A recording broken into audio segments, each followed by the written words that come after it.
So y'all are going to get my review of TGIF and my review of fucking Dineva. So I want to say it now while I am on Instagram, and I want you all to share it because I got some things to get off my chest, right? First and foremost, I will always say what I got to say about these two entities, Fox and Funky. Actually, I'm celebrating because I want fucking Dineva to win.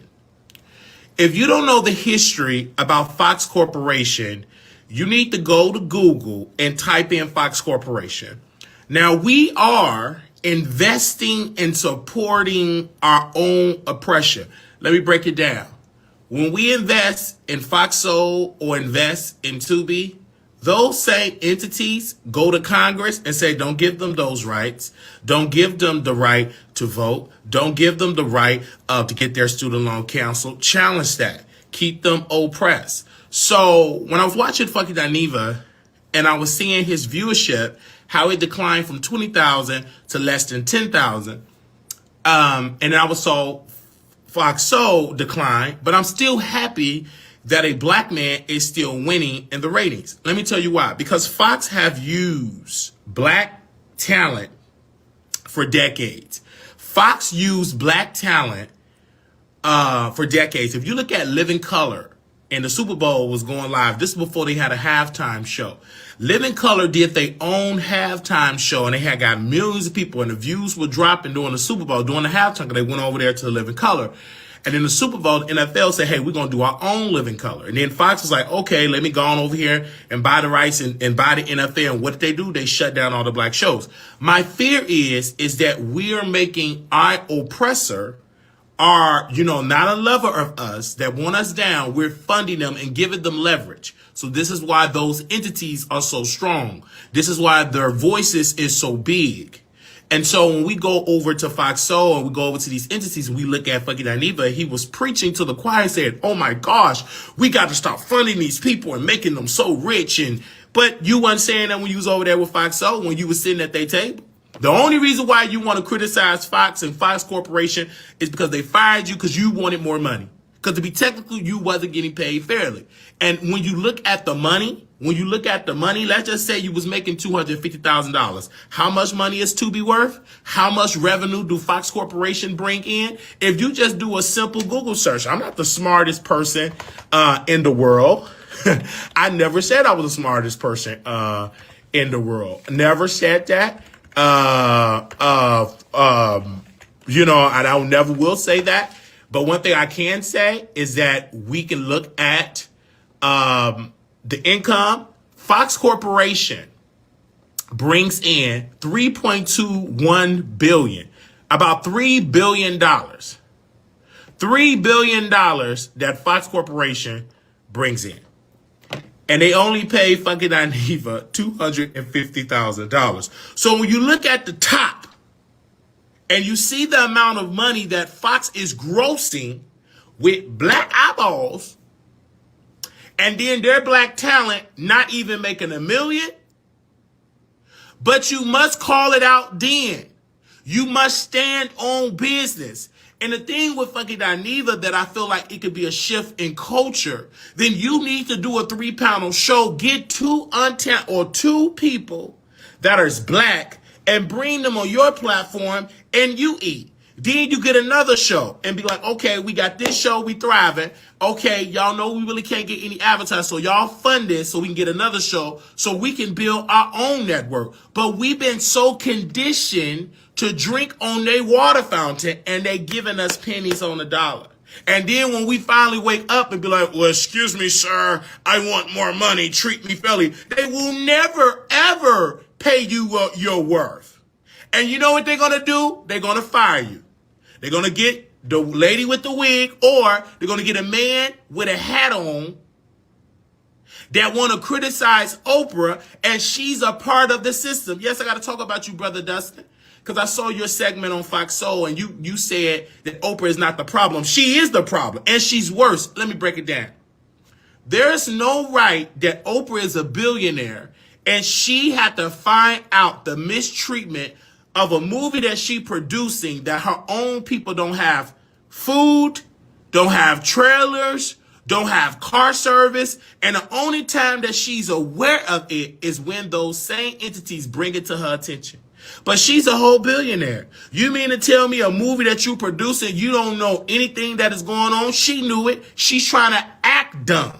And then Monique is calling it out, said, let's keep it a stack. It should have been all set aside. It should have been ready, go. But the problem is we so conditioned because we're looking at Oprah because she gave out free cars to white people. Hold on.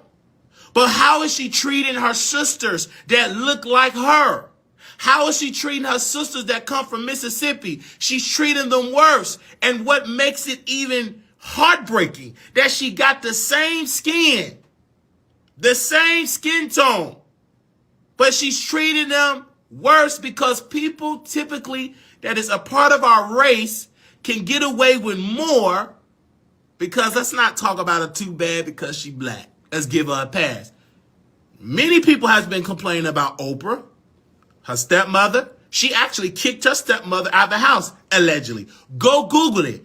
It was another rumor about Oprah Winfrey that she fired her cousin because her cousin believed in Jesus too much. And she said, you fired because you believe in Jesus.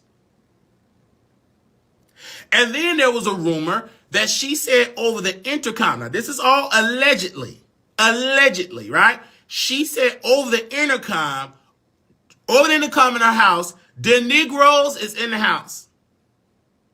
Then they also said when her father and his wife came to that event when all of those artists were singing and they was doing the mic toss, that they weren't allowed to speak to the celebrities. So Oprah have her issues. And what is shocking Oprah is that folks is waking up to the okie doke. They're realizing that Oprah is human and that she just as evil as anybody else and she can't handle it. Because if Oprah was so right, why she got them comments turned off? Talk back to me in the chat. If Oprah is telling the truth and if she's standing on business, why can't she read those comments? Why is her comments turned off on Instagram? Why is her comments turned off on her social media? It's because she know that they're criticizing me. She know what they saying about her. She know that people is going to drag her. When Hawaii was going up in flames, instead of Oprah Winfrey saying how she said, I just pay for the rental cars from Fantasia and them, why you couldn't write the check to all them people in Hawaii that lost everything? You went begging. Poor people. You and Dwayne Wright Johnson went begging. Y'all both begged poor folks. But both of y'all together is worth billions. One check would have solved their problems. But because she's Oprah, and because she says she's from Mississippi, and she grew up during the civil rights era and Jim Crow, that we give her a pass. No, she is held to a standard because you is a part of our race. And she put her foot on our folks' neck. And she ain't letting it up. Gayle King ain't complaining about the money because she got Gayle King back. You're going to have the back of the woman that you're sleeping with. Allegedly. Because that's one of the rumors. You're going to have her back. She's getting paid the multi-million-dollar contract. Why? Because Oprah going to make sure she going to get it. Because Gayle know where all Oprah dirty laundry is buried. So let's get back to TGIF and fucking Dineva. I'm so sorry. I'm fired up and ready to go. I'm so sorry. I'm fired up and ready to go. I had a little headache, but something told me in my spirit, get up, brother. You got more preaching and teaching to do. So I got on up. Headache and all, I got on up. And so I'm watching TGIF, Fox Soul. And I'm seeing this brother Dustin with a hat on, pretending to be so straight and masculine, he not. Don't have no type of skill, don't fit the plot, because you're trying to do the total opposite of the piece that worked. Where is the extra feminine black man that you use with Funky? You might as well bring him because that's the glue to the show. It is no way that you could sit here and not bring somebody that duplicate that spirit. They don't want to see a man with no hat. They want to see somebody ignorant with a wig, feminine, and that's going to be controversial to these black folks. But y'all don't want to do that. Claudia, you don't want to admit that. Ain't nobody coming to see you, Claudia. You could be replaced. You could be replaced by a homeless woman, and they could do a better job being a commentator because even you got off your A game. You can't read the comments. You don't know where the comments are at. You lose your A game. You know why you can't read them comments, Claudia? Because you too busy watching fucking Dineva and watching the Wiley Show. Every time I come in the chat, you get off your A game. Oh, why would you read the comments? Oh, where's that comment at production? And then the people in the chat saying, why is y'all keep replaying fucking Dineva? They're going to keep using his likeness because they own it.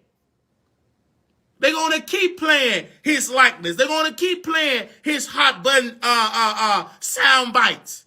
He was the glue to the show. I didn't say to the network. He was a glue to that particular show. Because Fox is not in the business of making black billionaires. They're in the business of building up a $1 billion machine that keep black folks in our place, to keep us at the bottom.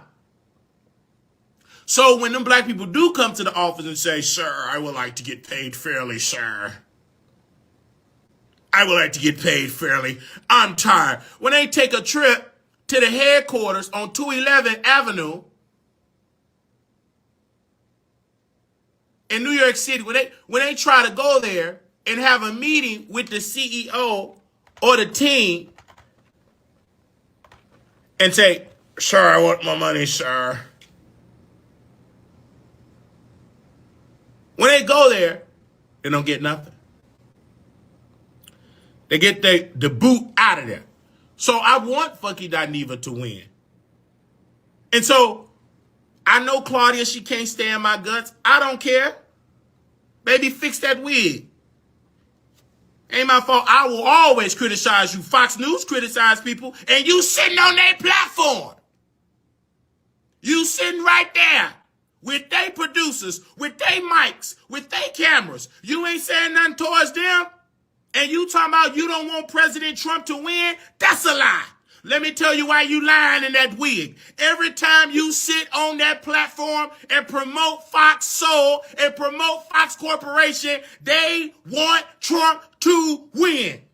You cannot tell me, Al, that you don't want Trump to win, that he's a danger to democracy. And you sitting on the platform with the person with the bag that is funding Trump ideas.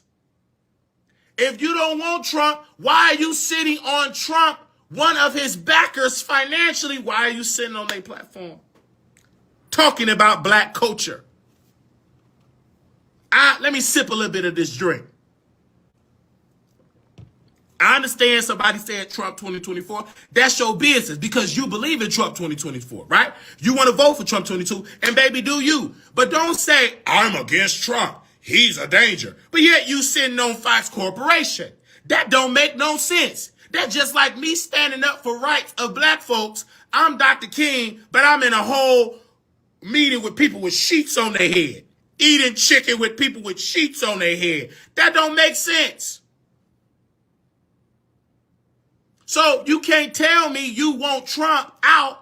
You don't want him to get reelected, but you're promoting the same tool, the same machine that's putting money and increasing and promoting Trump ideas and his followers' idea. You know, Trump is a man, but he represents a movement. And what is that movement?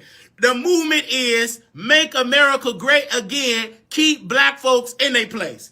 And if you don't see it, you're going to see it because you just got to watch the news. Just look outside your window. Look at some rights in Florida. Just look at Florida. Florida, the taxes is high. They're banning books. You can't even learn about slavery. They're even trying to put a law in Florida to make it a part of a defamation if you accuse somebody of racism. Do you know the type of laws they're putting on the books? So, I understand, Claudia, you got to get your bag. Ain't nobody booking you for a movie. Nobody's booking you for a movie. Nobody's booking you to be in a high budget movie, right? So you have to sit on YouTube in front of a green screen. My point is, stop acting like you for us when you tap dancing for them and trying to recruit our talented people to be there. Do you understand? You trying to promote these people.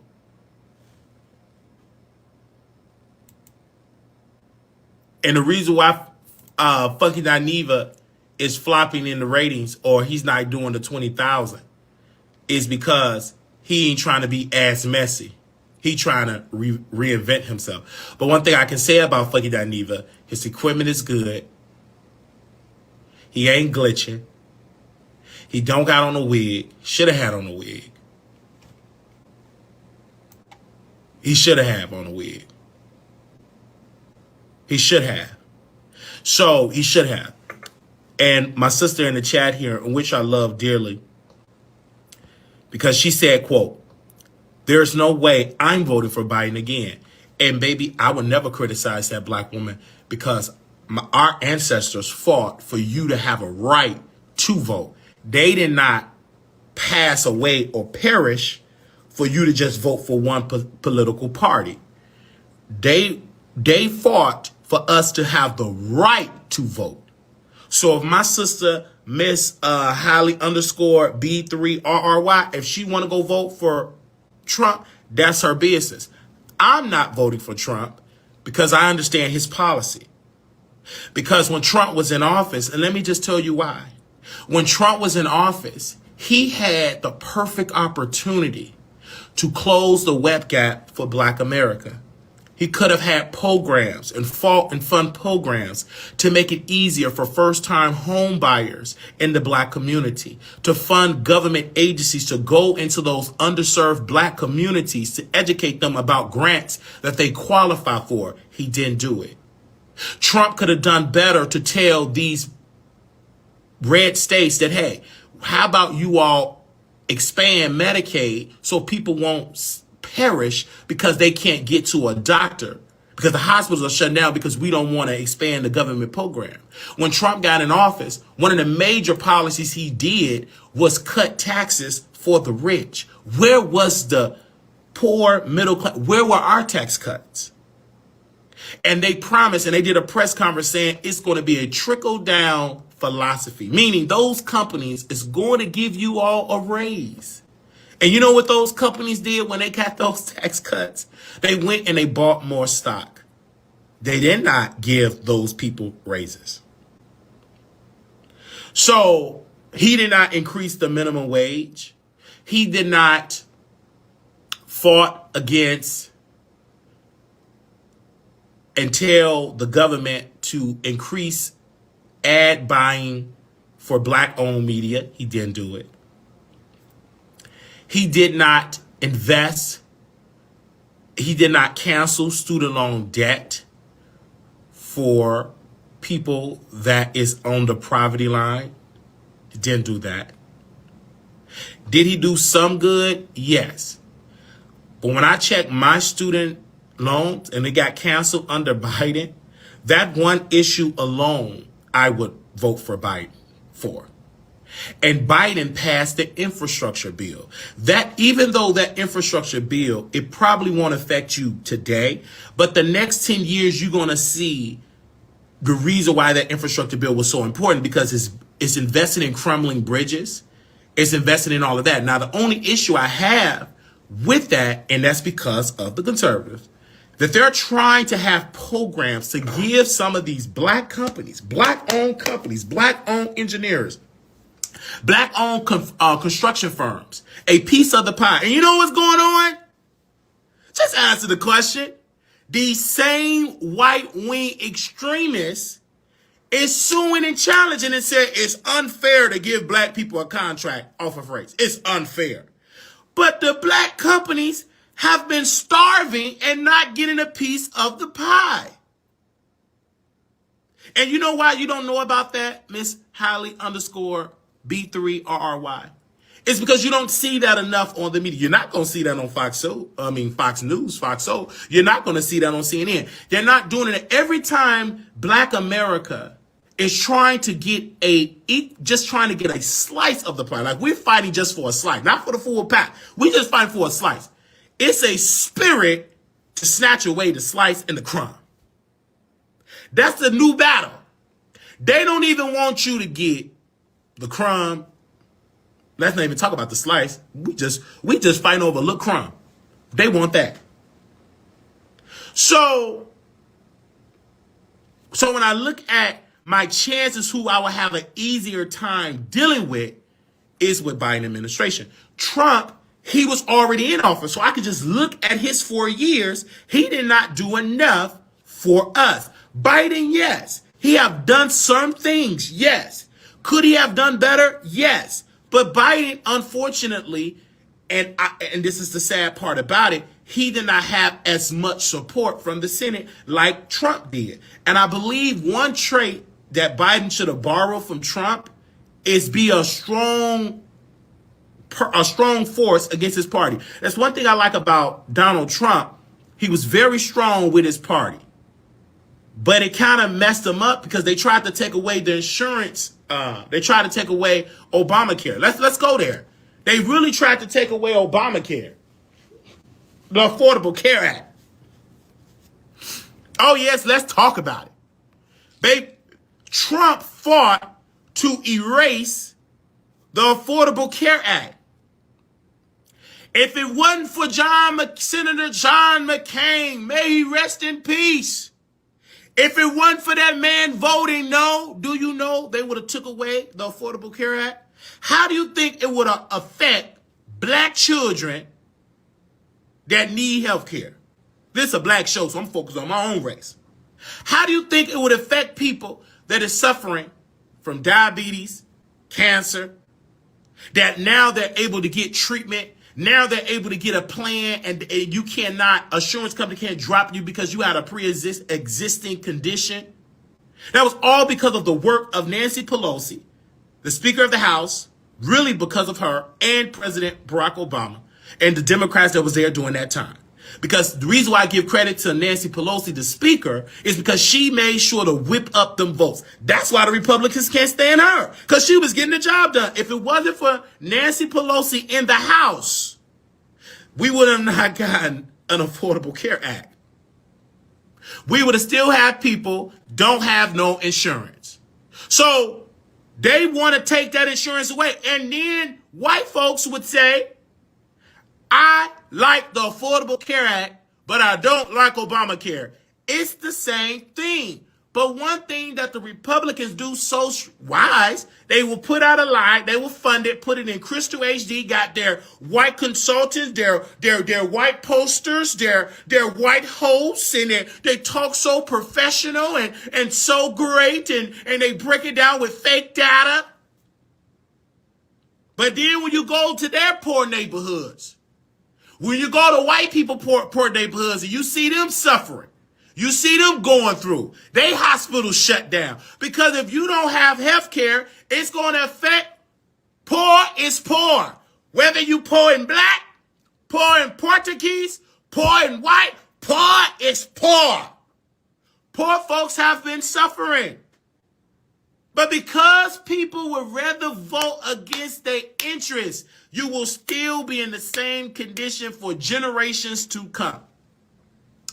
So when I watch Fox Soul and I watch TGIF, they don't want this type of voice on that platform. I will not be very successful on there because after I get through talking about that, I'll be getting notes from the producers. Can you calm down that rhetoric?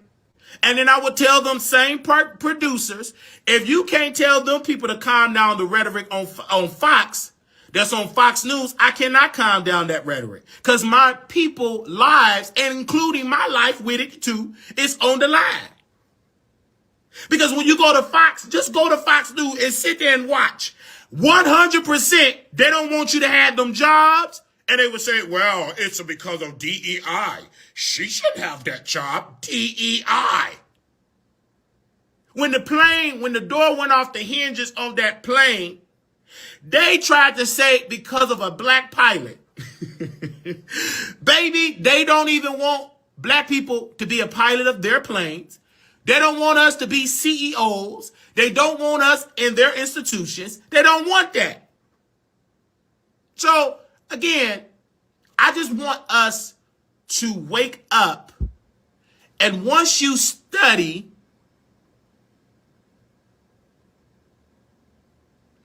and you study their game, and you wake up to their game, you will understand. The only people that is foreign to you because you don't see the game plan. This is a generational game plan. And they're doing it. They making sure we got to have media. They knew black folks, okay, black folks getting rights because of the courts. Okay, we got to take over the courts. Because black people like Thurgood Marshall, he used a strategy. He used the courts to get some rights for black folks. And them same white people, oh, wait a minute. Wait. The courts? Y'all going to the courtroom? And you know, black people would say Jesus would be a lawyer in the courtroom. So they said, okay, we're going to the courts. This time we want Trump to come. And your sole purpose is to put young white wing extremists on the bench.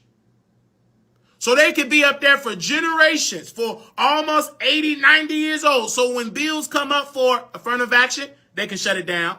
When bills come up for voters' rights, they can shut that down. So they can really check. That was his sole purpose. One thing Trump did, he was getting them judges on them. He was getting them on it. Now that Biden is doing the same thing and is electing black women on the bench, it's a problem. He's doing that. And if you look at how many black judges that President Biden have put, it's very remarkable. It's even greater than President Barack Obama, and he was black. But they don't promote that. And due to the fact the Democrats is scared to promote a win, that's crazy. I'm always going to promote me a win. Baby, if you got a leader that don't want to promote a win, that's a weak leader. All you want people, you as a president of this country, you always want to promote a win. Never run away from a win. Because if you don't, then the other side will say, okay, you ain't doing that. Because Trump always, he'll create a win that he didn't even have. He going to always promote himself. And that's something that Democrats have to do. But when I go back to TGIF, when I go back to Claudia, when I go back to Al, and I go back to these black folks, they get mad because I created my own platform, waterthetroll.com. I'm creating articles, creating conversations, educating people, right? Giving them entertainment, but yet you leave there entertained, but you let that leaving there informed. Because if you really pull back of Brother Malcolm X was a very entertaining speaker, yet he was schooling you with knowledge. But the brother still threw in some jokes. He still gave you that street perspective. That's why the streets in New York, in Harlem, they embrace him so much because he had a conversation with Red Fox. And Red Fox told Brother Malcolm, you cannot be so serious. You got to throw in a little humor. And that's why he threw it in. And that's why with that strategy, you see Minister Farrakhan, he threw on a little humor. But yet you leave in there with a message. Yet you leave in there informed.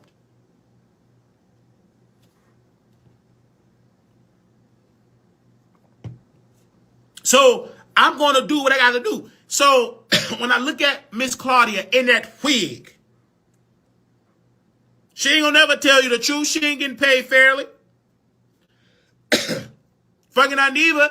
And his idea, and once I looked at the data of Fox Corporation, let me go back to how much Fox Corporation is worth. When they worth almost $3 billion, he didn't get paid fairly. $250,000, $3 billion, who's really winning?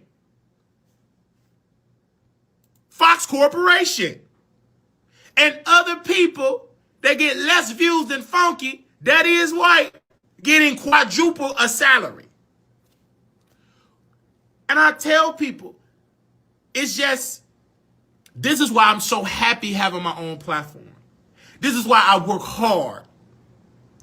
Because I see so many of us, we go to these other platforms and we abandon our own platform. Never do that. Now, if you invited to these other platforms, you go, but still be you. Still speak truth to power. But always come back home. Always tell your people, bring your eyeballs to black platforms. But it took fucking Dineva to get the door shut in his face to finally go back to his people. And a light bulb clicked in. I can go home and build my own show. I'm going to hit the yellow brick road and go home on my own show. And then he had to go to the store, buy equipment because he neglected this platform so bad. He forgot to get a good mic. He forgot to get a good camera. Now you want to call up. Even when it come to Claudia and Al, secretly they got YouTube channels. Secretly they trying to build their own time because they see the writings on the wall. We ain't getting paid fairly, but we will continue to eat these scraps. And then once that break up and they finally be honest, they going to be telling the truth. We didn't get paid fairly. It's best to start our own platform. Watch. And that's why I'm happy. So, and people say, well, Wiley, if they offered, would you go? Yes, I got to be me. I got to believe what I believe. Whether I'm right or wrong, I have a belief system. And one of the beliefs that I have is that we must call out the plot that is trying to take us back to Jim Crow. There is a spirit that's trying to take us back there. And one of the biggest things that we see anytime they say, you can't talk about history. Nope. You get thrown in jail. Black teachers can't even teach about history. Woke white teachers can't even teach about history. If they do, they get arrested. They lose their job, that good pension, that good dental care. This is the spirit that we're dealing with, people. But I always tell parents, and I tell my sister, and I always school my nieces, because that's not just depend on the public school system. Always educate your children. It's free to do that. You got a public library, you got Barnes and Noble, you got Audible books, you got podcasts, you got voices. Baby, you could just play the voices from every person, Malcolm X, so many people, so many great leaders and activists that came before us. You can read Frederick Douglass. You can read it's Booker T. Washington. It's so many people that you can educate your children with, and you can be educated. We need to go back to that. And this is why I bridge the gap when I go home. I always catch myself reading something. I catch myself going in the living room talking about politics or talking about history, talking about quotes. I always say this. When I take my niece to school on purpose, you're going to hear some lectures. Some powerful lectures. When you step in that school, you're going to get some knowledge. You're going to, in this 10-minute ride, you're going to learn as much knowledge about your people that your school not even going to touch. Because you get around me, you're going to see it. Because I understand representation matters. I remember one time, and I told this story before, I went and I showed up to Mayor Johnson, who's a black mayor, and his wife was the first black first lady. She made history. But I had on a suit, I had on a dress shirt, pants, looking sharp, smelling good. And my niece said, because I kept talking about the mayor, and she said, you know what, Uncle, I would love to be the mayor of Chicago one day. And it shocked me. I turned off, said, why would you say?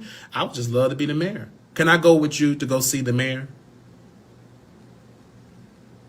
Because children is very observant. And so when she said it, I said, this is why, as an adult, we do have influence. And I was just randomly talking about the election. I was talking about Mayor Johnson. I was talking about Jamal Green. I was talking about all these people. And my niece said, I would love to be the mayor of Chicago. Why would she say that? Because she sees someone talking about that. She sees that. And so that's why, as parent, and even if you're not a parent, because I'm not a parent, but that's my niece and nephew, as a village, as an adult, as an advocate, and as an a role model. Your job is to represent change. It may not even be your biological children. It may not be your children at all. But one thing you have that mentor spirit in you, and you are a change maker.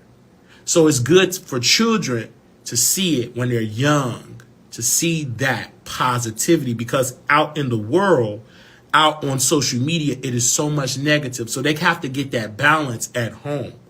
And so that's why I sit there and I educate, and I take time to educate her about history and about understanding. And I talk about credit because I made a lot of bad mistakes with credit.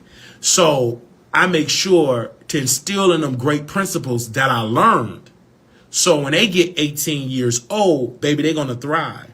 My mindset of how I work is investment, because I talk to other money folks and how they made money and how they grow wealth. And I love talking to those people, and I listen, and I'm very observant, and I take those principles back and I apply it to myself, and I go back home and show what I've learned. And I love that. So when I do YouTube, I don't just talk about celebrity gossip, because talking about just celebrity gossip is not healthy. Drama, and is not really helping pushing the culture forward.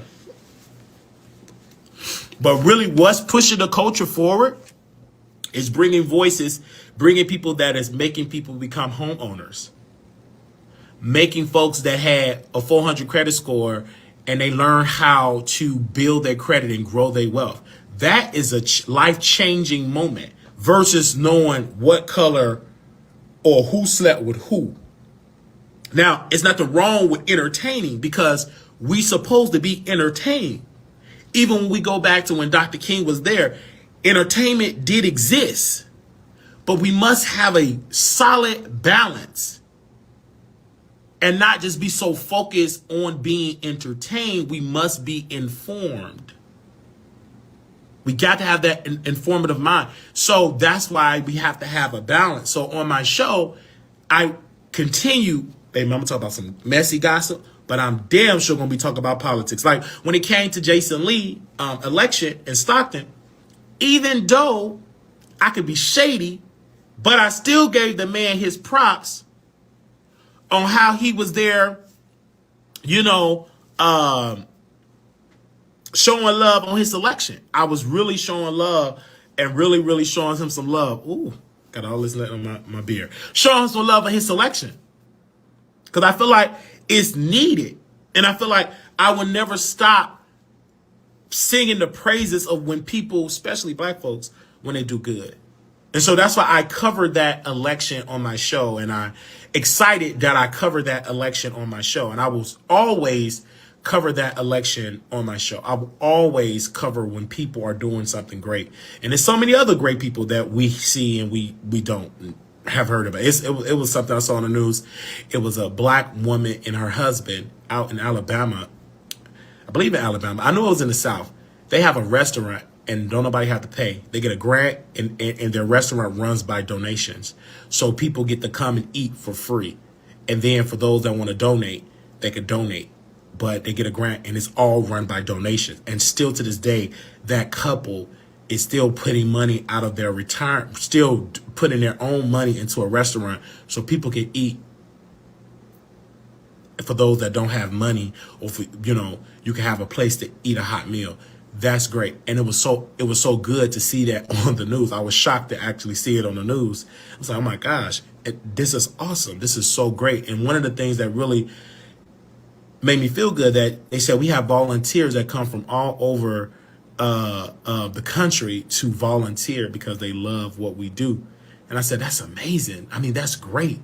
I mean, that's an honor, like, because we give so much publicity to like bad stuff in this country and what people ain't doing, the crime and this and that. But here we go. In this case, we actually see a black couple that is feeding the needy. And then one of the piece of that article, this news piece that I saw, they said it was a white gentleman and it was white people there. He said, the food is just the icing on the cake. It's just the community of meat and building friendships is what I look forward to. Having a conversation with your neighbor. having that spirit of you meeting new people, and you could just talk about your day, and you could eat a good seasoned good food, you know? So I thought that was a very powerful story, because I feel like we need to hear more of that. We need to hear so much more of that, of these great stories. So as I look at the ratings, you guys, because we hear, and of course I'm gonna stream this on YouTube, but I'm gonna stream it live so I can continue doing the show, because we're gonna talk about other stuff, because I had to rush and do this on YouTube. I had to rush to do this, I'm sorry, on Instagram, because I like the Instagram. It's more intimate, and I got to worry about the trolls derailing my talking points. Okay, so Fucking Dineva did 17,000 views. Hold on, I'm sorry. I'm so sorry. Okay, no, he did 2.3 thousand. You all know that the views are low because YouTube, it took a while for it to update. So Foxo did, but as a live viewers, Foxo won. So Foxo is still going on. They have now dropped to less than 1,000 the entire program. So as you all can see, this lineup, Dish Nation, TGIF, Foxo, Face Off, Isaiah Factor, Uncensored, the Nightcap. Actually, the show that is really helping the network bring the live viewers is TGIF. Okay, that's the show where you can springboard other shows. But yes, but as I look at this right now, Fucking Dineva did win in the ratings. He did win in the ratings. And I did make a promise. I said, hey, I will talk about it and talk about it on my website, www.wileythetroll.com. And I will talk about it. So, I mean, Funky is still winning in the ratings. So let me go on Twitter and let me see if anything is posted on Twitter. Y'all bear with me on Twitter. And I know y'all like the mess, because I go on my website. The more messiest articles is the one that's bringing the people in there. But let the mess come, and then for those you stumble upon some power, you get some be informed. Let me go to Fucking Dineva Twitter. Let me just put his name in Twitter and see what is they saying about him. Give me a second. Let me go to the latest. Fucking Dineva gets more than twice the views on his own channel than they got on Foxo. I don't know why he's on there, baby. Fucking Dineva getting Giselle together. Fucking Dineva. They said Fucking Dineva also gave his comparison to season 5 of the Potomac and predict that GEB will turn to Candace as well, like how Shanice and Evie on BBW, Miami turn on Tammy. Eventually as well. Fucking Dineva is so petty doing the lives every night. I'm so glad Fucking Dineva stopped posting receipts of the money he's spending. Fucking Dineva now. Okay. So somebody said something so dearly 10 hours ago on Twitter. They said, quote, Fucking Dineva not having Fucking Dineva on TGIF anymore. It's like Tamar Braxton no longer on The Real. When they left, both shows never was the same. Fucking Dineva and Tamar Braxton were the bright lights. Well, let's focus on that, because I remember that particular show when Fox, when they had that show, The Real, and I remember their marketing and promoting market, right? They allowed to have Tamar, the Scorpion show, which were YouTubers. They interviewed Tamar Braxton, and they interviewed, the cast. I remember this. And they were doing very well in the ratings, but unfortunately, because of Tamar's spirit or her swag, many people say she was too urban, they decided to let her go. And that harmed Fox, that harmed The Real. And then those that was keeping it real, it harmed them. Even though it said The Real, their sole purpose was to keep it real, something different than The View, you know what I'm saying? And they flopped. And then when they went away from the audience to having no audience, they couldn't do it. It was a different, they just lost. And I don't think it was just because of the audience. I believe that the voices were suppressed and people didn't want to keep it real. And the people that did keep it real, they were getting notes from producers or other co-hosts, hey baby, you two this, you two that, and it's just crazy. And that's why the show went away. You got to, when you got a bright light, keep that bright light shining. If you want to have a successful show, keep that bright light shining. If it's a show where you have different voices and stuff. So when Tamar got fired, she didn't leave, she was fired, the show went away. Ain't no more The Real. I'm just keeping that real. I mean, it's no shade. It's no more of it. What happened to the real? It went away. And that was on Fox. It went away. It went away. It went away. What do y'all think? What is y'all comments? Okay? What is y'all comments?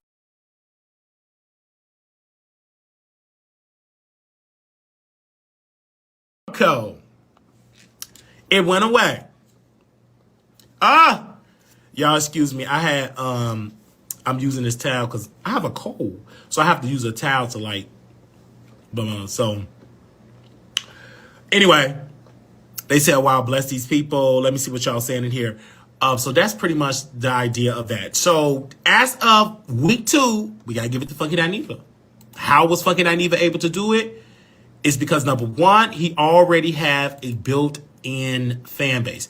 Now I can believe he can get more viewership if he, you know what I'm saying? He probably could get way more if he get the wig and continue to have that wig. He can get way more people to view. You know what I'm saying? Way more people to tune in to his show if he had the wig on.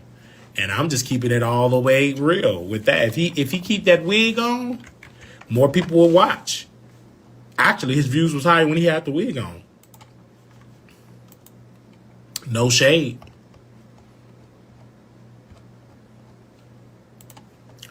When he had that wig on, more people actually watch. All right. Let me see what y'all saying in here. And I do want to thank my viewer. The sister is so gracious. Lala, she's one of our members and a dedicated member. And she came on. We were talking about the political segment. And I can't wait to get more voices to come on the show and to really, really call in and give their commentary. So that's why I'm about to stream this Instagram live on YouTube live. I'm going to stream it live. And I'm going to go and I'm going to get some more commentary. So while this is streaming, I could be updating my website and we could be talking about some more things. And I can be searching the web for some more content. And then we got some more stuff to talk about. Somebody said because Fox suck. But you say you support Trump. So, okay. Why do Fox suck? I mean, Fox is a business. And unfortunately, you know what I'm saying, we have to promote black platforms. And this is why I support the Black Star Network. You know, I support that network. That's Roland Martin Network. I'm subscribed to the network. I view the show. I watch the replay. I let the replay just play. I get up, take my notes. And this is why I'm educated in a lot of topics and well informed, because I'm watching somebody like Brother Roland. Baby, if you watch Roland, you're going to be informed. You're going to be informed. I'm there supporting his show, donating to his show. I don't care if it's just $5. You know what I'm saying? It's something. You know, I'm there watching. I love watching his show because I feel like his voices, the voice he have on there is great. And if it wasn't for Roland, we wouldn't see half of the black commentators that you see today, the black voices in television. He ushered in a generation and continue to usher in a generation. He actually make other networks go live and do pre-shows and after shows and take phone calls because of what he did. But because he said, listen, I already had the money when they canceled a show with TV1. And they said, hey, we would just put you on another contract for another 4 years to just put you on there, just to do whatever you can do, whatever. And he refused it. He said, well, this is the time for me to build my own network. And he have built his own network, and now it's on Amazon. I believe it was on Amazon. I got to check and see what other entities it's on. But he was able to license his network on other bigger like networks, and I think it's amazing because I feel like we need more voices and more black-owned companies. We need that. And that's why I give him all the credit that where credit deserved, because as a black man, and it's something else that Roland said, he said, the reason why I move the way I move is because I'm debt free. When he said that, I kept re-listening to that. I said, my God, what did he say? He said, the reason why I talk the way I can talk and I move the way I can move is because I'm debt free. You're not truly free until you debt free. And when he said that, something struck in my spirit, because you can operate your business so well. When you debt free, you can move a little bit. And I love when he said that. I said one of my key goals is to be completely debt free. You can move a little bit more. You could, your talking points hit a little bit more when you coming in debt free, and you're a business owner, and it's grossing an income, and it's grossing a profit. That to me is amazing. And you got a team of black people. And one thing I love about Roland is that Roland Martin hired his niece to work for his network. That's so amazing. Like your uncle, you as a black man, and you able to hire your niece to work for your company. I think that's so amazing. Like that don't get enough praise. And another reason why I look up to Roland, even though I don't agree with everything, but as a man and how he is such a pillar in his community and a backbone for his family, he helped raise his nieces, his 6 nieces. He helped raise them, him and his wife. That to me is so gracious, even though he don't have any biological children, but he was able to raise them in a good home. A good, wholesome home. Most of his nieces, they're in college and they're doing things. Some want to work in media. Some want to work in communication. Some want to be owners. Because that man, it's just amazing. That was so amazing. And I didn't even know I picked up this much knowledge from Roland. I'm like, oh my God, I just picked all this knowledge from this man. Who is this man? Because if you hanging around somebody smart, and if you got some sense, you going to pick up their attributes. You're going to pick up their swag. You're going to pick up them nuggets. And this is why I like what I like. This is what made me create my own website. Because he said you must have your own. He loved having complete ownership, creative control. I love that. Oh, I love that. You sleep better. I love that. And the grind is different. The grind is different because the goal is different. Even though it's a fight, because it's not easy being an entrepreneur. It's not, especially if you're a black entrepreneur. It's hard.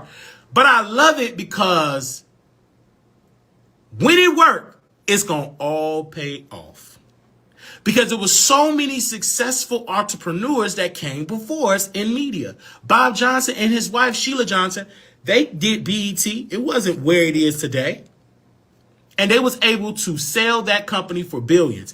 Even though they was getting less money in ads, if they were getting the same amount of money MTV were getting, they would have been able to sell a share of BET for the amount they was able to share, sold it for 100%. They would have been able to share a piece of BET and still could have made way more money. But because they were frozen out at top dollars in the advertisement, they had to sell it for that amount. But they still sold it for billions. But because they had a vision, and because Bob Johnson had a successful, intelligent, wise, knew the game, and they built that network from the ground up, they was able to air on BET. They was able to air on BET Minister Farrakhan, the Million Man March. There were forces that said, don't air it. But because when it's black owned, you the owner, you ain't got to answer to a team of white producers that's less your age and less experienced than you. Mr. Johnson said, we're going to air this. And they aired it on BET. But it would have never aired if it wasn't black owned. So that's why ownership matters. So when I go to Roland, he can bring a voice like Minister Farrakhan on his network. And when he brought Minister Farrakhan on his network, even though Minister Farrakhan, he respected Roland so much, he said, brother, even though we don't always agree, but I respect you for what you are doing for our people. So when we lost, what was that brother? Harry Belafonte, believe so. When we lost our ancestor, he brought Minister Farrakhan to talk. CNN didn't call Minister Farrakhan. Fox didn't call. MSNBC called. But who called? Roland. And Minister said, I'm going to go on Roland Martin's show. For me, that's gracious. And even before that, because I'm a fan of Roland, when Minister Farrakhan did the 10-10-15, it was the anniversary of the Million Man March, I believe. And he called it 10-10-15. And before 10-10-10-15 could come, he promoted it on News One Now. And Minister Farrakhan came in the studio. And he got interviewed on it. And I thought that was such a beautiful moment for me as a young man to see two intelligent men talk. And the idea and the spirit of it, I said, man, go ahead. And that's why, you know what I'm saying, I will always be a supporter of Roland, because I see the fruit. I always be a supporter of people that bearing good fruit for our people. So I was so glad I was able to sit there. So I love it. I love Angela Rye, you know, even though I don't agree with everything she got. But Roland brought her on first. I will never forget seeing her on. I said, who is this sister? She's on fire. Like I believe she was better on Roland's show, because I felt like she was a little watered down on mainstream media. But on Roland, man, she was unfiltered. She was on fire, and them networks called for her. But she would have never got that call if it wasn't for Roland putting her on that platform. He put her on television first. It's not too many black people that will put you on. I see that on YouTube. Black people in position of power on their platforms don't put on other black voices. They just want all of the attention, want all of the energy. And Roland is not a jealous man. He have put on plenty people on his platform, and they have went on to have great careers in television. All right. What's up, y'all? Welcome to the show. We had to play that back on the Instagram, but now we got some breaking news, you guys. While I'm actually talking about the Monday Night Wars or Tuesday Night Wars of Fox Show versus Funky, in which he won that, we got some breaking news that we have Young Miami and Armon Wiggins both got into a beef. Now, first and foremost, Young Miami is a highly successful rapper, $1 million she's worth, etc. But these two got into a beef, right? Got into a nasty beef live. So we covered it on wilderthetroll.com, and make sure y'all click on that article. And so I want to give my commentaries in a video form wet. So I was minding my own business like I always do, and the producer sent this to me, and I said, hey, I want to talk about this on my video form, right? And let's discuss this live. Now, I want to say first and foremost that Young Miami said this. She said, quote, at Armon Wiggins, I saw you in person and you was on mute, remember? Armon Wiggins responded, quote, he said, no, I don't remember that. I remember you being rude, acting as if you had a stick up your A word. Remember, I offered you a seat. You know, right before you got put out of Yo Gotti's section, remember? And let's be clear, I am the reason you and everyone you came with was at the Beyonce concert. I signed off on that, sweetie. Remember, you couldn't even get tickets in your own city. Then Armon Wiggins said, I'm so tired of all these rap H words seeing me when they feel some type of way, pay it. These girls don't ever see anything else. Then Armon said, quote, be very clear. I don't have to explain S word to y'all. Just know I made a call and they got booked. Period. I was already going. They weren't. Then he said, you never seen this though, hon, at Young Miami. Then Armon said, you see, none of this stuff is ever seen or shared or retweeted. I'm tired of all of these D-word people I'ma just start being the monster they react to, because positivity get you nowhere. You area only sing when a B word feel away at Young Miami. Miss Armon Wiggins said this quote: misplacing your anger for academics onto me are still not addressing Diddy is crazy. Then he also said this, Armon Wiggins said, but imagine me walking up to her trying to press her as a man, and for what? Like, first of all, I don't have an issue, and second, now I'm supposed to be running up on women at concerts. Young Miami said, who did you offer a seat? Delusional B word at Armon Wiggins. Stop putting on for a internet. When I got there, you was in my seat and got put the F out with your B A word. B, you're beneath me. That's why you mad. Find somebody to play with, H word. Armon said, but baby, those were all my seat. The N word that book you is my N word. You were actually the second option. I called Cardi B first. She just was busy. Then I call Percy. That video that you're posting is from my N-word phone, dummy. Young Miami said B-word. I never got put out of nobody's section. Me, Young Miami, B-word. Lie again. I had a sponsor section for free. When I got there, you was in my seat and I was confused. Imagine you offer me a seat in what lifetime? Question. Armon said, quote, you know you got put out the section, you clout chasing, feeling fat, being rude and ungrateful with a nasty attitude, then tried to go into the section next to us because it was empty. Yo Gotti and his people came and you got the boot. Let me go to Young Miami stuff. Young Miami said, don't effing play with me.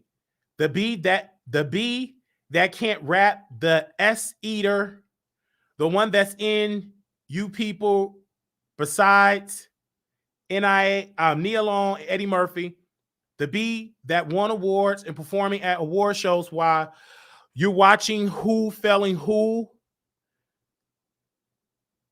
The B that's filming her own reality show about her life. Who? Question. B, you failed and still failing in life. Continue reporting on a B that's winning in life at Armon Wiggins. With your platform, you can make $1 million. With your platform, can you make $1 million in 15 days? Let's talk about facts. Okay.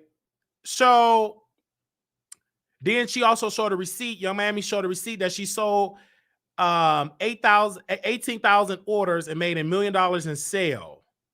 Guess this is what failing in life look like. At Armon Wiggins, I saw you in person. You was mute. Remember. So I got a lot of stuff to say. The reason why Armon said something, he said positivity don't give you nowhere. It does. But you can't be positive 2 days out of the year and then the rest of the days you're negative. And then he's saying my boyfriend, I was listening to his Twitter space. I went over to Twitter space. I was listening to his Twitter space. He said, I don't want my N-word, my boyfriend, to get fired from his job because I don't want him to get fired. But yet you're calling this woman bees and that's why you keep your boyfriend private, because you talk a lot of mess and he will get that energy. So you keep him private. So I'm listening to Armon Wiggins. Now, mind you, this brother you see on the screen nowhere near had $1 million sales. He don't have 1,000 streams, never had 1 million streams, but yet he's criticizing a black woman. Jason Lee criticized him and he's scared of Jason Lee. He haven't said nothing towards Jason. He's actually scared of that man. Where's the energy for a black man that have blackballed you, deleted your Twitter, literally going after all the deals you think you're going to have? Where's the energy for that black man that's in the same community? He's a light-skinned bottom and you a dark-skinned bottom. Why are you not going after that bottom that have been going after your entire career in Hollywood? But it's easier to go after a black woman, which I feel is weak, when you're not going after Jason Lee and he's destroying your career. It's easy to criticize Young Miami because she's a woman and you don't like her because she's dark-skinned. But let's be clear. You are under an attack, under an invasion of Jason Lee, and you have not said anything. You acted like it don't exist while you traveling around Hollywood getting the door shut because Jason already called the people and say, don't hire him. But you don't have no energy for that. But you got energy for a black woman. I feel like Armon Wiggins is, quote, a coward. He's weak. He act like he's so positive, but just a couple of days ago, he was crying on YouTube and said he have failed. I failed because Nikki didn't come on my show. I failed because Cardi didn't come on my show. And I failed because Young Miami and JT have not come on my show. What celebrity with good common sense will sit on a man platform and all he does is call women bees, degrade them, diss them, criticize their music with lies? But when he released music, he can't even get his own audience to stream it.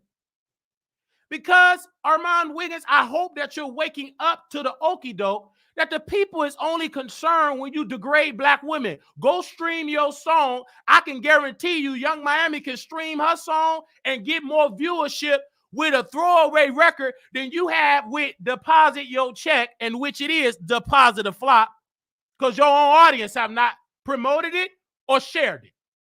When the last time you played it in a Twitter space? I challenge you, my brother, with that cap on. Because Young Miami is a black woman and she can't give you the smoke like I can. Because you can't label me Hobart this, Hobart that. Because we're in the same type of energy. I'm just a top and you a bottom.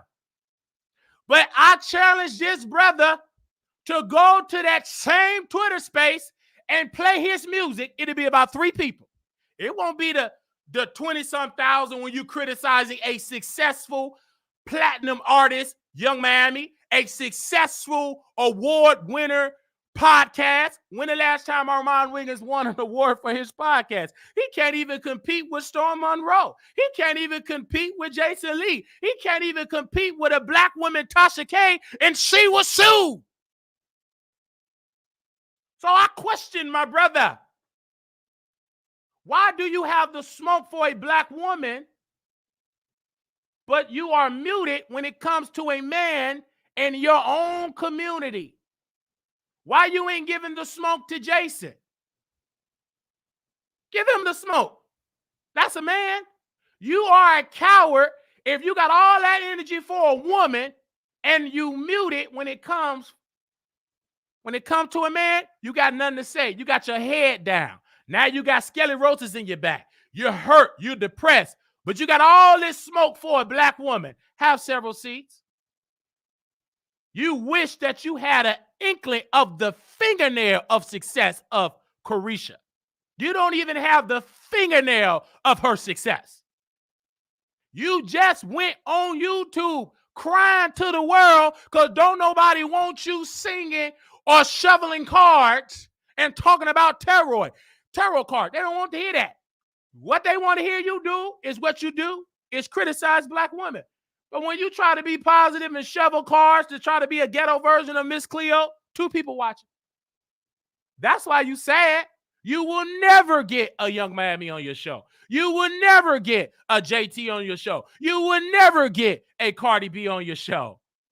I don't care if your boyfriend worked for whatever label. He ain't bringing no A-list star to your show because when you go to the events, you don't even tell them folks that that's your boyfriend. He don't tell them executives, Armon Wiggins is my boyfriend, because when they do, he gonna lose that job. You better ask Saucy Santana when he got the courage and grew him a neck and a backbone when he criticized Blue Ivy. What happened to that deal on RCA Records? It's gone. Poof, deleted.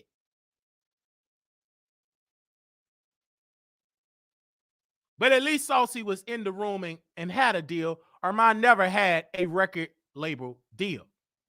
He's still trying to get on the email list to get a celebrity on the show.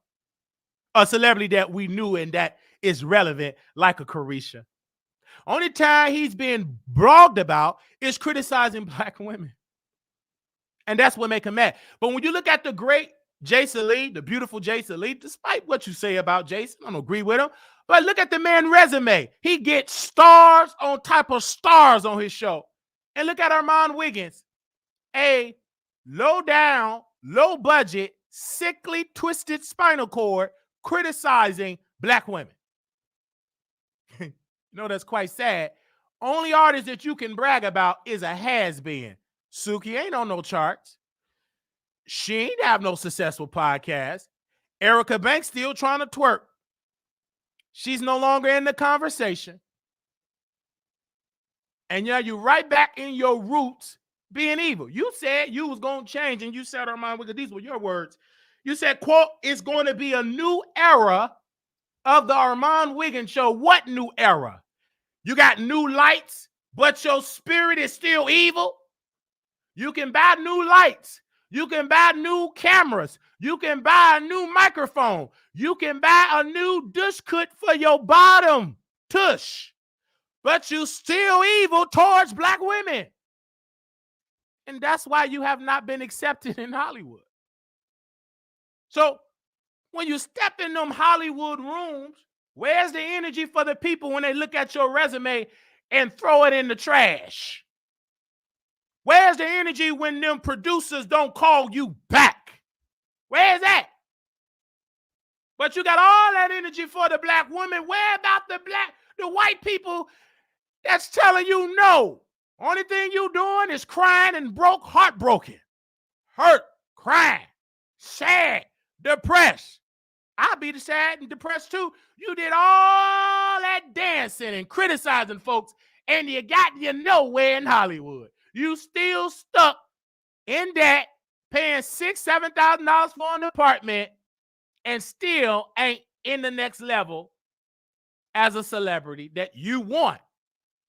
You bragging about being in a skybox, but yet you can't have a concert with people in a skybox to see you perform. Baby, you can't even sell out a 50-seat venue. Well, go try it. I can guarantee if Carisha do a live podcast show and you do a live podcast and sell tickets, she will outsell you 800 to 1. And that's why you mad. See, I'm just not going to kiss your butt. Your butt is not that great. The kiss is filthy, twisted up, and loose, and sad, and weak. Now, to your boyfriend, whenever they send me his information or where he work, I want him to have that same energy. Because, Carisha, if you're listening, why don't we know who Armon Wiggins' boyfriend? Why do he keep him private? What is the reason why he keep that man private? He always got my name in his mouth. Shouldn't he have the light? Shouldn't we get a picture of this boyfriend? I'm going to make it my business that we make him a part of the conversation because, Carisha, correct me if I'm wrong, he did bring up your boyfriend, did he? So that opened up the door to bring up Armon Wiggins' boyfriend. And let's see if his boyfriend is built for this life. Why do you have him in the closet locked up with chains?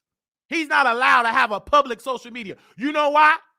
Because they're going to criticize him, dog him. The same energy you doing to Young Miami and her boyfriend, they're going to do it worse to yours. The only difference is your boyfriend don't have nowhere near the wealth of Diddy. He won't be able to handle it. That's why you keep him private, in the closet, locked up, running to buy your juice and water. And why you lying to the world talking about your boyfriend is a top executive, right? That's a lie. Your boyfriend is a janitor, cleaning floors, vacuuming, and throwing out the trash. He is a high-profile, unpaid intern. That's it. Your boyfriend ain't no top executive. That's the case. Why can't your boyfriend that you screwing in that high-rise with them weak, thin plastic drywalls, why haven't he used his influence and power to bring them celebrities on your show? Since he got the money to get you in the skybox, why can't he bring the celebrities on your show if your boyfriend is an executive? Don't sit there and lie to me. You loose, stinky bottom. You can't lie to me. Where's the boyfriend? Where's his influence? Why haven't they came on Armon Wiggins show? If your boyfriend got all that power, at least Diddy used and uplift and promoted Carisha and made her a household name. Now, we can all criticize what Diddy allegedly done and what he did. He settled out of court. That's his business. But at least before he got canceled, he gave Carisha the tools to become wealthy. What have your boyfriend done for you, Armon? What have he done? Only thing he gave you was wet sheets and stained drawers. You still ain't made it in Hollywood. You haven't even made it on Fox Soul. So go ahead and continue to drag more successful people. And after you drag them, you're going to be drowning in your sorrows and say, Lord, why have you forsaken me? And why can I not make it? Because you're not humble. And you got mediocre talent. Your talent is criticizing. Anybody can do that. Criticize black women, that's easy. But what is the it factor? You don't have it. It ain't your music because it didn't hit at all. You couldn't even beat Saucy Santana. This man wear nails, wigs, women perfume, and you supposed to be a lit man. And you have not had a tenth of Saucy Santana's success. Now, I know your followers and people would say, oh, Wally, you're a hater. I'm not. I'm just factual. Because as I look, because I'm one of the 3 people that purchased his music, because if he was this lit, that song would at least had 100,000 streams. It didn't. Only time you get high views is when you criticize black women. Go and talk about your music. Don't go nowhere. Under 100,000. Go and promote your spirituality. You going on a weed fast, on a screwing fast, on a douche fast. Don't get you no traction. But criticize the black women, that's how you get traction. You're not even on DJ Academic's level. So bringing DJ Academic's name up is foolery. Because you criticize DJ Academics and you mad, you said, quote, how could DJ Academics be famous and he don't have a neck? DJ Academics is straight. He know hip-hop. He know the game. You have not learned it yet. You don't talk about male rappers. Only thing you talk about is women rappers, and they don't even sit on your platform. And you take what they take, ping, and they don't even come on your platform. So let's not question why DJ Academics don't come on yours. So don't bring his name up. You're mad that DJ Academics got the success and he don't got a neck. You way skinnier, look better, probably smell better. I never smelled you in person. You said you had crabs, and DJ Academic said he got a little something, but nevertheless, he's more successful than you, and you will love that success. You don't have it. What top leading rapper have you had on your show? Name one that's relevant, on the charts, platinum selling. Name me one. You have nada. Zilch. Nobody. So you can criticize Carisha, but at the end of the day, she going to be in a mansion, millions. She going to have successful $1 million podcast deals, and you going to suffer on YouTube hoping to get on Zeus. You still trying and praying and reading, eating dirt and sleeping with crystals, hoping to get a phone call from Zeus. But you got that meeting, and they told you no. That's why you're telling your fans, don't you tweet Zeus anymore. I'm turning a new leaf. I'm going to reinvent myself. I know that was a lie, because you still criticizing black women. I thought this was a rebrand. I thought we in a new era of the Wilder Show. Baby, this the same 2019 brand of Armon. The only difference is, the only rebrand, you go on Twitter with your mess. You went over there on Station Head. That failed and flopped, got canceled. So now you over there on Twitter for free, neglecting your audience, supposed to go live and get a click and a view. You go on Twitter, aka X, for free. So I can tell you is just as dumb as a box of rocks. Because why you not going live and getting a click and a view? You going on Twitter for DJ Academics will never. One thing I can say about my brother DJ Academics, that brother is loud. He on Twitch. He on YouTube. He getting a click and a view. He ain't on Twitter in no Twitter space wasting time and energy. He bring that energy on monetized platforms. The most juiciest story, you own a free app talking to the people for free. Tell you ain't got no good common sense. Tasha K will never. These supposed to be your mentor. Jason Lee will never be on a Twitter space for free. That man is on bingo getting Bing starships and cars and moons and yo-yos, garbage bags thrown, getting money, and traveling around Stockton and about to make history as one of the top leading bottoms, coming from bottoming on blogging and going to be bottoming in the Stockton, California City Hall. You know where mine is at? Hoping to make it on Zeus. Criticizing Carisha, please. A woman that he hoped to just be in the present to smell her underwear. Or probably wear. And yet, you won't have neither. And your boyfriend, I speak to his shame. Because he got to be weak. Weak. Here you are sleeping with Armon Wiggins, and you can't even walk down the street and hold his hand because he got so many people that want to throw drinks on him. You can't even go to a Zeus event because people want to throw them knuckles. And you know what Armon Wiggins did, Carisha? He ran. His boyfriend had to step in. His boyfriend had to throw them little arms around. Don't mess with my man, Armon Wiggins. Where was that energy when a deranged man was lodging at you? You stuck in the corner. You was like Cardi B when Rod Lee came. You was in the corner somewhere hiding. Or was that Nikki hiding? Somebody was hiding from somebody.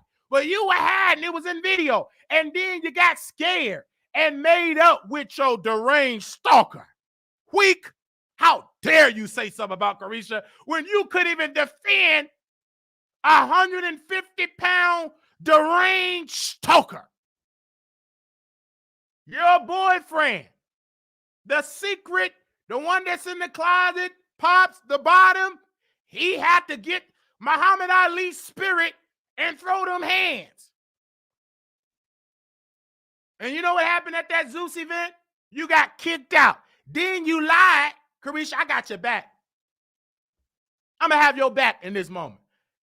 Can you tag me in? Okay.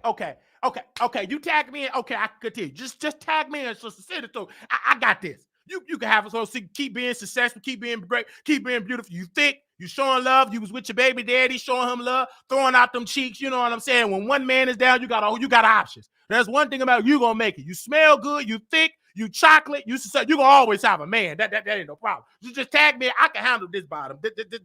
This light work. No, you sitting right then and there criticizing Carisha, but you don't have no Carisha success at all. And then you come to the Wilder Show, want to beg me and cry. Keep crying. You ain't changing. You know why you depressed? Because all you bring out in the atmosphere is evil. That's why no success. All you produce on your channel is filth. I can tell in the bedroom you don't douche because all you give out is mess. Then you thought, I'm going to go on a cleansing fast. I'm not going to drink no alcohol, but yet you still filthy. How about you go on this fast for 90 days? You won't criticize somebody that's more successful than you.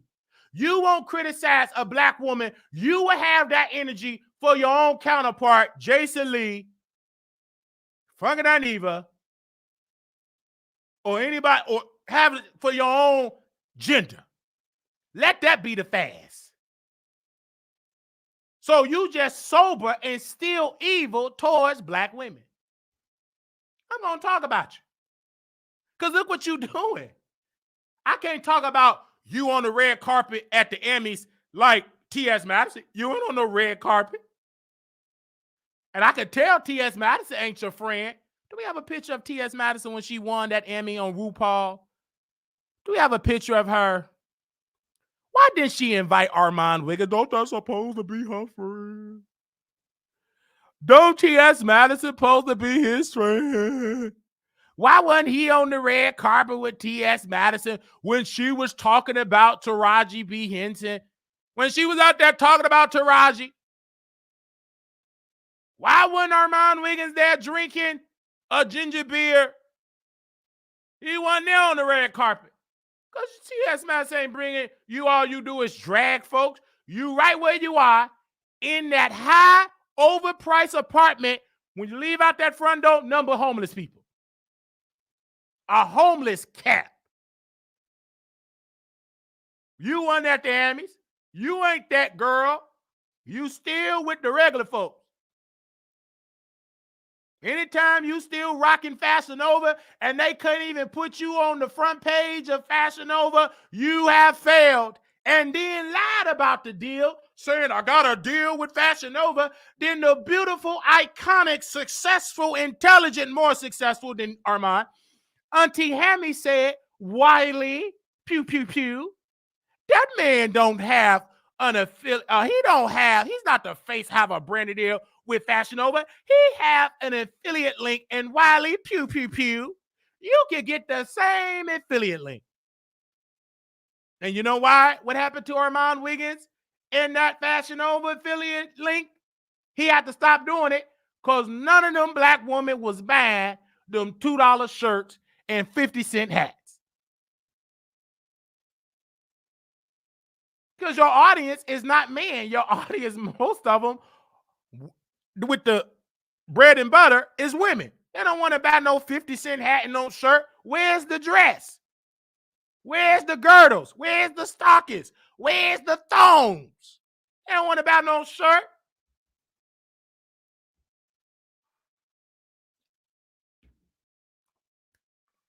But yet, you criticize. And this I tell folks, Wally, you see what Armon Wiggins put? Yes, give it to me. I'm going to drag her with truth. And you in that beautiful rented apartment, it ain't sure you don't own, it's rented. You bragging about paying $10,000 in rent, getting in debt, and hurt because your YouTube career is crumbling. Make It Make Sense have surpassed him. Storm Monroe have surpassed him. And Make It Make Sense don't even have the quality like Armon Wiggins. He's just an average, mediocre guy compared to Armon Wiggins' personality, but over 100, 200, 300,000 people be watching. He getting the exclusive. Make It Make Sense getting the exclusive. An average, mediocre, nerd guy just go live getting the people. Armon Wiggins flipping, doing backflips, drinking, snorting up booger sugar, criticizing black women, loud, feminine, dancing, making music, and don't have half the viewership of Make It Make Sense. Half the viewership of Storm Monroe. Only thing Armon Wiggins can brag that the neighborhood talk have posted me. The Shade Room posted me. And it have not translated to deals. And even when the neighborhood talk posted this story, it didn't even get 100,000 likes, 50,000 likes. It didn't even get 5,000 likes. Many successes. Why haven't Caillou the Neighborhood Talk posted when you release Deposit the Flop? I am not the one, will never be the one. They haven't posted that. They only post when you allow mouth going back and forth with women. Why haven't they posted when you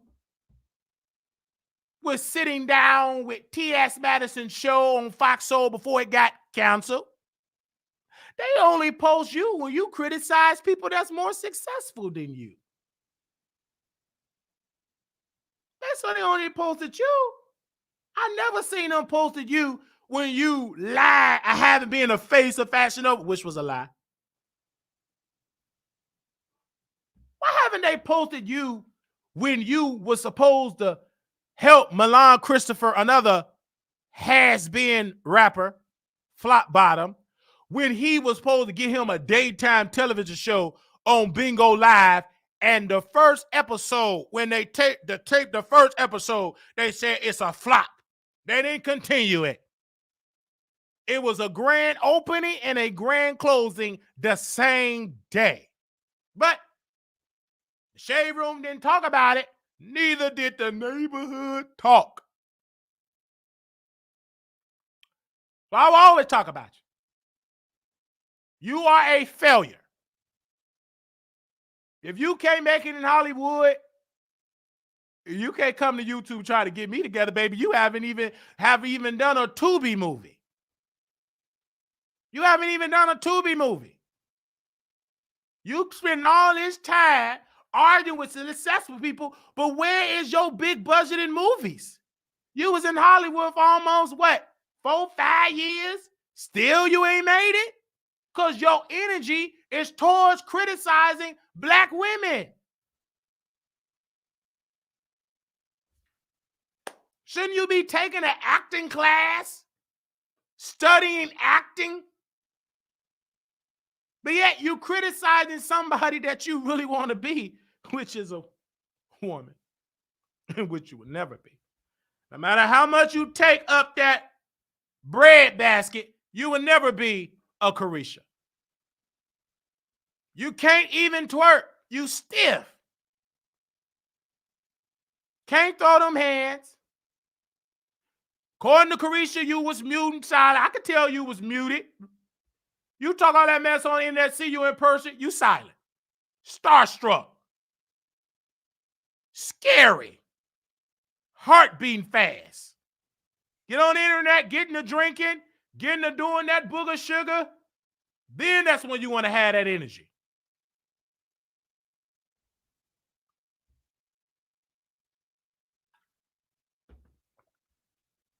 That's why Cardi have dropped you. That's why Nicki is laughing. Nicki did a Funny Marco episode, a Kai Cenat episode, didn't do Armon Wiggins episode, and he said he is the voice of female rap. That's a lie. You ain't no voice of no female rap when you can't even get a female rapper of success on the charts on your show. Sit down with your foolish self. You ain't no female voice of nothing. You is a female hater. You spew hate. Because you never uplift female rappers on a consistent basis. How many female rappers outside of Nicki and Cardi do you only pin them against each other? What? All the other female rappers that's coming up. You don't pay them no mind. Now, you can't even get them on your show if you wanted to because they don't trust that you're going to treat them right. They're going to look at you criticizing Young Miami. You criticize Erica Banks. You criticize Lotto. You criticize Nicki and Cardi. You criticize Sweetie. You criticize everybody. And then you do one good look video and you want people to forget about the hell that you done spewed the other 99 videos.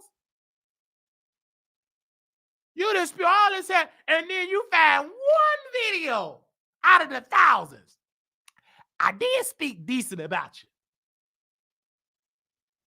But I got to forget about all the 99.999% you was dragging me. Talking about my smell, my hair, my eyebrow, my edges, my sound. But soon when Brother Wiley say something about your music, you hurt, mad, shaken, depressed. Jason Lee didn't even say your name, and you ran to the internet having a drunk, high booger sugar tantrum. Crying. That man didn't even say your name. And you ran and cried, and you hurt because you burnt that bridge. The only bridge that could have got you there. But you burned it up live on camera.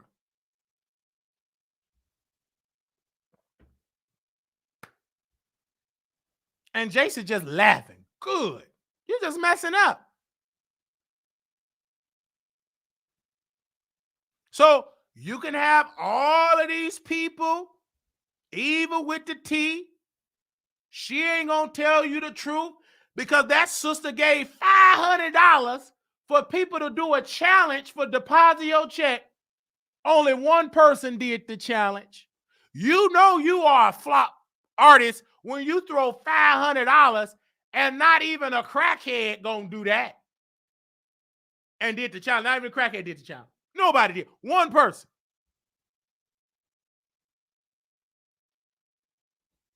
So your priorities is not in order. It's out of order. Yeah, even with the T. And she had to work hard, sleep with people's husband, trick them to spend that $500, and nobody did it. Not a soul. That should make you wake up. People only want to watch you is when you calling black women bees. Because if that truly was sincere support, why they don't support you when you talk about your music, your successes? They gone ghosts. They ain't nowhere. They ain't nowhere to be found.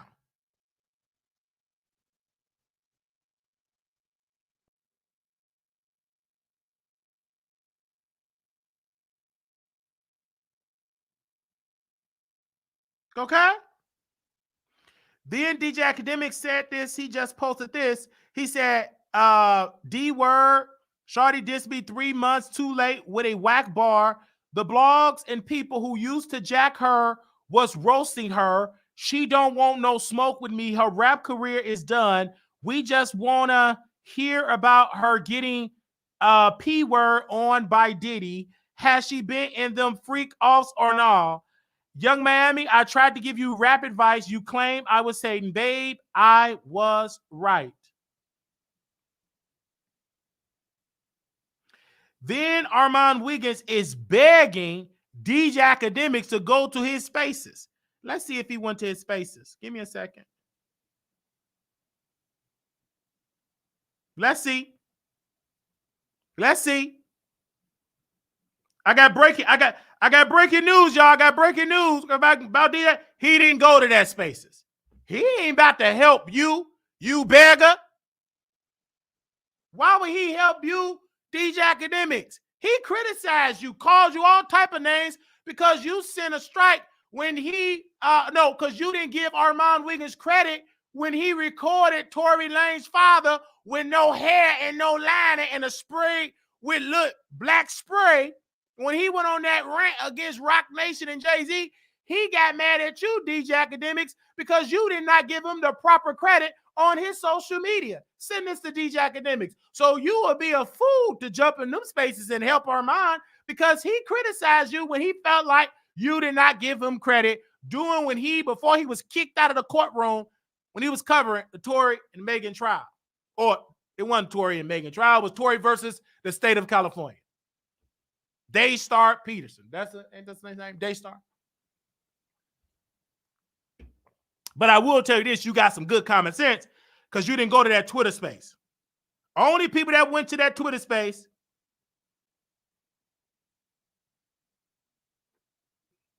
was people that liked the mess and the drama. And that's why you ended the Twitter space early, because he didn't come into space. And then you deleted the tweet. Get in the spaces. I got the tweet. Begging. What you delete the tweet for? This post has been deleted. Here you are begging and then trying to delete it. Let's let the people see what you begging. You begging DJ Academics. Begging. Begging. And then trying to secretly delete it. I'm going to post that exclusively on wilderthetroll.com. That's going up on the website. Here you are begging. Didn't you say I don't beg? My work speaks for itself. I'm the big bad horse teeth Armon Wiggins. I ain't got to beg. I'm lit. How you lit and you begging and didn't get the win and then you want to delete it? I see everything that you do.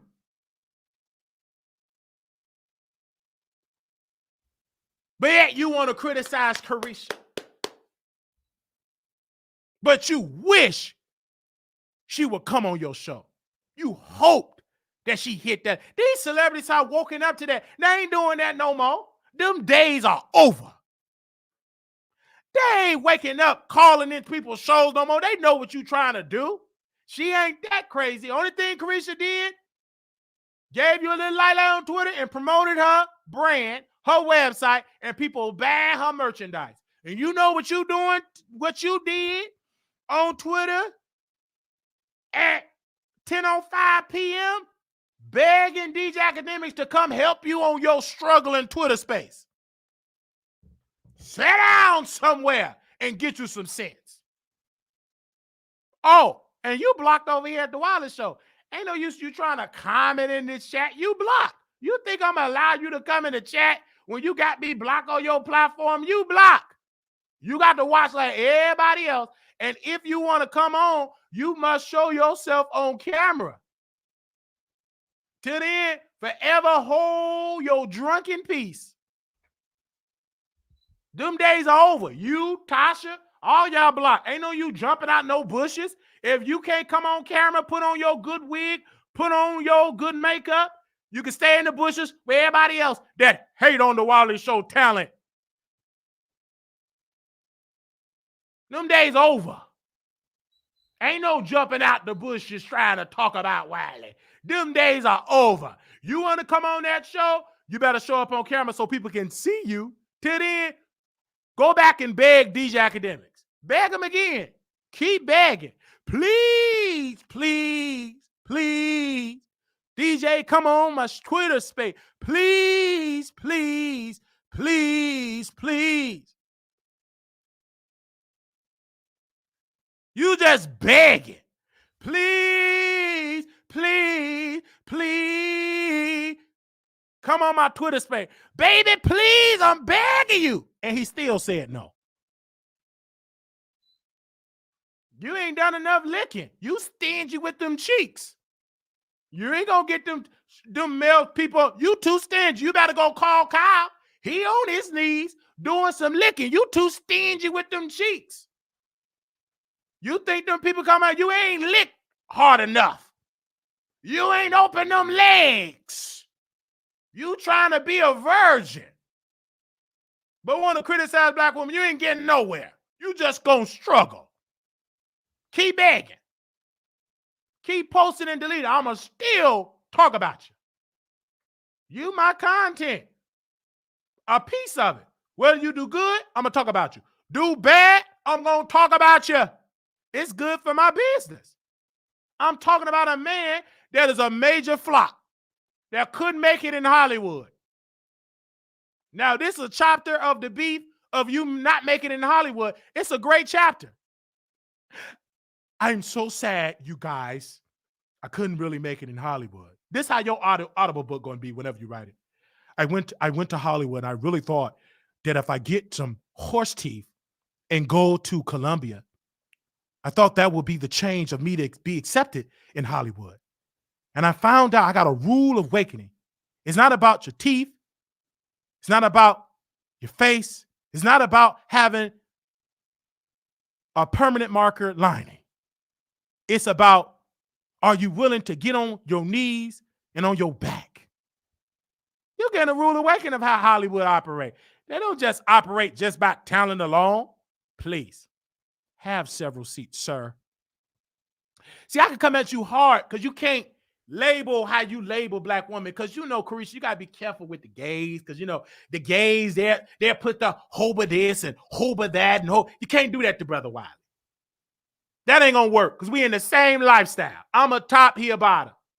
See, black women, I gotta be a little careful talking about. Even though black men can call y'all bees, y'all can't say nothing, but I can because I'm in the same lifestyle.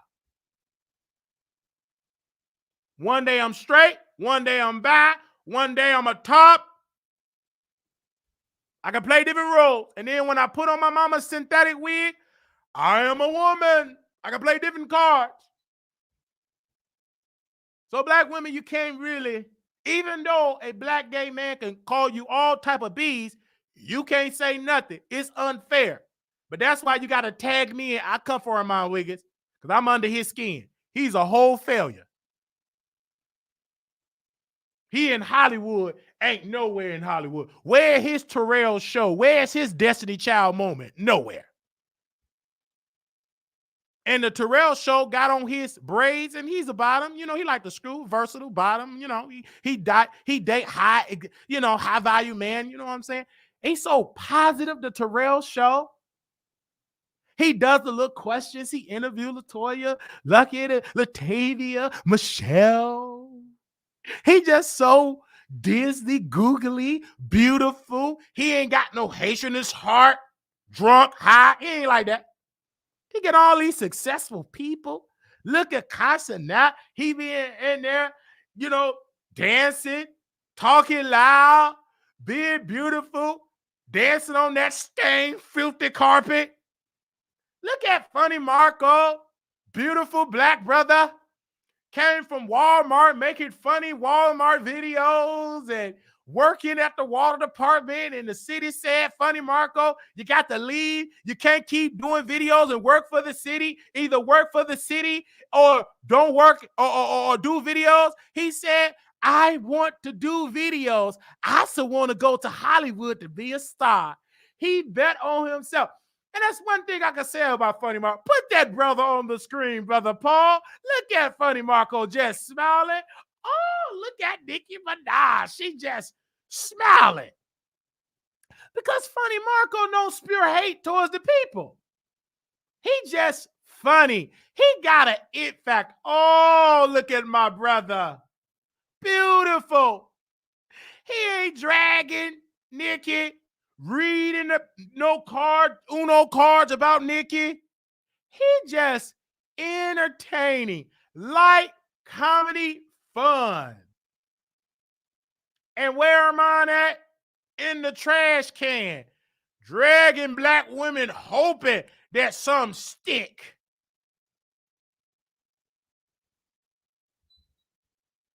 He in the garbage, throwing trash, hoping somebody respond to that filth. And then once we go and move on, he back where he at, crying on YouTube, doing another rebrand. I'm going to make a new change. It's going to be a brand new era. When that new era going to start? Please let me know when new era.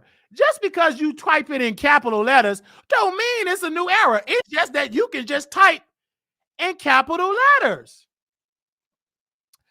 So let's move on and let's bring a sister that's going to be joining me in Vegas. Me and her are storing an event. You know, we're going to be taking over Vegas the last weekend in April. The one and only Couture Bay, welcome. Hey, Wiley. Hey, producers. Hi. So what is your thoughts of Armon Wiggins versus yet another successful celebrity? What is your thoughts of this all? I'm shocked by this energy for Young Miami. You know, he's entitled to his opinion, but he was just crying about being blackballed. So I don't get it. It's weird. Very weird energy. It's given I need to beef with somebody to get some engagement. I guess that crying video about not wanting to do celebrity news and gossip didn't hit. I don't know. It's weak to me. It's weird. He doesn't have to like her music, but to call her a failure, right along with DJ Academics, like y'all are succeeding, but in the worst type of ways. DJ Academics is succeeding financially, but he's gaining all this weight. He's probably not going to live to spend that money.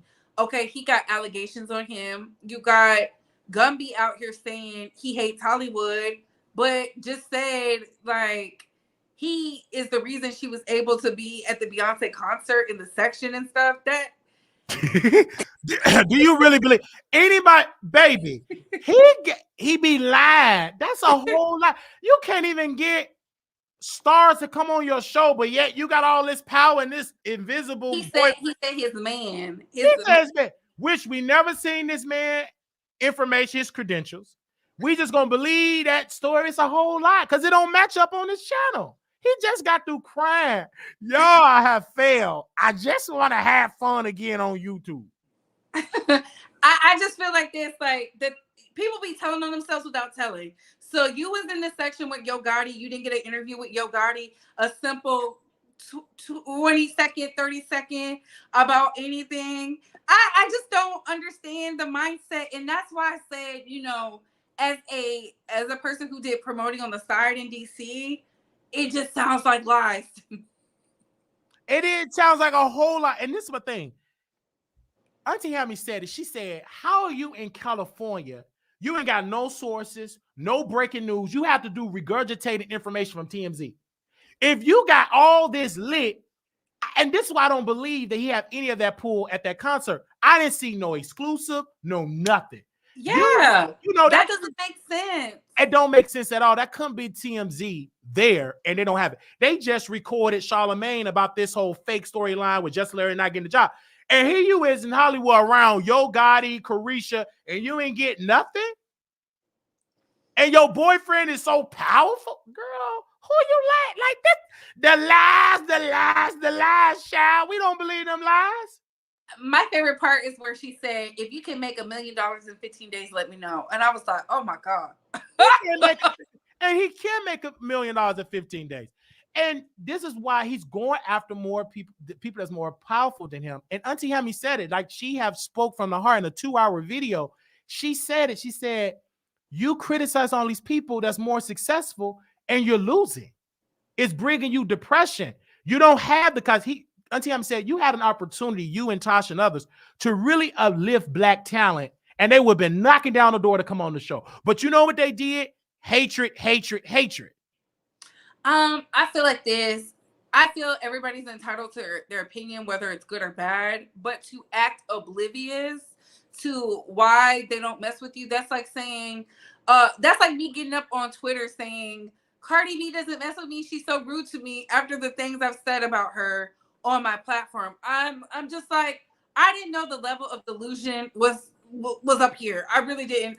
I thought everybody was on the same ground in common sense. But this is the same man who got mad at me for simply saying I disagree with him calling us bitches and hoes on his video that he deleted and attacking me because I simply disagreed with his stance with OG. So it's no wonder he's friends with the people he's friends with. They're very, I don't like Black women. They have this vitriol. They mamas must have not gave them enough hugs because it's always a Black woman. Where's the smoke for Jason, the man who's stopping your bags? You can't even host a Zeus reunion because Jason is putting an end to a hosting, and we know they're not getting paid. He don't even want you to get $5,000. So, like that's what I'm saying. And then this the thing is that Armon have hatred because his mother and father, their relationship didn't work, and so he bringing all of that hatred because he regret that his mother left, cheated, got a new man, cheated on the father, and he felt hurt. And the new stepmamas didn't treat him right. He couldn't get a Sprite. He couldn't get a Happy Meal. He couldn't get no chocolate cake. She was the evil stepmother. So he's bringing that hatred that his stepmother and mother did by neglecting him, and that his mother new man did not allow him to screw people in the house. He had to screw in the parking lot or in the, in the driveway. And he's bringing that hatred because he have mommy issues. He have family issues. This brother even criticized my mental health. But when he sat with T.S. Madison, said, I had to take medication. I could not sit down. But then you just call everybody else psychos and that you all mentally there. And then you say, oh, Tasha, I mean, on T.S. Madison's show before he got canceled, I had to take some Ritalin. I'm just saying, I see everything that this man does, and we're just calling him out. We're calling it out. And then he begged DJ Academics, and DJ Academics said, no, I'm not coming on your Twitter space. And he tried to delete, because this man tried to do what Nikki does. He posts, delete, but he's not that powerful. And he tried to erase and change the narrative. You don't have enough money to change the narrative. So we're calling him out. I don't even think it's the money. I honestly feel like Armon would be more likable if he would just be himself. Like, and I said it on my platform, it's something about taking the braces off. He became a whole different person because, like, to me, he was already unhinged with the braces on because you already know about our spat. But then, now that they're off, he done put on a little Gucci. He's in the VIP, like, I don't know. He got this status thing. If it was really like that, he should be having fun. Like, baby, you don't have to work. It should be easy for you. You do not have to work. And I need the producers. And what does he call them over there? I don't know. I think he used to call them the B&B squad. He don't really call them that no more. He neglects. This is the thing. This is the gag. He's neglecting the people. He don't answer them phone. You know why he don't like them phone calls? Because they're going to come at him. He can't. They're going to disagree with his stance. He can't take what he dishes out. And that's sad. I said that before. But like I said, like, he doesn't have to work. I don't understand anybody having mental breakdowns and you do this full time. Now, I get it. It's a hard business as an entrepreneur. But, baby, you don't have the 9 to 5. You're not clocking in. So I'm not understanding the stress. You have nothing but time on your hands. Time is on your side, in my honest opinions. You don't have to wait. If a breaking story is breaking, you can immediately hop on it and get the clicks and views. I just feel like he's lazy. I've said it before and I'll say it again. He's lazy. Armon, if you're watching this, because we know you are, you're lazy. It's simple. He could have had the interviews. The problem is he wants to be the celebrity, but he's not there yet. You have not transcended your status on YouTube into a functioning brand in Hollywood. It doesn't make sense. You burned your boss's book on your live. You did an exclusive burning of the book, and then you show DMs and text messages. They don't trust you. You are the Lotto of YouTube. You never show the receipts. You never do that type of stuff. You never expose the personal DMs. That's why Jessie Woo's getting that backlash now. That's why she took her video down, because Tamar posted all the receipts. Not half of them, all of them. See, when you challenge somebody, they have no choice but to counteract that. That's why he's stopping your bag, because how dare you put his business out there? But again, I told you, if you were smart, Armon, there's more than one way to skin a cat, and you can't be blackballed unless you want to be. And that's how I personally feel about it. There's several people who should have been out and down bad, and they still thriving in society. I agree. On Tubi, Hollywood didn't let them in. They went to Tubi. Now they're super successful. Like, I agree. It's just weird to me. I don't believe in giving out pity parties. I refuse to give out pity parties to grown adults in 2024. This year is all the money is on the table. Get you some, or cry about it. I can't wait to go to Vegas with you, Wiley. It's gonna be. I can't wait to go to Vegas, even because I feel like for us, we are working entrepreneurs, meaning that we both work 9 to 5, and we still come and we entertain the people. Armon claimed, I don't work a 9 to 5, but yet he have all of these issues and all of these problems and all of this, you know, he really want to be in Hollywood. If you look at how much money in California is very expensive, right? Super expensive. It's very super expensive. And it's a very fake place. And I think Armon adopted that spirit, and he can't be real if he wanted to. Now, he tried to be, this is the sad part, kind of sick. I want to be real, but please accept me. Either you're going to be real and not have the relationships, or get on your knees, because most of these celebrities, they want you to stroke that ego and be dedicated to them and kiss their butt 1,000%. You cannot bend, not even a percentage point. So he's trying, his theory is, I just want to criticize, but please accept me because I did say something good about you in one particular video. That's not logic, because he say to the world, I can't be friends with Wally because X, Y, and Z. Then you know you won't be friends with Cardi, Nicki, Lotto, even Carisha, because you're not treating them with the respect that you said you want from me. You said I am not cool because all you do is criticize. But today, you criticizing yet another successful artist today, in which you said, and when I'm positive, you don't come, but you're not positive. Most of your content is degrading Black women. Just own it. Just take it. You're not a type of person that's breaking stories. Everything that you get, you regurgitate it back on the internet. You criticize Keke Palmer and said Keke Palmer have lost this. And lied. And lied. I had a pick me come at me today about, and I'm calling her a pick me because she was all up in the comment section talking about some. It's just temporary, baby. Whether it's temporary or permanent, it's a restraining order. They view it the same. Be for real. I agree. And someone said it. If Armon's so wealthy, why do his man still have to work? Because he have to have a 2 income coming in. It's expensive. When your rent is almost $10,000 in California for a 2-bedroom and a high rise, you got to have 2-3 incomes. It's the fact that he's renting for $10,000 when he could just buy a house. Yes, he brags. He said, I had a dream that I always wanted to live in a high rise. But that's a nightmare, because then buy the apartment. Yes, it's just like you're wasting it. And all of that. And one thing I love about Tasha, despite her operation, she still invests and got a team. Only thing she can show, she's just now the talent, but it's a team posted. It's like almost a machine. She's running a machine. Armon got to do everything. And if he just cut costs and move to, like Auntie Hammy said, to like Where's he from? Texas?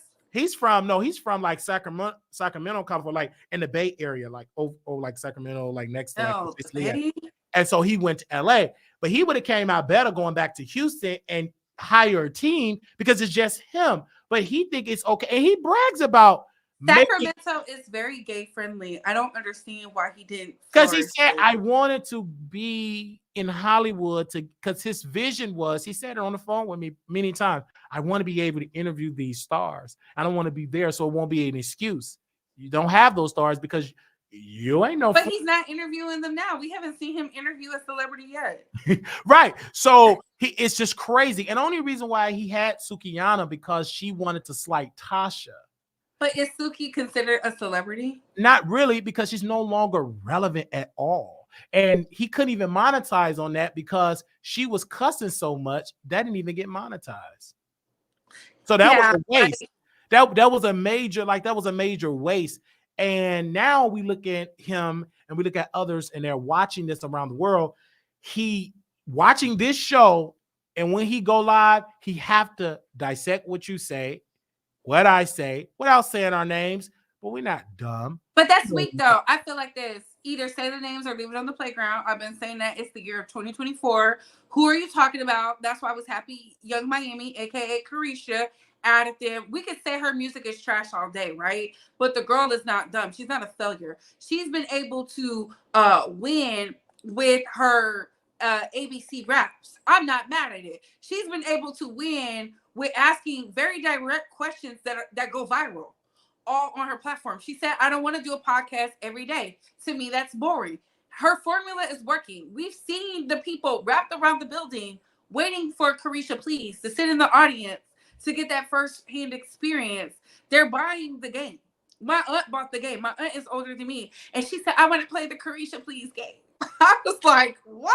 That's money maker. That's money maker. And it's no, and I even I'm not mad at it. Right. And I even love his counterpart, Terrell Show, which is in the community. He's LGBT. He have a game. He had 99.9% of Destiny Child. It is rumored that he is in communication with Beyonce team. If he get Beyonce, that is the first YouTuber to get, and she don't do interviews. She hasn't done an interview, but if she do it, it not only shows he was able to unify, he's going to break the internet. He's going to be the next Club Shay Shay. Absolutely. Facts. He's going Whether it's a boring interview or not, because that LaToya Luckett one did numbers. That Latavia one did so well. Carlos King went behind him to go get Latavia. Yes. The Michelle Williams one did numbers. All we need is Beyonce, baby. She's the last one, because we don't care about Farrah. No, but the thing that I love about him is that he's himself. He studied. I don't watch his. I love his show. Because the man, when I looked at Kelly Rowland, because usually when people interview Kelly Rowland, they talk about Beyonce, right? Beyonce, how it is being a Beyonce. This man talked about her resume, didn't even mention Beyonce, and talked about the lyrics. And I can tell he's a fan because he knew the song, he knew the lyrics more than Kelly Rowland. It is her record. So I give credit to where's credit is due. Armon hoped to have that success, but he have hatred. Now, if the Terrell Show was talking about Kelly Rowland, Smell, calling her B, calling her failure, do you think the Terrell Show would have those artists on the show? Absolutely not. And I feel like there has to be a healthy balance. If you're willing to critique them, you have to give them some praise somewhere. Joe Budden said it best. I know a lot of people give Joe Budden a hard time, but he just said, this is my opinion on where I feel they're failing in the state of hip hop in music. And what I like, and they go over there. We saw Nicki Minaj say, "You hurt my feelings. That's why I didn't want to come over here." And she went on the pop. He was the only one to get that interview that year after she had the baby. So, which did numbers. That's why everybody was up in arms, because of Kai Cenat. Like, you said it best. Like, you don't have to kiss their butts, but you don't have to be malicious either. I agree. You can just simply say, I don't like the music. There's a lot of music I don't like, and there's a lot of music that I found that I did enjoy. And sometimes you got to go against your own fan base and say, I don't care what y'all are saying. It's good, and it is good. The reason why I got the Diddy album was because you said it was a good body of work, and yes, it was. Okay. And let me tell you something about uplifting talent. So I was on station here, minding my own business, and I was playing Lil' Kim album 4. Was it? I mean, I'm sorry, 9. 9. And I was playing 9. I was playing the body. I was just playing the 9 album. One of my Facebook followers, gorgeous black man, he posted about Lil' Kim album and said, I really like this album. So I just comment, not knowing he listened to the station. He said, yes, I was listening to your station here, playing Lil' Kim, and it was a good album. So I like it. Just like the Diddy, just like we had Uplift Smokey Robinson album called Gasms. Somebody text me that isn't the business. They said, thank you. And some of my followers said, I like the album. Because I have a balance. I'm just not that. I just can't criticize people all day. Even when Armon Wiggins, to his credit, when Deposit Check came out, even though people didn't listen to it, I purchased it. Great record. I'm not the one. Great record. I told him personally, I think you need to make a video for that record because it was so good. It was the lyrics, the storytelling, awesome. And I purchased it. That's one thing he can say. I'm going to talk trash, but if you got something good, I'm going to buy it. The same thing with Nicki Minaj. I purchased her music. The same thing with Brandy. I purchased some music. So I have a balance. I may not like every song, but I still went to the store and purchased it. Even T.S. Madison, even though the movie flopped, I still sat. I was the only one in the theater to go watch. I remember when you told that story too.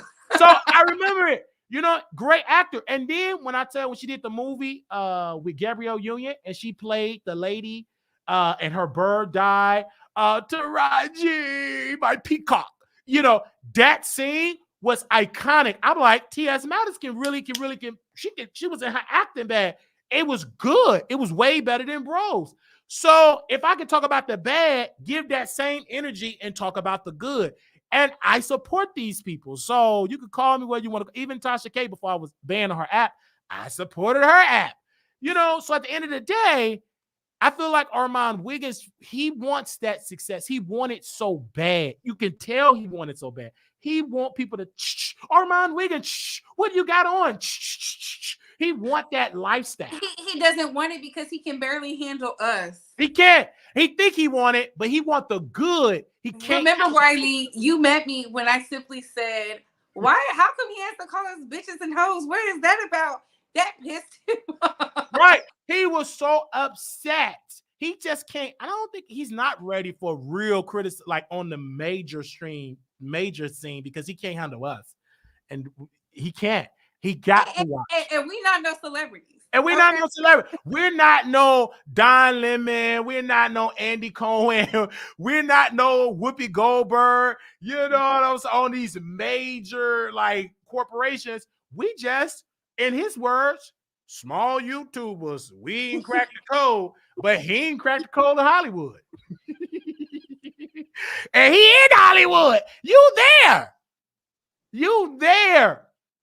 I've seen Taraji leave, was it DC or left with her baby, went to Hollywood to make. I've seen women do it with children. And here you are, ain't got a child. You just wasting seed on your man in his cheeks and still flopped in Hollywood.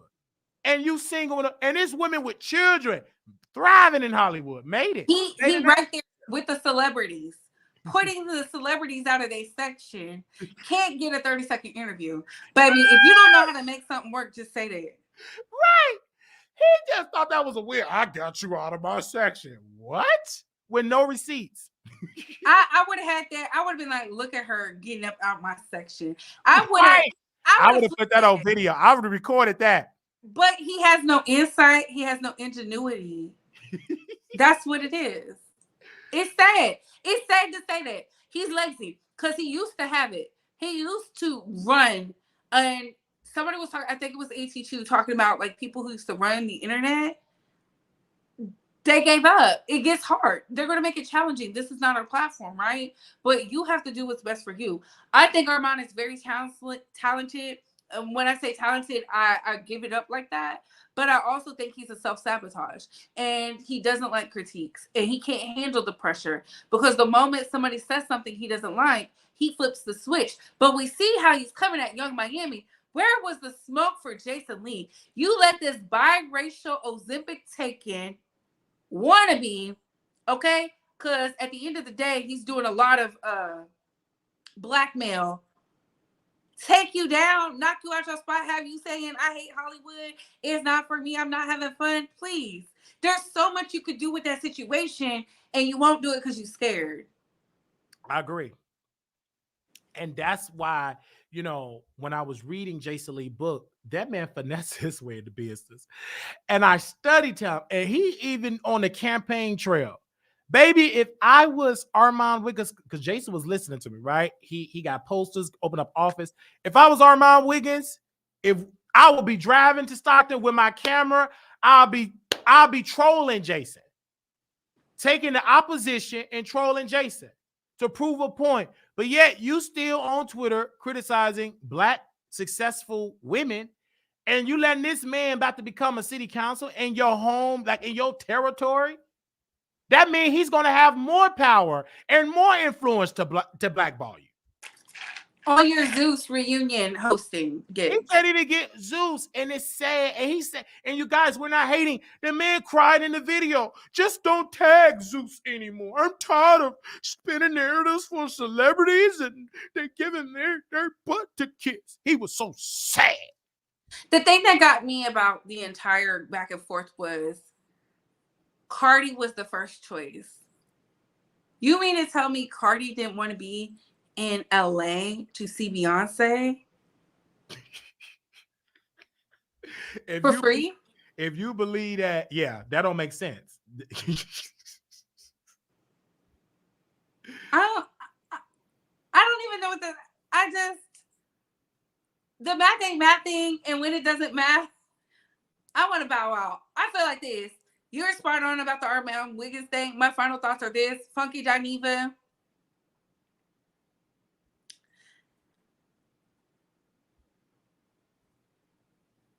He had 11,000 in the chat today from what I saw. If he was Dragon Fox Soul, people are tired of it because... They're tired of it because what he have to do, week one, okay, you drag. Now, you got to show that talent. And I'm sorry, Funky Dineva. Let me help you out, player. You got to bring that wig back. You got to be the character. You got to bring the character. Bring the wig back. Bring it back. Just bring it back. You cannot longer just show up as Quentin. They don't want to see Quentin. One thing I love about Tyler, when them movies be flopping, when Tyler, baby, he bring Madea back. Come on, let me bring this old woman back. Hello, how you doing? Faithful. He bring her back because that's a guaranteed win. This man, bring back that lipstick. Let that lipstick be on the teeth. Bring back that wig. Bring back them dresses, them girdles. Bring it back. And them people will be back there watching. You got to bring the character back. Don't nobody want to see Quentin. They want to see that wig. And you're going to have thought-provoking content, and to make it interesting so you won't be stale, it's time for you to bring other people on your show. For me, honestly, I think what make the show pop too is for you to have two hosts on the show and you go toe-to-toe with Fox. So you make stars. I think personally you should do that, because when I went to Fox Soul today and I saw Dustin, I didn't like him. I feel like he just don't get it. He's just a man with a hat. He just looked good, but after he get through talking, he put me to sleep. I know he's good in the bedroom because I talked to many people that he screwed, like your boy Nunu, A Connection TV, etc. He screwed a lot of people in New York, but he just did not bring the roast and the gag and everything. And I like his podcast, the Friend Zone podcast. Only when I'm drunk, I can dissect the podcast. But when I'm sober, I try to listen. I literally went to sleep. So he just don't do it for me. And I went to Funky Dineva. He was kind of dry this week. And today he was kind of dry. I don't know what went on. I don't know what happened. He was more entertaining when the internet was glitching. Now he got a new microphone and mixer, and just personality just stiff. Where's the personality? I like the man you went to He get lazy. That's that laziness. You ain't hungry. He just sat there. Like, the laziness. Like, I looked at it and went to sleep. And I already know Claudia and them is trash because she couldn't even let me read the comments. Production, can you roll the comments? Because she's too busy watching fucking Dineva, watching Wiley what I post. She can't stay focused. It's a mess. The wigs are not 2015. If they were so 2015, the men who are making it, doing parody skits as being women and transcending that into their comedy, would not be successful now. People love to see a basket case. They love it. Like, they love it. They love it. They love it. They love it. They love it. And this is one thing I had to say about Couture Bay. I like you because there's not too many YouTubers that have a little bit more following and want to bring somebody else up. It's not too many of them. Even Armon have said it, that he had to beg, and he asked like Lovely T and they said no. You know, and then when he finally made it, then she'd take a picture. But when he first started, she told him no. So it's not too many people, and only Tasha K brought Armon Wiggins up. It was a strategy, and she wanted to bring him up because he was having a narrative, and she kissed his butt, and then they had an interview. Dr. Sabi, you do it on my show. Don't you do no other show? And she snatched that interview. He been confused everywhere. And because his problem is he called Tasha. Hey, Tasha, so, hey, sis, you my mentor. You know, I'm going to interview Dr. Sabi. Is that all right with you? You know what Tasha K did? Went to them same people. Okay, Tasha K, this is Dr. Sabi's right. I will love you, Tasha K. And Tasha K said, sign a contract. You can't do no interview in 6 months. He been hurt. Because there's nowhere in the world I'm going to go to the ops. That's my competition and tell them I got an exclusive. That's just like Fox News telling CNN they got an exclusive. What do you think CNN going to do? They going to go to and try to snatch it. That's why some of you women can't keep your man, because y'all over there telling your homegirl how good that man can make you cream, and that same homegirl, she getting creamed by your man because you promote him too much. Belkanana. That's the same. You be bragging about your man, how good he is or how bad he, but he good in bed. Guess what that homegirl gonna do? Go test out that man. And that's a whole core fact. So you don't want to believe it or not. So when it came to fucking Dineva, just put back on your wig, baby, and go to sleep. I don't know if you got sober today. Maybe tomorrow you have a couple of little super chats to get some booger sugar to bring that person out. Because maybe he can't do it sober. That's sad. Even Armon Wiggins is dry when he's sober. But when he get drunk, what's up, B? He be dancing when he's sober. So yeah, we're gonna talk about Nicki Minaj. I'm on a fast and I'm ready. And with Nicki, and we started a verse with Beyonce. The truth is not shade, it's the truth. But when he get drunk and pissed and angry, oh no, big time, big dog, give me that book. You big, yeah, you still fat. Boo, boo, boo. Let him get sober. He's just as dry as some meatloaf. Not they need the barbiturates. They got to get high and drunk to bring that person. Like tonight, Armon Wiggins was high and drunk. That's why he can't go live. Baby, he gonna be slurring over his word, knocking over that camera. Man, he gonna be slurring, falling out. He high. When he's sober, he just is boring. So yes, what's up, guys? I'm tired. Let him get high and drunk. I can guarantee Carisha gave that man run to that bottle. Watch. Oh my God. Soon as he get high, he gonna be cussing you, B. Get out of my chat, B. Chat. When fucking Dineva turned that bottle up like this, I screamed so loud.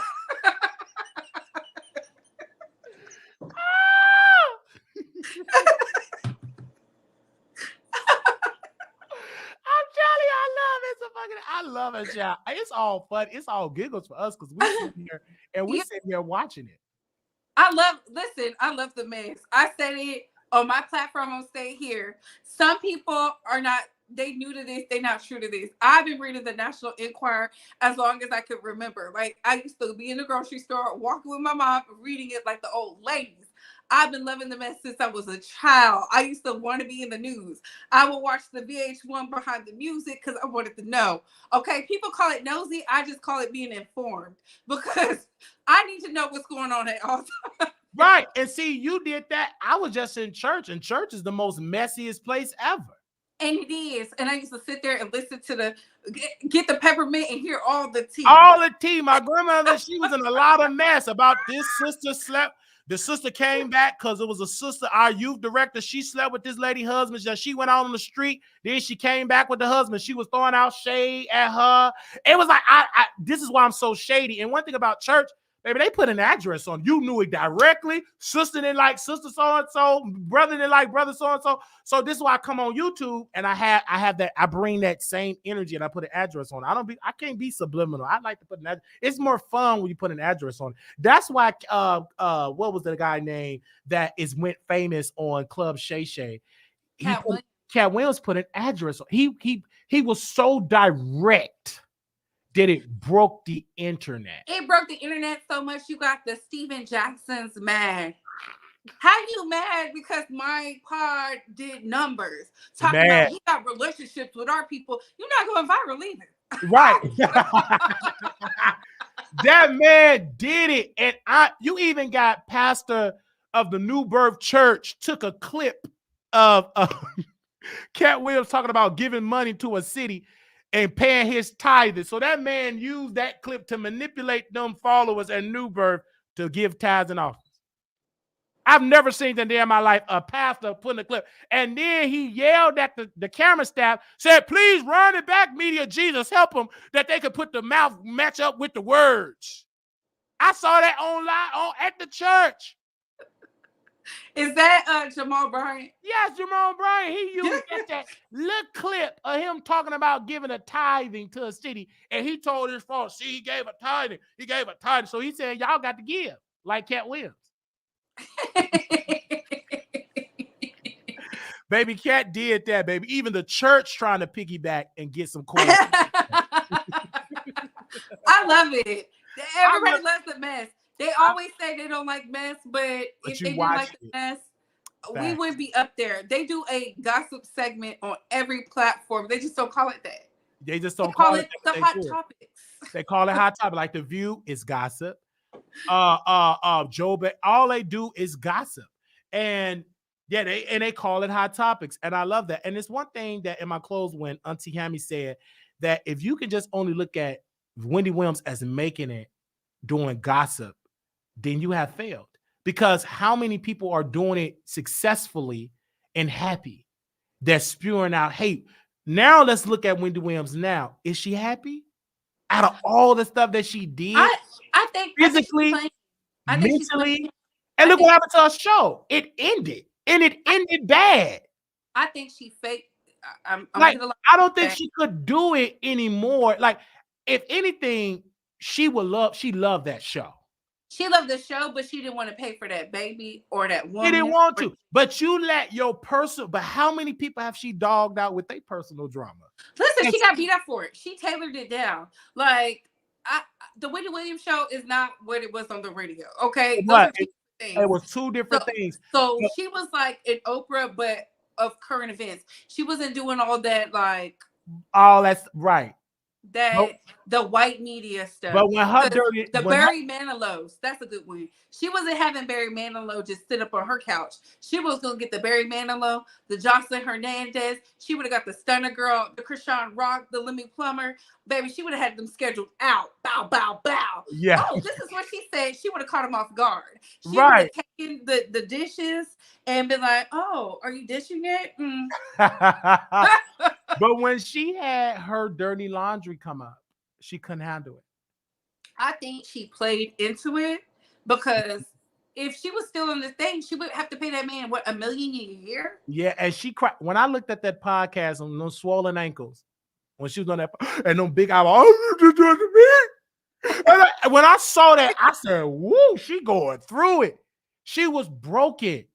She was I believe I think it's broke, and she was a drunk. Now that's true. She's a calm woman because she knew what to say. Mental issues. But this is the thing, Couture. Anytime that the bank say that you cannot control your finances, not her, the bank froze her account. Yeah, went to the court. Now, usually the court would say, okay, Couture, you her daughter, we're going to let you go. Baby, they said your son can't even control this. We got to get an outsider. So you got to get permission. That ain't you can't play that. She wasn't concerned, because her mind just went, anytime the court, do you know how hard it had to be for the court to say you cannot have rights over your money? That threshold is up there. So that's, to me, I don't think she faked that. Because obviously something went on because she can't even get control of her money.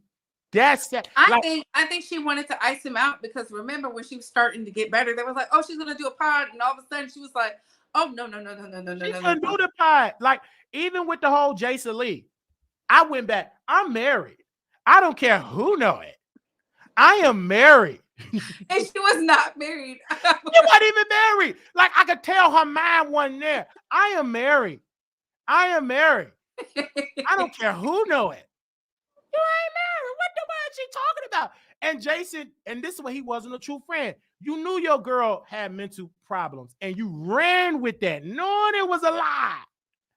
Listen, and they had Jason to do that. is by any means. That's why I said Armon knew what he was doing going over there, so I don't know why he's crying about it. Everybody, right? Look what he did to Wendy Williams. Look what he did to Queen Latifah. He lied and said a family member died. I'm the cousin to get Queen Latifah on the phone.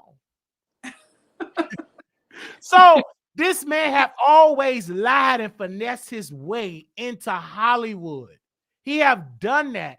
And if you read the book, see, Armon did not read the book. He put it to flames. He just bought it because he thought that was a way to get in. But he didn't read that man book. Neither did he didn't.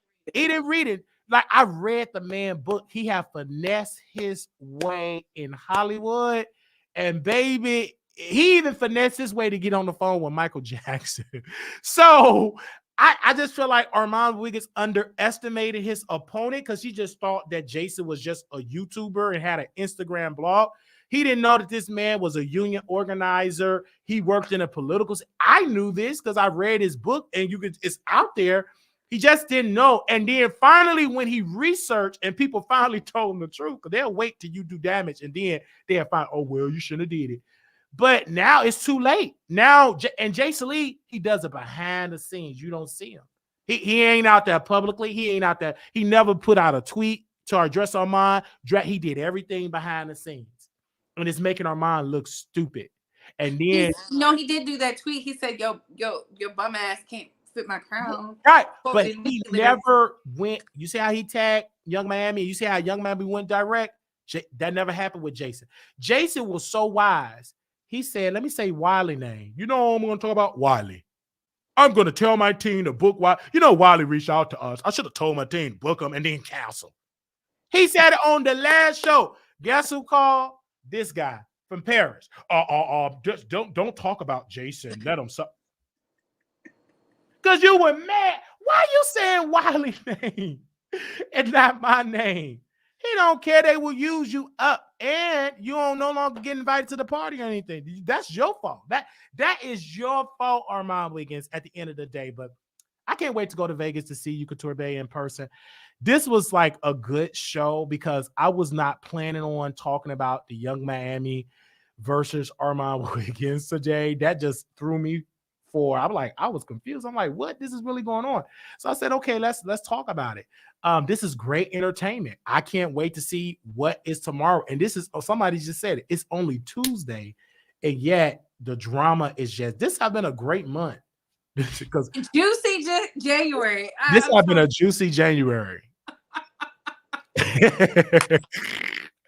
This have been a juicy January. Like, it's have going on for Funky, Fox Soul, Cat Williams, Oprah getting dragged. Like, it's just have been one of those months. I just feel like it's incredible. And I'm glad this is a movement for us. And it's just, I'm excited for this month and excited for this year because there's so much that is going on. Even like YouTubers are quitting. It's a lot of successful white YouTubers, about 5 of them. They have all quit YouTube. That's because they don't know how to look. They can't have no more babies. They have no more drama. Jeffree Star called a lot of these people out and said, I didn't have the backing and my makeup has done well, which it has. He got, baby, what he said goes, okay? Whether he got the isms behind him or not, what he said go. That right there is your power. He said, I might do YouTube. They got shook. They was praying he stayed over there on TikTok. Please don't bring him back to YouTube. And he don't even have to go to YouTube ever again. He's making money in his sleep. In his sleep. That's a very powerful brand. Like, honestly, people love that brand. And he's making great money. And it's like he used the YouTube, but build his business, but use YouTube as a vehicle. And it paid off. It literally paid off. He have a product that is selling well. And that's why he get high value black man that's supposed to be straight. That's the personal trainer, Von Ray, and wink, wink. He buying straight, quote unquote straight, because Von Ray went over there. This before he ain't gonna get invited again because he was almost deleted. He all cut up now. But yeah, he doing it now. Like, that man be having powerful, good looking black men. Woo! Listen, remember that lady that was begging her man to come back? Yes, said please. When I say I love the mess, I love it. It's like they were begging. It's you gonna beg. That man got money, and you thought you was straight. Man, you went over there. You went over to his show, that estate on that private jet. You left straight, but you left a bottom when you leave that. It was wearing matching pajamas. Yeah.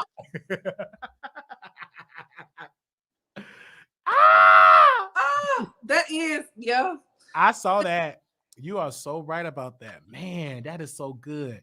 Man, that's great. But thank you so very much, Couture Babe, for coming. Thank you for having me up. Thank you to producers. I hope I see y'all in Vegas. Yeah. At the Island Station. This is for the grown and sexy. We not on no mess. Listen, if you get messy, 911. That's okay. You're gonna be okay. Because we want to have fun because I love meeting, and as you can see, you're gonna love meeting the people that watch you. It's a different vibe because I've done it twice. It's like my 3rd time meeting people. It's just a different vibe because then you get to see real people and how your video touched them, and it's just amazing. Because I can't wait. Yeah, it's like it's a different type of vibe, and it's a different, like, because when you're on the internet, you can't really feel. Yes. But in person, you can really feel it, and you will see like. We should do like a color theme one day. Like one day we would all wear the same shit. Yes, we should. We definitely should. We'll think about that. Yeah, we should. Absolutely, because it's like a great vibe. Like when I look at Tasha and them when she was on stage, that's amazing because you have people that are supporting you. You go from YouTube of doing a live show. I think that's amazing. I think that's amazing for any creators that do it. And I think everybody should meet they people. And that's how you grow that brand. Because I look at Tyler Perry, he did the email list, he built that following. So anything he do, they remember because they remember how personal the meet and greets, the conversations after the show, recording them on camera. And now every time he release a project, his followers is there. My mother is a follower of Tyler. He can't do, I mean, Tyler Perry. The same, I don't care if it's the same episode. Tyler Perry. She went from the plays to the BET to what is the name of the cult they got? The Highest. She loved that show. Sisters. She loves Sisters. Sisters is good. I like Sisters. I mean, Sisters over and over. Then she liked the other show with Christian Keys and she called that the Tyler Perry show. I said, Mama, it ain't Tyler Perry's Christian Keys. But anyway, she loved that show. The Queens Men. All the Queens Men. She watched it over and over and over. House of Pain fan? Huh? She watched House of Pain too? She watched House of Pain. She went to her plays. She went to like anytime they came to the Erie Crown Theater, she was there. Like she loved like Tyler Perry. I don't love him as I used to, but she watched him a lot. And I think that's great. I think that's because he built that and that's his bread and butter, those black women, those church women or church-friendly women. And now the men watch because you're going to go where your women go and older people watch and now white folks watch. You know, it's just he made a lot of money. And look how he have his own studio, his $1 billion operation. I think that's amazing. I never met a man that went from doing stage plays of having $1 billion business, changed the game for Atlanta, Georgia. Literally made Atlanta, Georgia, the Black Hollywood. Yeah. Wow, I never thought Atlanta, the Black Hollywood. Impact. That's what Impact will do. But thank you for having us. Thank you so much. Bye, y'all. Bye, y'all. Okay. If anybody else want to call in, y'all more than welcome to call in. We will put the number on the screen here. And if you want to give your thoughts about what we talked about today, you're more than welcome to call in and we will bring you on at this time if you got something to say. If not, thank you, because I know it's 11:30. What was it? 11:36, I believe. But I would love to get you on if you want to come on. All right, 972-674-9462. We want to thank you all that is here. I also want to thank the moderators that is holding it down. Thank you for those that follow me on Twitter at Wiley Show. Also, we want to thank our readers for coming over to wileythetroll.com. It was amazing and it's great. I think it's great. I think it's a great opportunity for that. I love TS, but that's just me. 250,000 on Funky is crying. I wish I made that a year. Well, yeah, I just feel like it's a lot of work because despite Funky Dineva saying he made $250,000 a year, now he's got to see how difficult it is to fight to get that money on his own platform. Now he's going to see that I have to fight so hard to get the $250,000. You know what I mean? You have to fight hard to get that. Even though you can make it, but look how much work you got to put into it. You got to do videos every day. You got to chop the videos every day. To make $250,000 on YouTube, it's a certain amount of views you have to reach. It's a certain amount of a quota you have to reach. And you all do it. You don't no longer have that machine. You no longer have those producers. You no longer have those research. You don't have the $1 billion corporation. And that's what you got to know. And you have to do that every single day. Every single day. Stand on top of having cutting edge entertainment to get that $250,000 or more. So I think it was kind of strange, you know what I'm saying? Because making $250,000 plus having your YouTube channel, that's a lot of money. You could have made your $250,000 for your personal channel or more, which you own and control, and then plus a guaranteed $250,000 check from Fox Soul. I mean, hey, so now you have to work so hard, even though we see that they're struggling over there with TGIF to find that person to have that chemistry. And that's the sad part about it, because they only got a 3-panel show. And the reason why they're struggling to find it, because fucking Dineva was the show.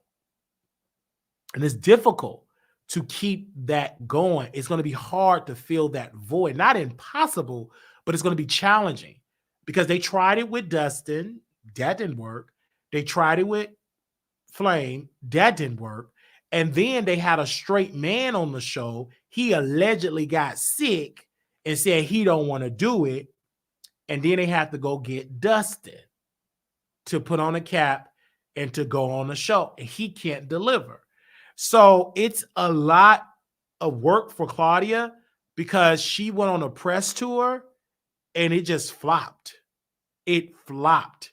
And she knows it flopped, because it's not really working. And she's over it. From my sources, they're saying that Claudia is upset with the executives because the show is flopping, and she felt like she's made out to be the bad guy here.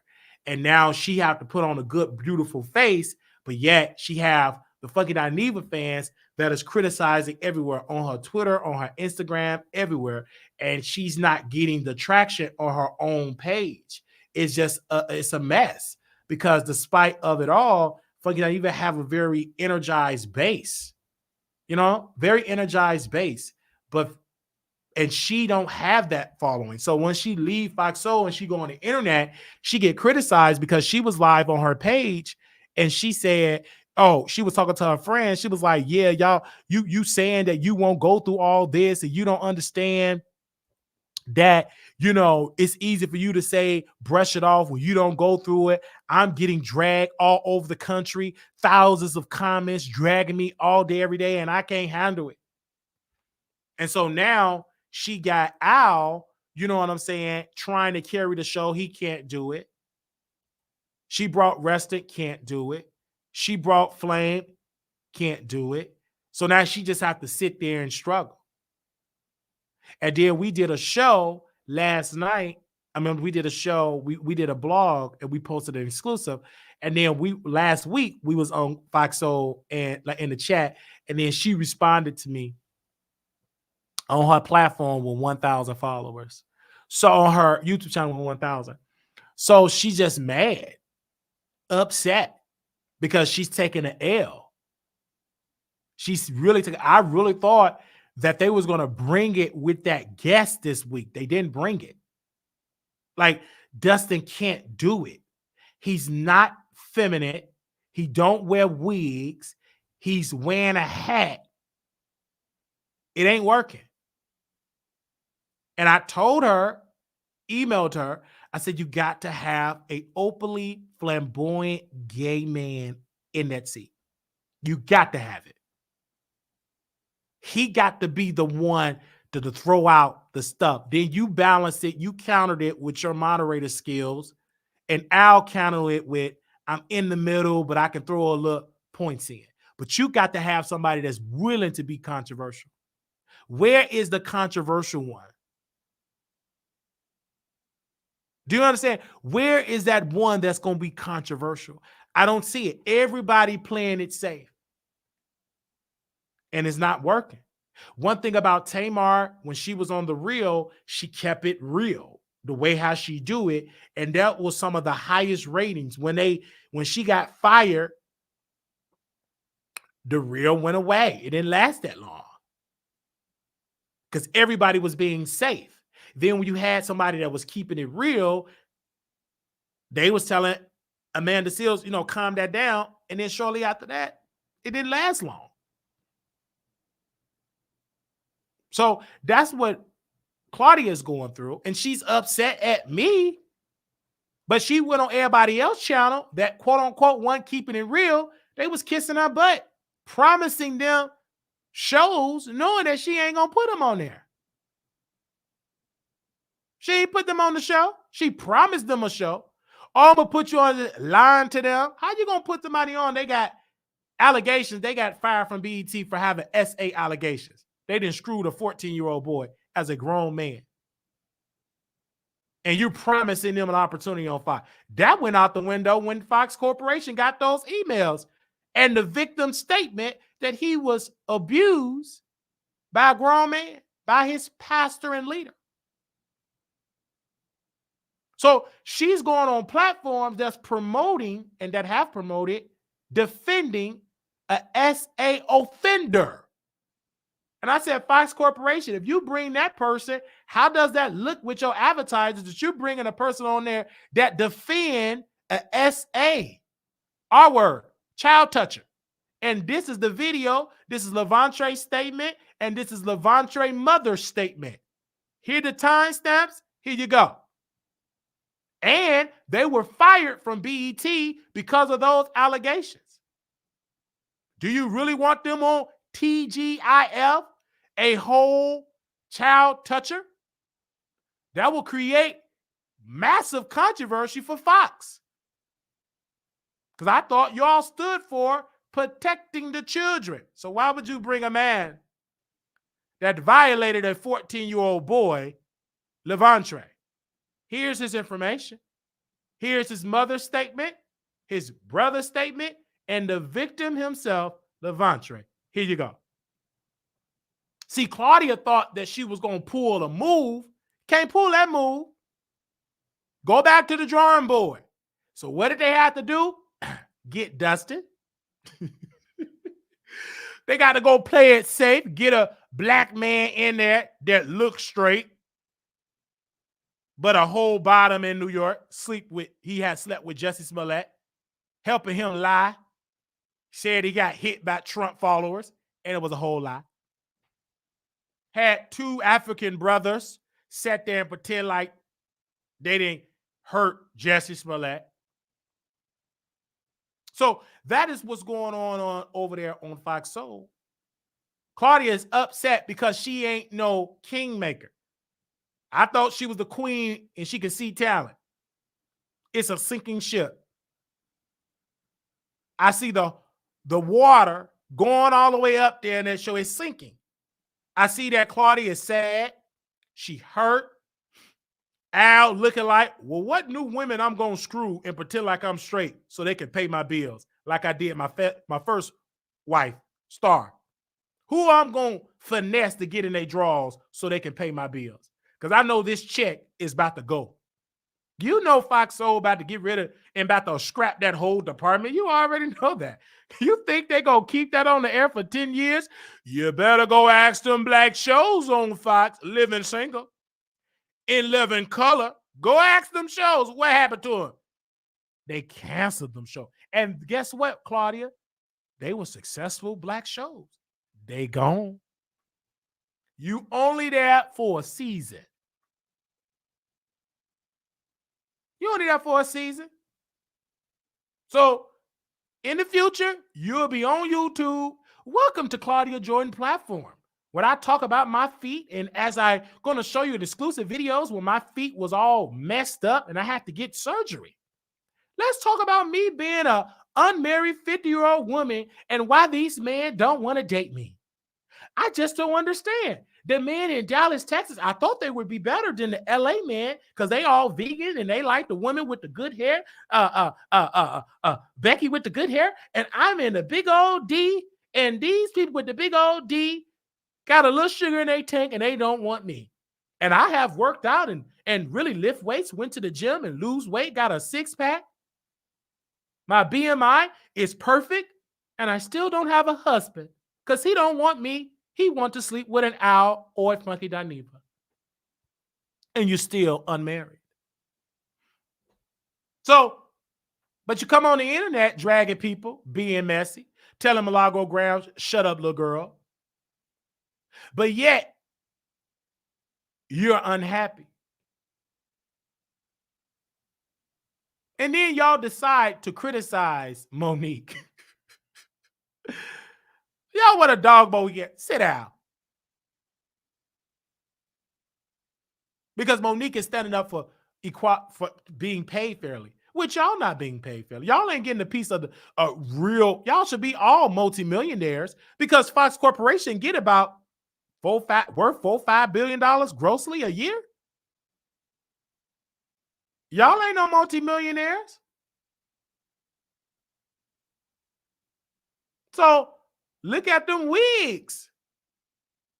You can tell that ain't no multimillionaire status. So you can't get mad when we criticize y'all. Y'all sit and criticize people on TGIF. You on YouTube. And we know Claudia gets on us again because she goes live on her Instagram with about 300 people. And she be mad and hurt because she can't handle the criticism. Al, he be mad and hurt and got to get on a cruise ship to do a threesome with 2 married husbands. But he try to act like he's so low-key, he freaky. Get him on a cruise ship, he's screwing some people's husbands.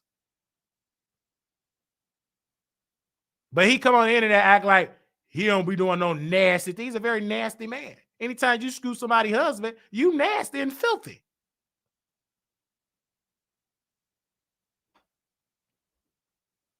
We already know about fucking Dineva. He's a whole struggle. Addict. Need to be in somebody's sobriety house and say, hello, my name is Quentin and I am an addict. Hello, Quentin. Welcome. He need a strong detox. But he know if he detox, that talent gonna go away. Most of his high view videos when he was on the Booger Sugar. And he brags about being on the Booger Sugar. Didn't fucking Dineva with that wig say, yes, I did do some Booger Sugar with this guy in the bathroom. What's that guy name? The one that got the flop rapper daughter. She's a flop. The one got all them veins and muscle and no neck. What was his name? Didn't he brag that he did some Booger Sugar in the bathroom with her?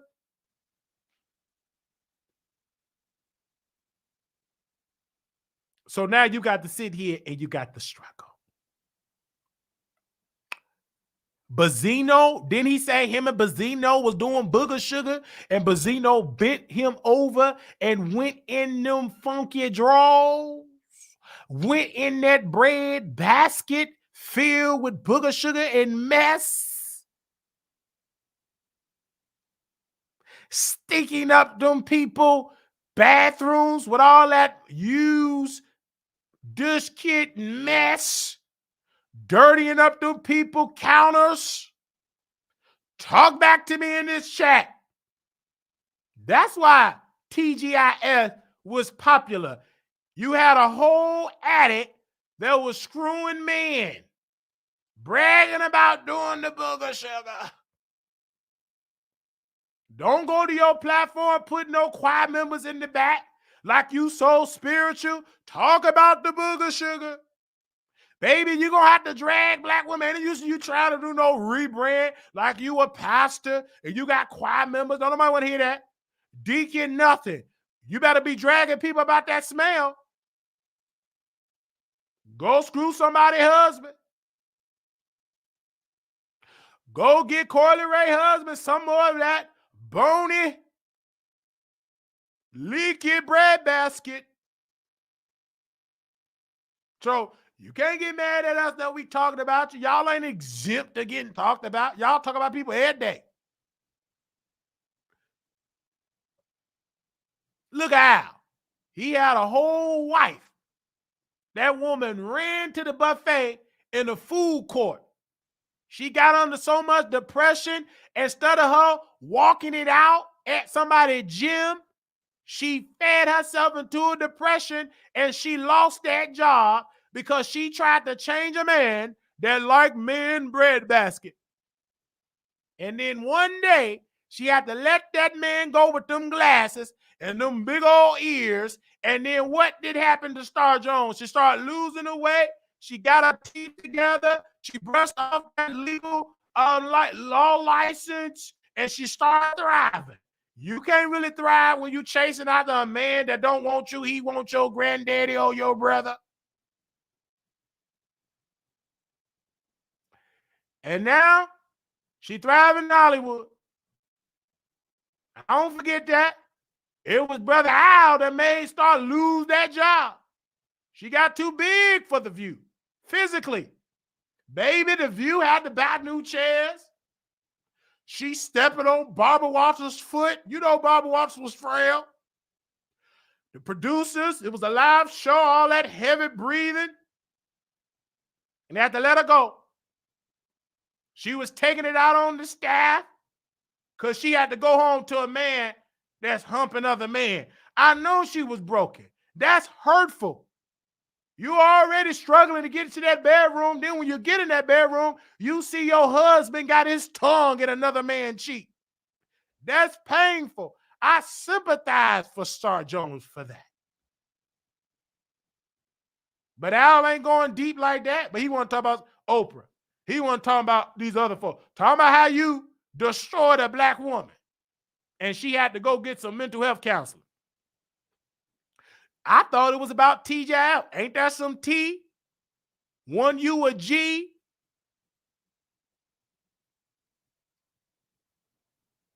All right. I know y'all don't like that type of teacher, but we're going to talk about it. They'll come out there to bring Michelle ATL in on the show. At least she going to bring the clicks and views, because then Claudia going to have to go back and forth with Michelle ATL instead of her saying jokes about the community. Bring Michelle ATL on the show. Then Claudia, you was being messy about Michelle ATL selling fucking Dineva. So what is the person? I believe you're going back and forth with somebody that looked like Gary Coleman. Remember that, Claudia? But now you going through right now. The same man you gossip for, he throwing you under the bus and calling you a bee and saying that your box smell like fish. But you was all right with it when he was talking about Michelle ATL box. Now he called you multiple bees, calling you fish box, stinky. You can't handle it. But you was laughing and kikiing when he was talking about Michelle ATL. But now you struggling over there. You might as well bring Michelle ATL in. At least you will have more views over there. Because one thing we love to see women go back and forth. That's why The View was popular. Back in the day when Rosie went against Elizabeth. We love that. We love to see two women go back and forth. That's why Zeus is popular. Because what keep the lights on? Women with no teeth. You got Jocelyn from Puerto Rico, an addict. And you got Natalie Nunn and that chin going back and forth with Rosie Posey. They feed up. They don't pay her fairly. They pay her good in food. Get her drunk. They keep the lights on over there at Zeus. So I got to say this, Claudia, because I know you watch.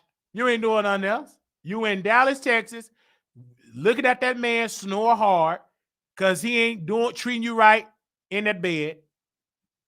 You putting him to sleep, but yet you still got to watch and go in your study to get your rolls to get off. Because that man ain't doing nothing back down there in the department. You sad.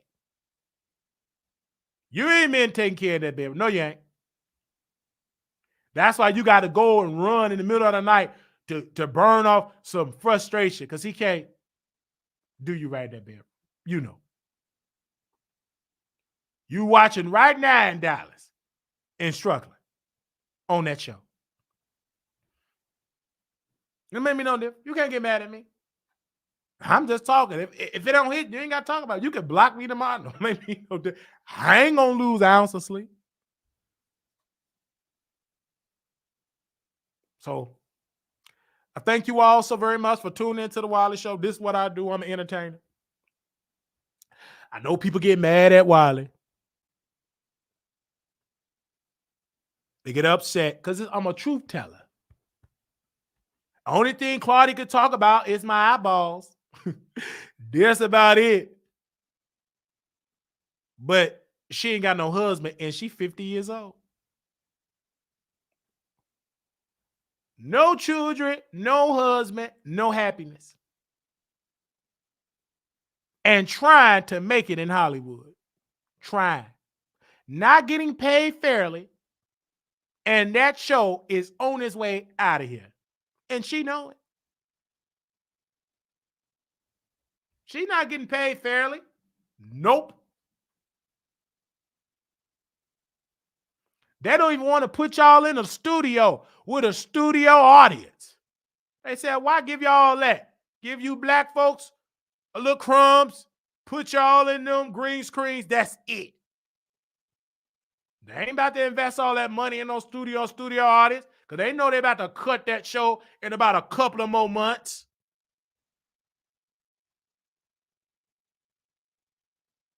Can't get mad at Brother Wild.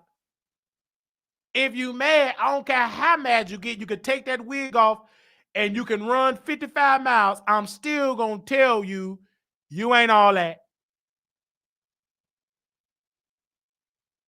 You're the one that said, be truthful in your reporting. I can report on you. You still wearing wigs because you don't want people to see your real hair and you still single. I thought if you wear a wig and put makeup on, you should have a husband. You'll come out better not having no hair and show your real scalp. Don't no man want you got on that wig. Because, baby, when you take that wig off, take off them eyelashes, take off that makeup, they're going to see the real you. Because you got all that and still don't got no husband. And you can't say, I don't want a husband. You do. You just ain't find the right man that just want women on. You just attract Al Reynolds type of man. You know what Al Reynolds type of man, intelligent, will screw you, but you got to share with men. You know it. That's why you can't stand Al. When you look at him, he represents the man that come to your yoni.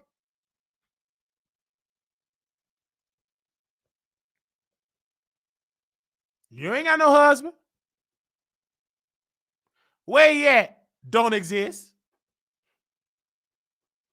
Because why walk down the aisle with Al or with an Al type of brother? You ain't going to do nothing but eat more, get depressed, and end up like Star Jones when she was about huge on The View.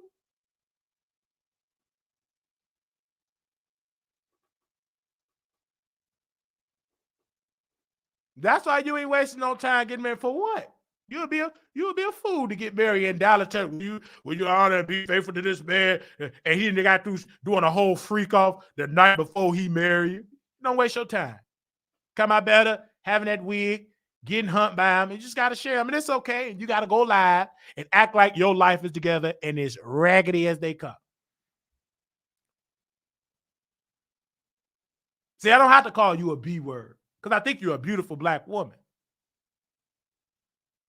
You just lonely. And the only thing you have is the internet. And Fox sold your baby. They about to dump you in a second. They about to dump you. And you're going to see Fox didn't care nothing about your soul.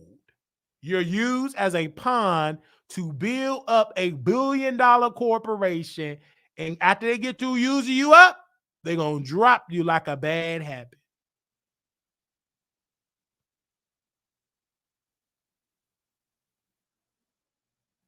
I understand that. The phone lines is open. See, I don't need nobody to call in. I do the talking. Anybody want to call in?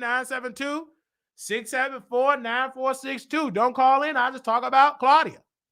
I talk about Al.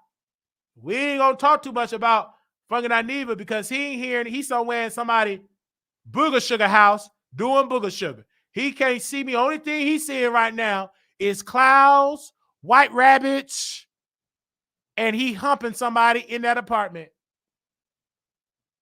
He at the bathhouse right now. He'll see this whenever he sober up, which is never. So he got to see it doing some booger sugar. So that's how it go. Anybody want to call in? 972-674-9462. You can call in at this time.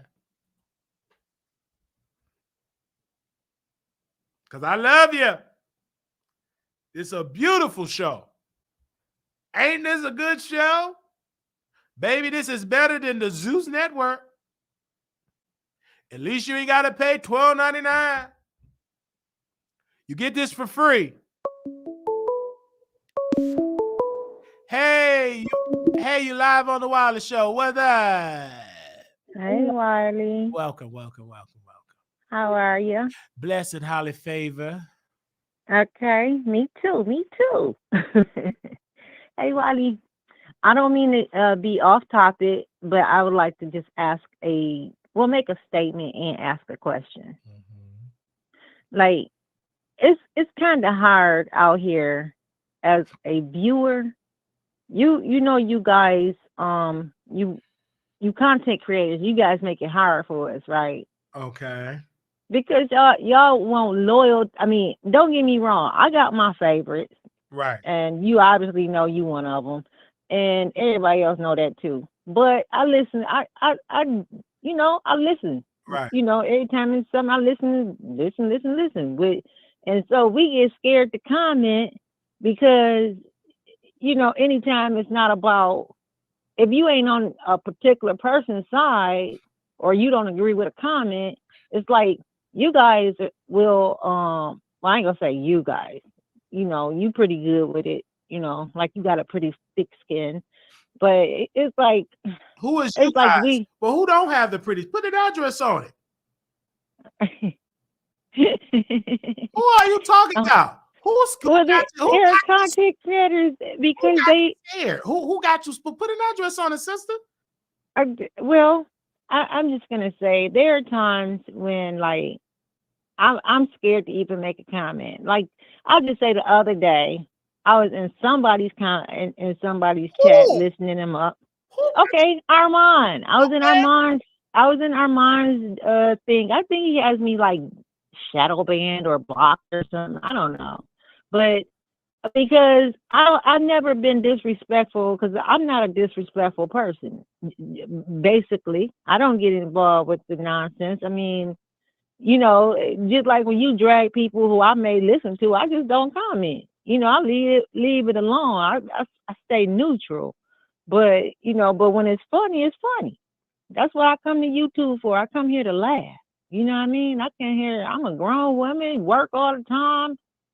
I got a life. And I'm like, you know, but if you don't agree with certain people, they'll tell you, get off their chat, and they'll block your comments, you know. And like I was in Armand's chat, and I had said, oh, so you finally listen to Wiley, you know, about, why did I say that? Because I was looking at my computer, my comment disappeared. Like, it went away. I didn't even see nothing that I said. Like, just because I mentioned your name, like, I'm like, well, why that gotta be so? You know, like that. It makes it hard. It makes it difficult for the people to have an opinion. It's like we gotta choose, and most of us just come on here to have fun, enjoy it, you know. And Wiley, you do know that most of your women are single women out here, right? Ask me how I know. I got a whole phone number and have them on my phone. So I know that 1,000%. But you know what I'm saying? So I know that's but first of all, I'm glad that you just put an address on it, because I told y'all over here, pretty much, as long as you don't cuss, you can say what you, but say my name over there. It's almost like you said that person got the plague. It's almost like, because they can't, I got these people spooked and nervous. But I even have. But go ahead, sister. Go ahead. There has even been times when I could, like, when he had crossed the threshold of getting like a certain amount of subscribers, or no, you know, it was a HBO. And I had put on there like, congratulations. I mean, you know, I thought it was a good thing before, you know, we learned whatever different. But when he was on that HBO spot, I said, well, congratulations or whatever. And I know that every comment can get read or whatever. But, you know, but he never. I've said things to Armon like a few times, like congratulating him when I thought he done a good job or thought he was funny at times, and he don't even say thank you. And his audience are kind of rude. And you know what? I realized back in 2022 when that mess started happening when he burnt that book. Now I was I only been a mod for one time. For one content creator, and that was for like 3 or 4 months. And I said, "Oh, never again. I won't do that no more." Because first of all, I'm a businesswoman. I don't work for free. But but if I like you and I see you trying to make a endeavor, I will. I don't mind helping. I throw a cup. I give a dog a bone. I mean, it's not like that. Like I'm doing sympathy work, but I enjoy it. If I like you and I care about you and stuff like that. But just say back when that book burning thing happened, right?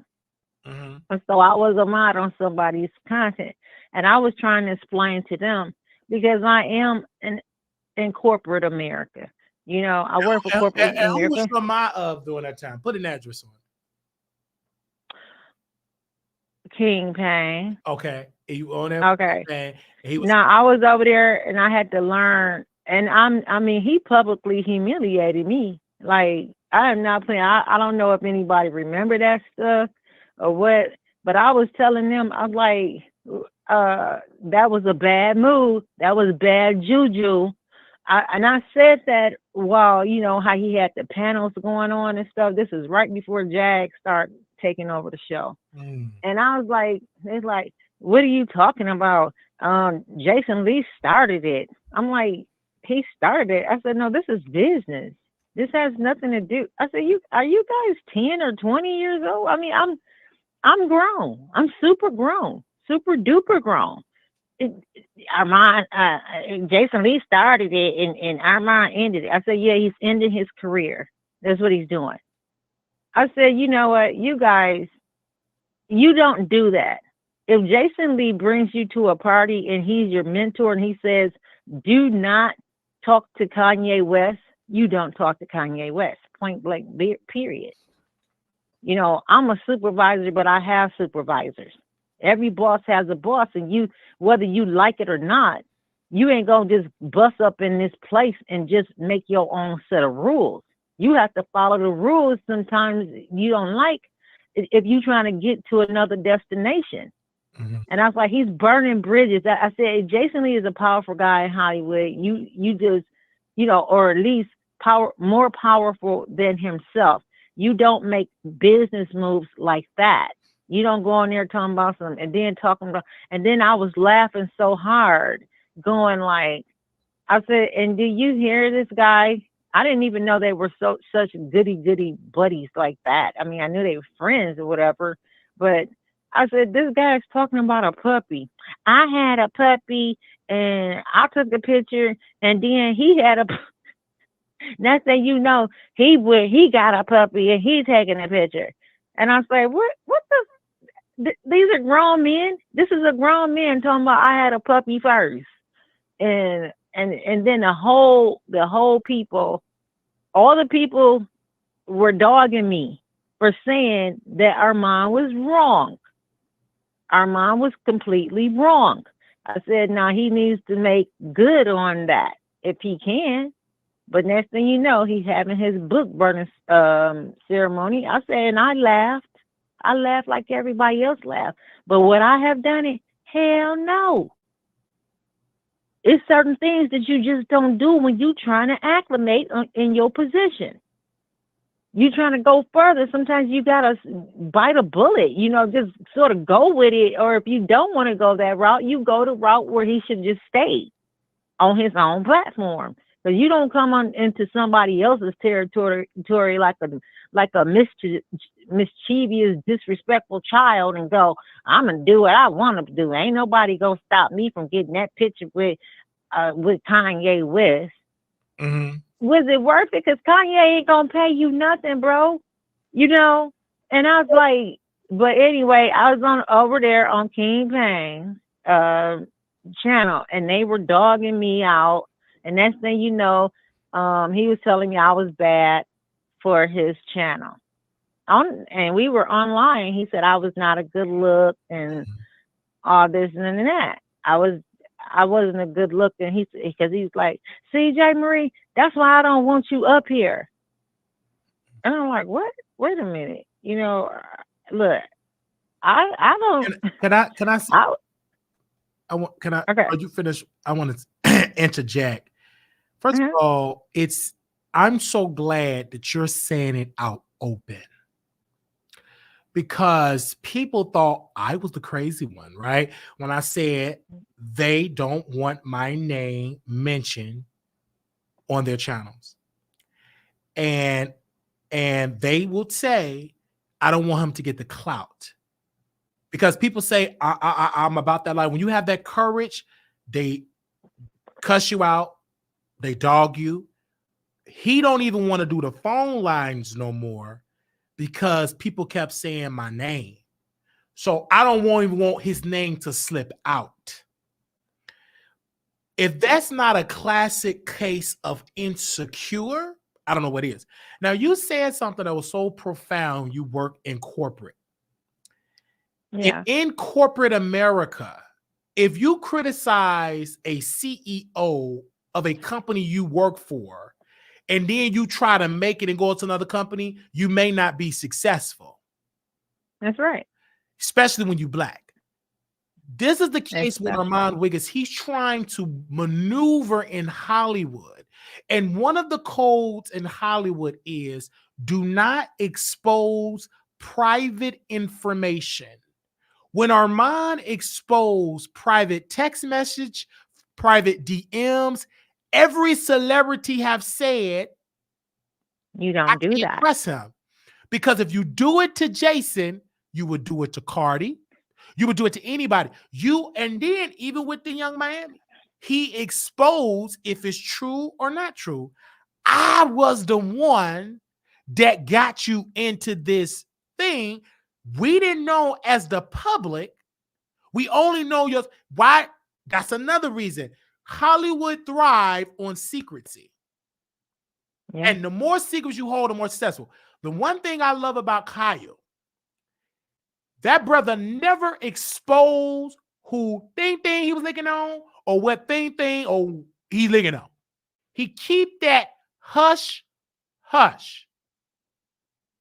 So what you said wasn't wrong. You just said it to a person and to a man that is insecure. Insecure bottoms. I don't know how, and Auntie Hammy said it, I don't know how Armon can be insecure when you can be free who you are. You can be a top, you can be a bottom, you can get married. Why are you so insecure? You don't have to have a menstrual cycle, but yet you can say you're a woman. You don't have to you can't birth children. Yet you can say I got a yoni. So yet you can just dog women out and they can't say half of the things that they really want to say because you got gay privilege. So why are you so unhappy? Why are you so insecure? And then the sad part about it is they lie. And I tell you, and you listen to my advice, go over there and say Wiley's name. And I can guarantee you're going to be blocked and cussed out. Yes, absolutely. And that's then the this truth. other guy, come on the Wiley show and look good, you're going to be dogged.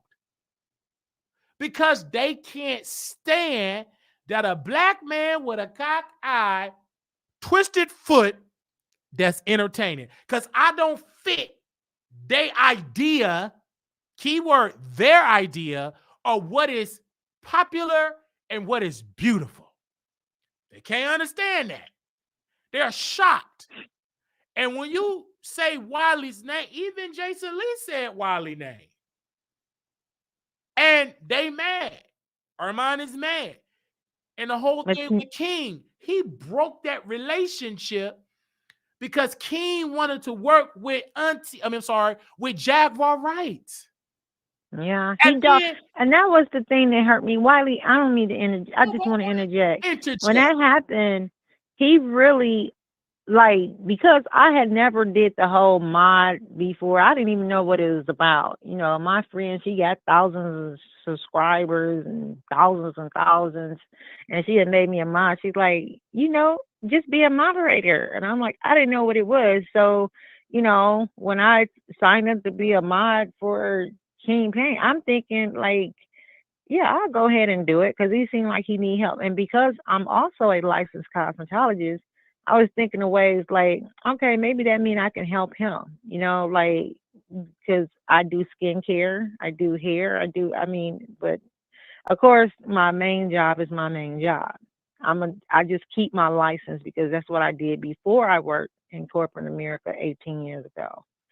But yeah, but so I was just trying to think of ways I can help. You know, so there I was sitting up there, got to pay them $5 and then want me to donate $20 every 2 weeks, and which is really, it wasn't a big deal, but it just the way that I felt. And then Jaguar started coming over here, and it was like I was staying up talking to them like all night when he wanted to do those long lives and stuff. And then he was like, I was being like cut off, you know. Um, he started one until he told me publicly. All I'm saying is he could have told me privately, even though I was catching a vibe because I'm an empath. As well. I'm sorry to say I'm a Jamaican. I got 25 jobs, but I could feel something after only 3 months of being there. And I was like, I don't think he likes me or something. And then so publicly, he's like, J. Marie, that's why I don't want you up here. I'm like, what? What? I'm paying you. And then Jag coming there. That's when she was taking over the show. I mean, everything was Jag, Jag, Jag, Jag, Jag. I'm like, whose show is this? I don't get it. Because I've ran businesses, and I guess because I'm a businesswoman, I don't let other people run it for me. I do what I'm supposed to do, and I handle what I'm supposed to handle and how it's supposed to be handled. But I just saw, yeah, yeah. Well, he got it for 4 months. I was there. I want to say it again. You had to pay him to be a moderator. Well, they asked for the donation, yeah. That's crazy. Because they want the Crown family people to pay. I mean, Couture Bay, we in the wrong business. We need to start charging our moderators. Well, do you know I did not know. I didn't know nothing. Is that the reason why I still gotta work a regular job because I ain't charging enough money? No, because that wasn't going to work out. That wasn't going to work. Leah TV. Hold on, Leah TV. Deposit your check. No, that's what they asked. That's what they asked of you. You know I like you. I really, really like you. you the one, baby. I mean, who else up in here that's a positive? Well, baby? I'm not going to say that it's required, but it was asked of me. To commit. Okay, so you said I got to ask.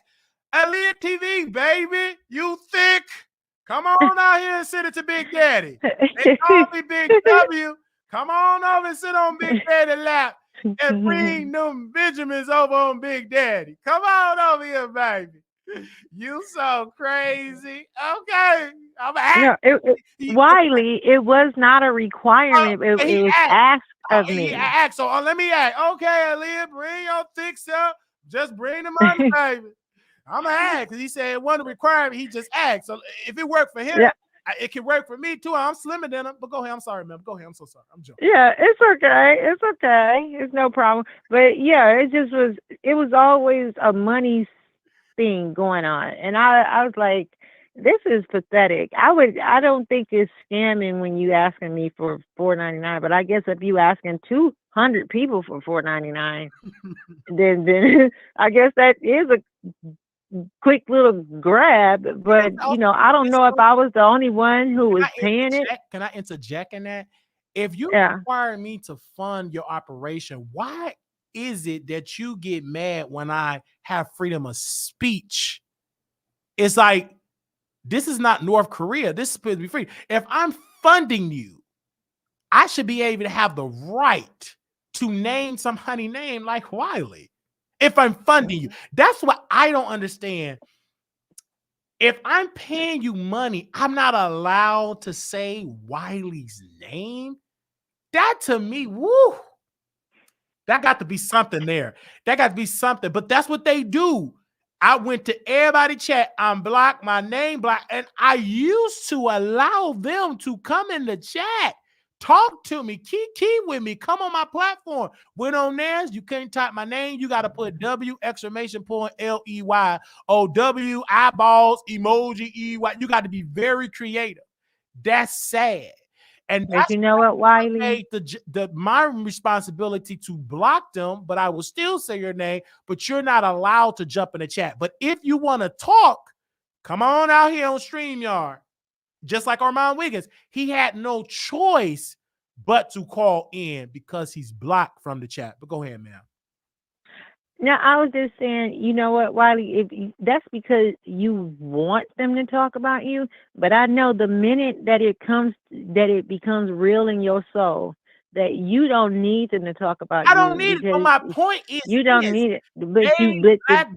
They tell y'all not to talk about me. It's not just about me, meaning that you are an innocent person. You're not no creator. And you saying, well, Wiley was right all along. I believe that was your comment. And you're getting involved. That to me, you don't right. You're a viewer. That to me is sad because it shows that they're insecure. Fox News always credits CNN. CNN always, when they got something to say about Fox, they talk about each other. I just don't understand that mindset. But then when you having a mental breakdown and you depressed, beating up on yourself, you come on the Wiley Show. So I just don't understand that. I don't understand. When King was on Chasing LA, his own friend Armon didn't promote him. Guess what show he was on? Just guess. Wiley? It was on this show. So my thing is, even though you lied, you said whatever, I still go because I'm not that emotional. What's best for business? But when you say Wiley name over there, it's a problem. That is an issue when you paying the money, you're funding the operation, but you can't say my name. That ain't if that ain't Jim Crow led by a black man, I don't know what is. But go ahead, man. Well, only thing I can say is I don't know, but I just know that it seems like I'm ignored. You know what I'm saying? Like I'm like, can anybody see me? Am I invisible over here or what? And it's hard, it's hard. Like for me, it's hard to give everybody that one-on-one attention. That's why I say if you want that one-on-one, you got to call in. Baby, you competing with hundreds of people in the chat, thousands of people in the chat. If you want to have a one-on-one conversation with me and you want me to know who you are, baby, you got to call in. That's why Icon and I have a relationship. I know, but you can't call into Armon show like that. You have to super chat. I know you have to. But you have to give him money. But ma'am, that should tell you if I got to pay you to comment or talk, then you need to go to a show and invest in a show that give you the freedom and will still give you the platform, whether you donate a dime or not. Them the type of shows, Wiley show should be on the top of the list of the support. Because not only do we spend time with y'all members only for hours, these other platforms don't do a members only. You just got a green symbol with no behind the scenes one-on-one conversation. We do that. We open up the phone lines. We meet people. Go meet you at the restaurant. Meet you in Vegas. Meet you in Dallas. Meet you at the range. But you must support that. Stop supporting people that is slamming the door and putting handcuffs and treating you like Ike did Tina. Well, you know what, Wiley? I only did it one time for 3.5 to 4 months. And do you know, I was so heartbroken. I froze. I was on there when he's like, that's why I don't want you up here, J. Marie. I mean, I've never been so rejected publicly like that, like ever. And I was just like, I didn't even know what to say. I didn't even hang up the phone. I just sit there for the rest of the show, like quiet like a deer in the headlights. Like I didn't know what to do. I was so embarrassed because he went off to me, and I just felt like if he didn't want me there, he could have just pulled me off. Went into the behind the scenes to that Discord. Does that still exist? Discord? Yeah. But anyway, he could have just went into that Discord thing and just told me, hey, I don't think it's a good idea for you to mod over here anymore. He didn't have to wait till I'm sitting up there running my mouth and stuff and talking and chatting with y'all, talking about some crown family, this and that, for only you to say, I don't want you here because I'm disagreeing with Armon. I disagree with his moves. I disagree with at that time I've been a conspiracy theorist, and I'm like, because I know what makes sense. And that's where I've always been. I'm like, these Hollywood people are so pathetic. What I've been seeing through this, I'm so glad that the general public is beginning to wake up and see what's going on with stuff I've been seeing for years. And so yeah, and so there's like I don't belong there. Well, I was good enough when I was giving you my money. Now you want to humiliate me because you think you got Jack. And so you would have thought how they became best friends in 2 months. You would have thought they became best friends, and I watched this shit happen. Like seriously, like how did they become best friends? All of a sudden, Jack coming over here and and I'm like, well, damn. And now he feel like it's okay to kick everybody to the curb. He got Jack. Now look, and I just watched this rodeo show after he told me he didn't want me over there no more. I, he didn't say stop. He didn't say stop becoming a member over here. He just said he didn't want me coming up on his chat. Mm. Yeah. Yeah, so yeah, they saying wrap it up. But that was that. But also, Wiley, I think you are doing fine on your own. You don't have to, if you harvest that energy and just put it into your own self, you don't got to worry about these people talking about you because they talking about you anyway. They talking about you anyway. So and that's what I'm saying, and I'm that's you don't have to worry about all that because it's going to happen for you anyway. I already told you that. I see it already. I feel it coming for you. And so I'm not venting. I was just telling them, I was just sharing a story. And then even recently, I decided I had to stop dealing with another content creator because I said, is this can't be real? Because sometimes I just don't. I don't, I come to laugh 9 times out of 10 or all that beef stuff. That's fun to listen to sometimes, but I want to hear what's really going on. So, Yeah, yeah, and for me, I'm fine. What I'm doing on this microphone, ma'am, is producing content. Once I'm done yeah, producing this, I go to my website, produce content, and I go live my life. I sleep good. And I want you to be encouraged and let this be a teachable moment. Go where you have the freedom to be you. yeah. Don't go on these platforms that tell you who you can talk about, who you can share, and you funding the operation. That's crazy. But I don't do that anymore. I mean, that's why I said I said I never will be a mod for anyone, because it's scary. Yeah. Because that's why I always said to you, Wiley, if you ever read my comments, when I'm going like, if I was a content creator, I would get the mods that only want to be loyal to me. I don't need you being mods to that person. Yeah, that's your business, but you know what? We're human, and you miss feelings. You get over here and you're carrying that business to that person and all that old gossipy, messy stuff. Mods, I need mods that only want to be with me. That's it. I would require that. And so anyway, I'm gonna tell you something really funny, you guys, and I'm gonna get off of here. But I was in this content last week. I was in this content creator. I was listening to him. I was just happened to be up because I work nights, and so he was doing his live, and nobody was saying nothing.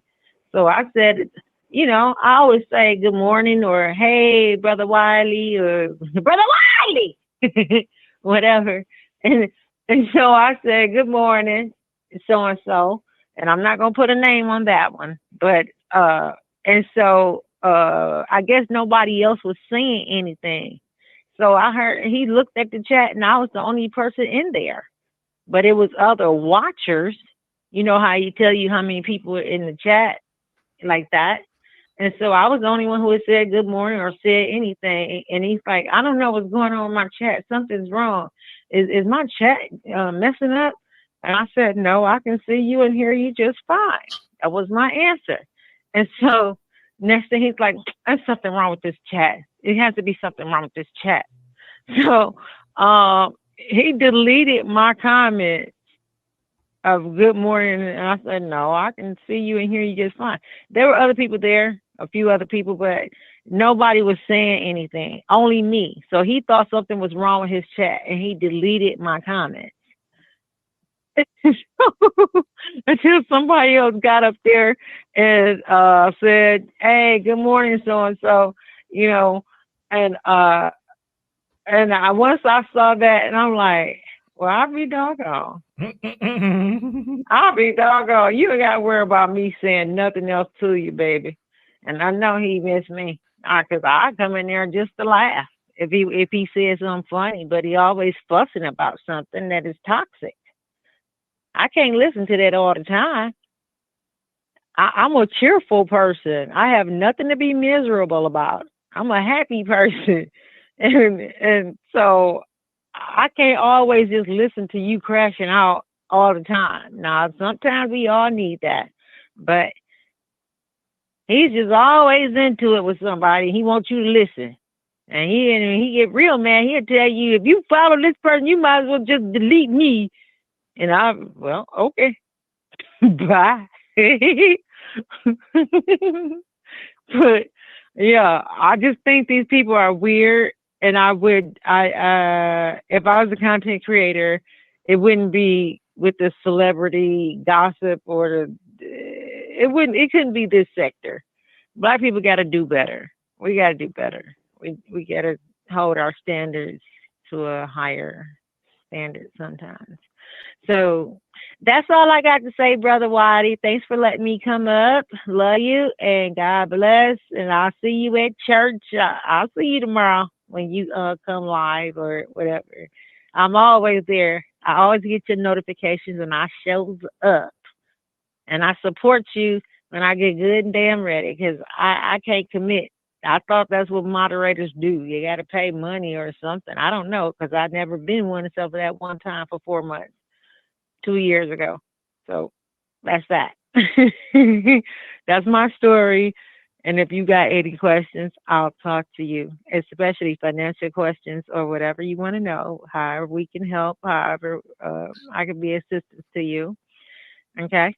So I'll let you get on with your show and God bless. God bless you. Thank you, sister. Okay. Bye-bye. All right. Bye-bye. That's amazing. I mean, she had a lot to get off her chest. All right, y'all. Anybody else got something to say? I will put the number on the screen here. That was a lot. But people had every right to talk. 972-674-9462. If you want something to say, we want to thank you all so very much. That was a lot. That was a lot. She is so sweet. Yes, that was a lot. Wow, man, that was a lot. Well, we're going to bring it to a close. That was it. I didn't even know it was this late. Child. Well, we thank y'all. Don't forget the Bay Squad. Y'all know Couture Bay and myself.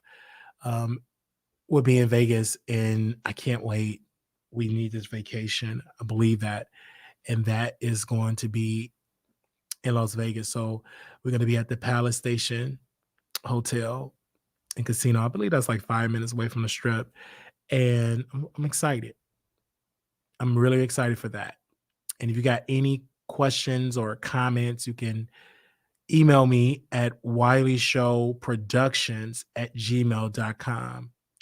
Email me at that email, or you can text me for those that have any questions. And this is the number. You can text me 972-674-94. 972-674-9462. You can text me. That's my direct line. Any questions when you touch down in Vegas, you can call, text me. The number is on. I get it directly sent to my phone. I'm really looking forward to it. All right. This was amazing. I mean, great show. Make sure y'all go to the website, www.wileyshroll.com. And if you want to be a blessing to us so we could do more, all right, you can cash up us at $ Marquise Wiley 28, Zale WileyShow@gmail.com. Whatever you want to give, that's great. We are an independent operation. And I thank those that have contributed this week. And this has been a great, I would believe it would have been just an awesome show. You all have came through for us, and y'all have commented, y'all have emailed, some of y'all have texts, y'all have just came through for us. And I appreciate that, because you didn't have to do that. I mean, I'm looking at the emails and the texts from you guys. It was just amazing. Encouraging me to keep going. I'm reading y'all comments on wileythetroll.com, and it's just been, amazing. It's not like a lot of numbers, but I thank God for reaching the numbers that we have been reaching, and we're gonna grow from that. So I love the movement. I love y'all visiting. I love y'all leaving comments. I see some of y'all sharing it on your social media pages. So I thank you. Some of y'all have shared it in your homegirl group chats, and you just have been showing us so much love. And I personally want to say thank you for that. This has been an awesome show. Little black boy, you beautiful. Little black girl, you enough. When times get hard, always remember to put God first. Thank you all for y'all amazing support. Shout out to the new supporters, to the new listeners, to the returning supporters, to people in the bushes. Thank you. And I would see you all on Station Head. If you have not come on Station Head, make sure you come on Station Head, because we're about to do our after show over there. And it's going to be amazing. You can cuss, you can lay back, you can drink, you can do whatever. You know what I'm saying? You even can listen to it in the car, but just don't be smoking no kush driving like Milagro and getting in an accident. All right. Oh,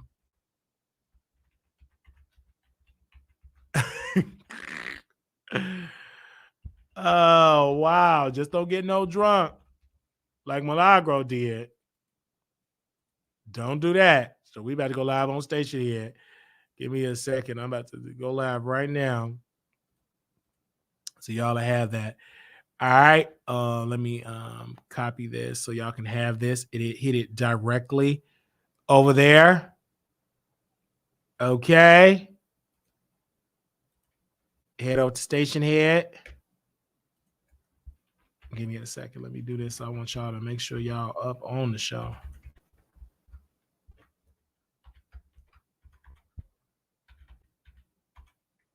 There we go. All right. Make sure y'all hit that link while you check your text. Sorry, I'm late sending it. Let me see.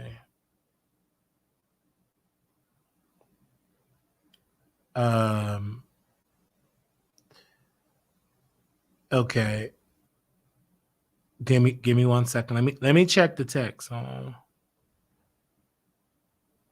Let me scroll up here. Oh my gosh, where is it at?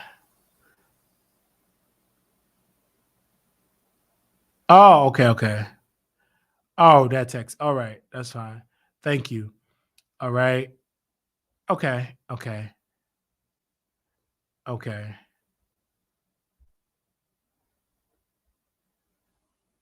right.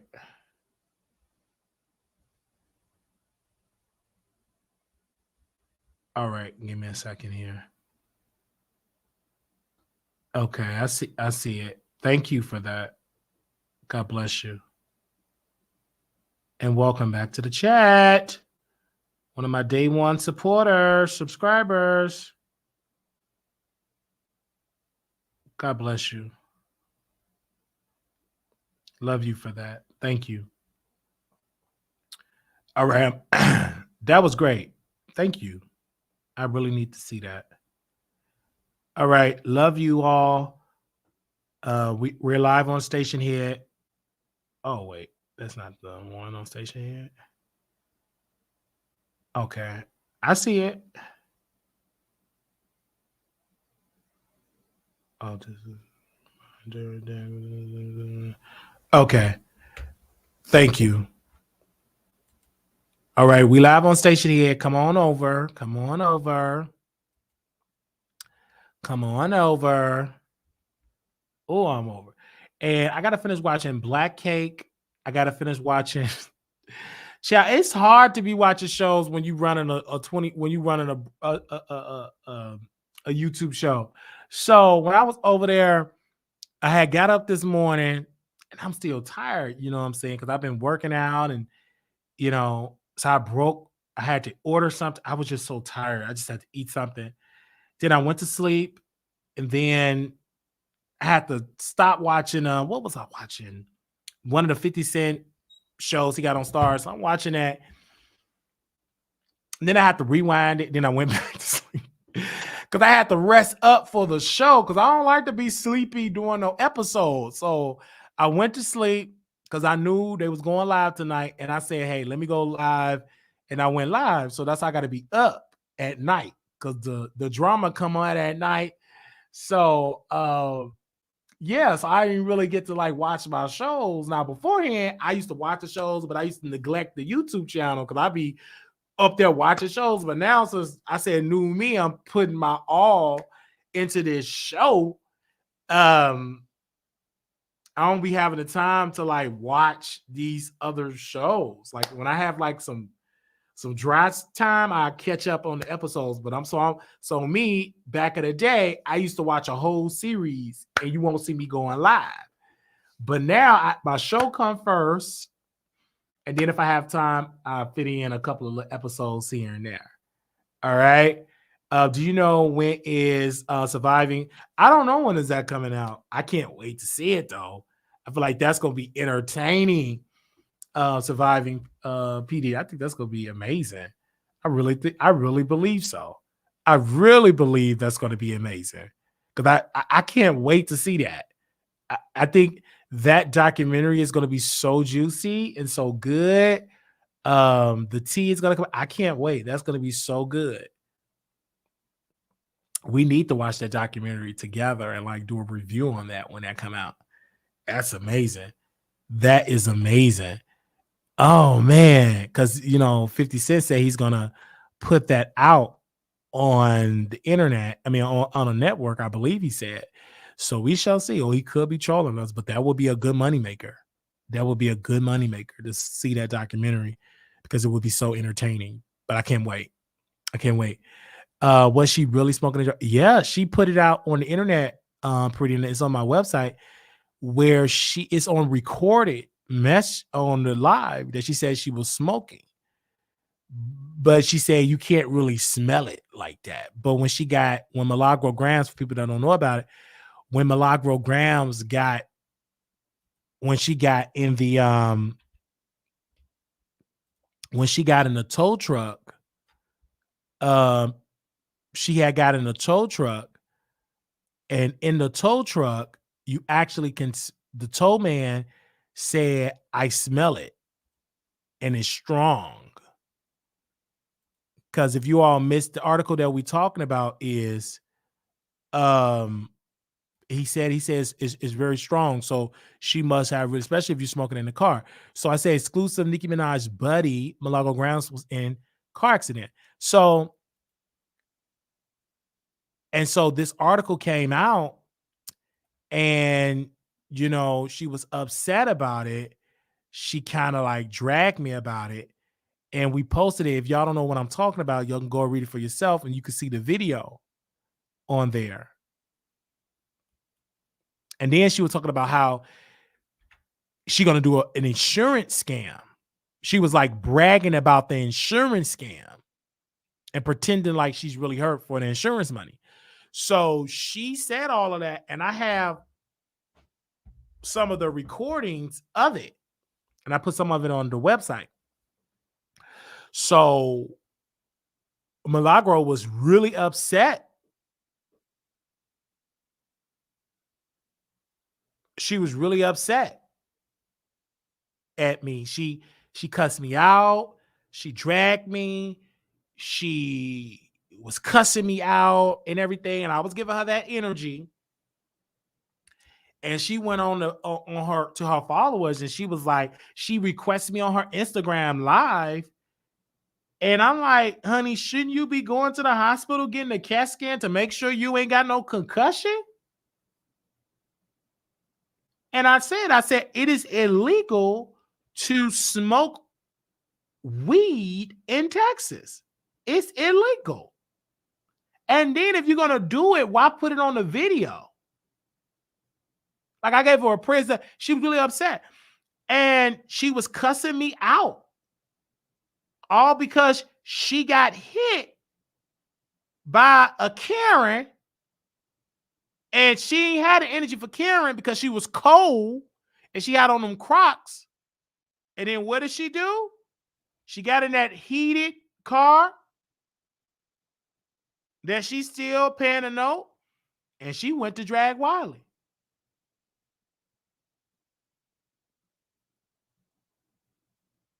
And she said this live on her show, live on her Instagram live, that I'm doing this for a scam. She said that. Pretending to fake cry. She lied to the police department and said she got a husband.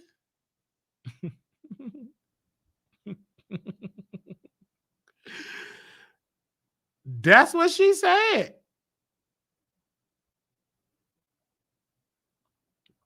And she got so mad at Brother Wiley and cussed me out.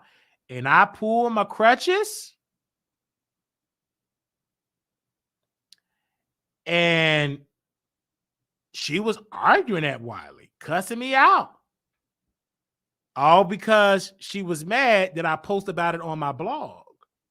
But she got a blog. She posts about celebrities. Why could I not post about her? Didn't she say she was a celebrity? What's the difference? So she got mad at Brother Wiley. And of course, I took the energy. And she said it on the live stream. So she should have got mad at herself.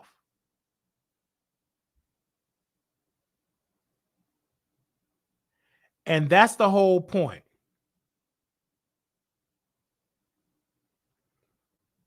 And that's why I said, you got to have thick skin in this business, baby. Because you will have people like that sister. She won't get mad at Brother Wiley. And I still stand on business because I will never stop being myself.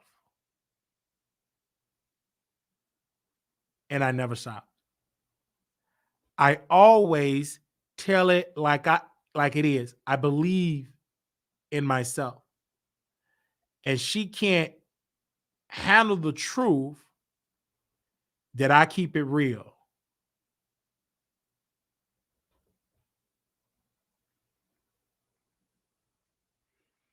And she can't handle it. And she say, and then I expose the lie that she not Beyonce cousin. Only thing I said, if you was Beyonce cousin, why Beyonce can't give you no private driver? She the one that say, what's the name is my friend. Nikki is my home girl. I love me, Nikki. But Nikki didn't even send no condolences. I mean, not no condolences. She ain't gone, but didn't send her a card, flowers. Nikki didn't give her no personal driver. Here you are in the middle of the night, trolling for Nikki, neglecting sleep, forgot to go shopping. You should have been shopping when it was no ice, but you was too busy on the internet pushing a Nicki Minaj narrative. Then decide to put on some Crocs, no boots, because you ain't got no boots. You ain't got no coat. You got on them big, thick jeans. None of them long johns. You freezing, smoking, going live, eating crab legs, and slipped off the road.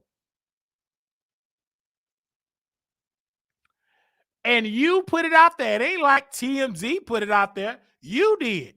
You just mad because Wiley Eyeballs took it and posted about it. But you said you want to be a celebrity. I'm just training you how this game goes when you become a celebrity. Then her wig went together, so she went home and put on a new wig. And she was upset because she don't like to have her ego bruised. She have a cult follower. I see right through that cult. And it's stinky. Baby, your cult following is weak. It ain't my fault. She have them events. All they do, get high and screw each other. She the lead ringer. They be having big old freak offs.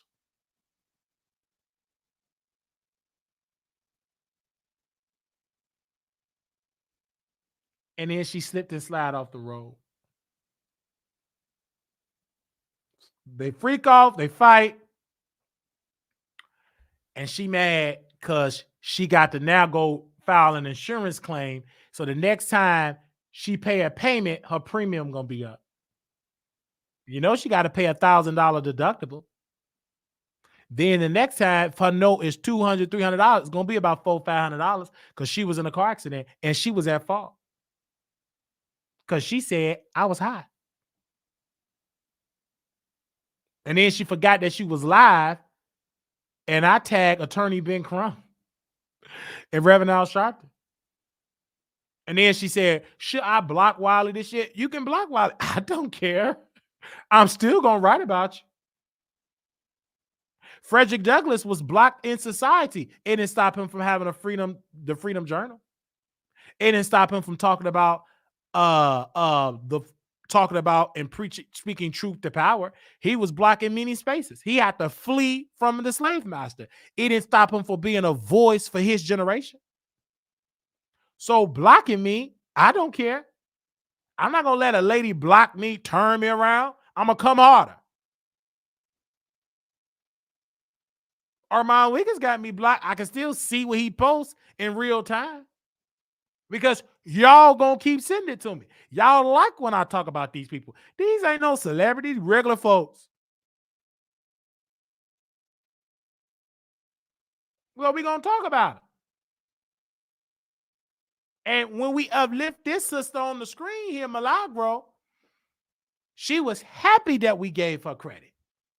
And she gave me credit. She just know I'm not gonna bow down. And she thought she bought me a prison futon, hard, messed up my back and leg.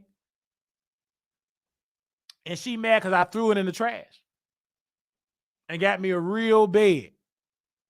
And she thought I was going to spin her narrative because she bought me a hard prison Cook County futon, a prison cot. And she mad because I didn't push her narrative. She can have several seats. You a woman. Know your place. I'm a man. You always lose against me. You emotional. You like to get high. And you went to the chop shop. That's why she mad. I never wrote an article how you went to the chop shop. And you bragged about it. Said you're going to put daisies on it. And you said you'll do it again. So never would I want to be around a woman that get high and take children to the chop shop. So we would never see each other in person. If we do, I'm going to do a U-turn safely. She said it on Station Head and forgot that she said that and bragged about it and then lied and said I was in college. No, what happened was you had a man, you cheated on your man, got pregnant, and you tried to cover up the lie. Tell the folks the truth. She bought me a futon. That was years ago.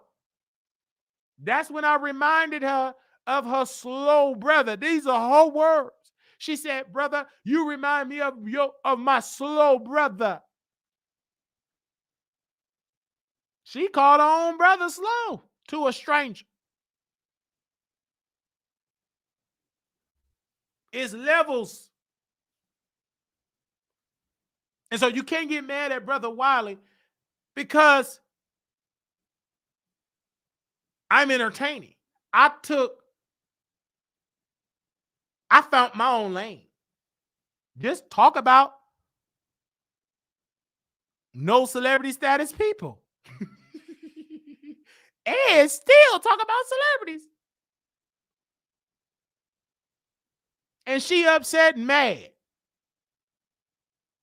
She ain't been doing hardly no video level because she got to recover from that concussion and that whiplash. Baby, she somewhere calling an attorney somewhere. Don't make me no difference. And then she upset because Nikki didn't do that interview with her. Why does she have to give you the bring her do the chat? You gonna promote my narrative for free? She ain't coming on that show because she remember when you dragged her and said because of that husband. And you dragged Nicki Minaj. You think Nicki didn't know that? If it was all peaches and cream with Nicki, Nicki would have sat on your platform, but she didn't. She didn't sit on that platform on your YouTube show. Nope. She played you. And she mad at Wiley. Because Wiley told the world. She got in that fake accident. She got that all for an insurance scam.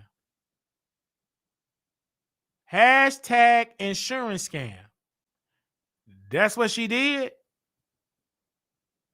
Insurance scam, baby.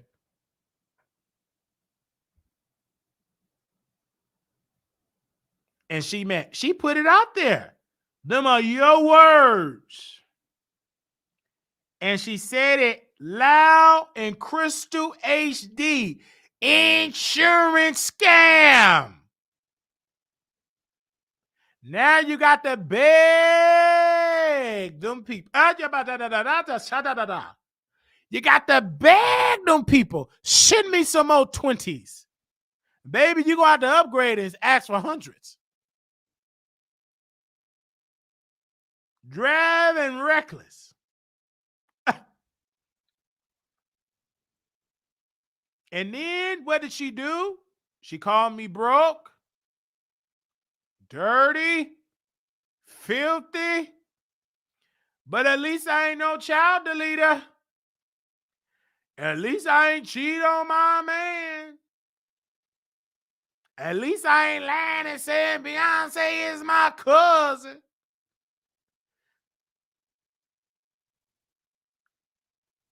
But yet you upset at Brother Wiley. Be upset at yourself.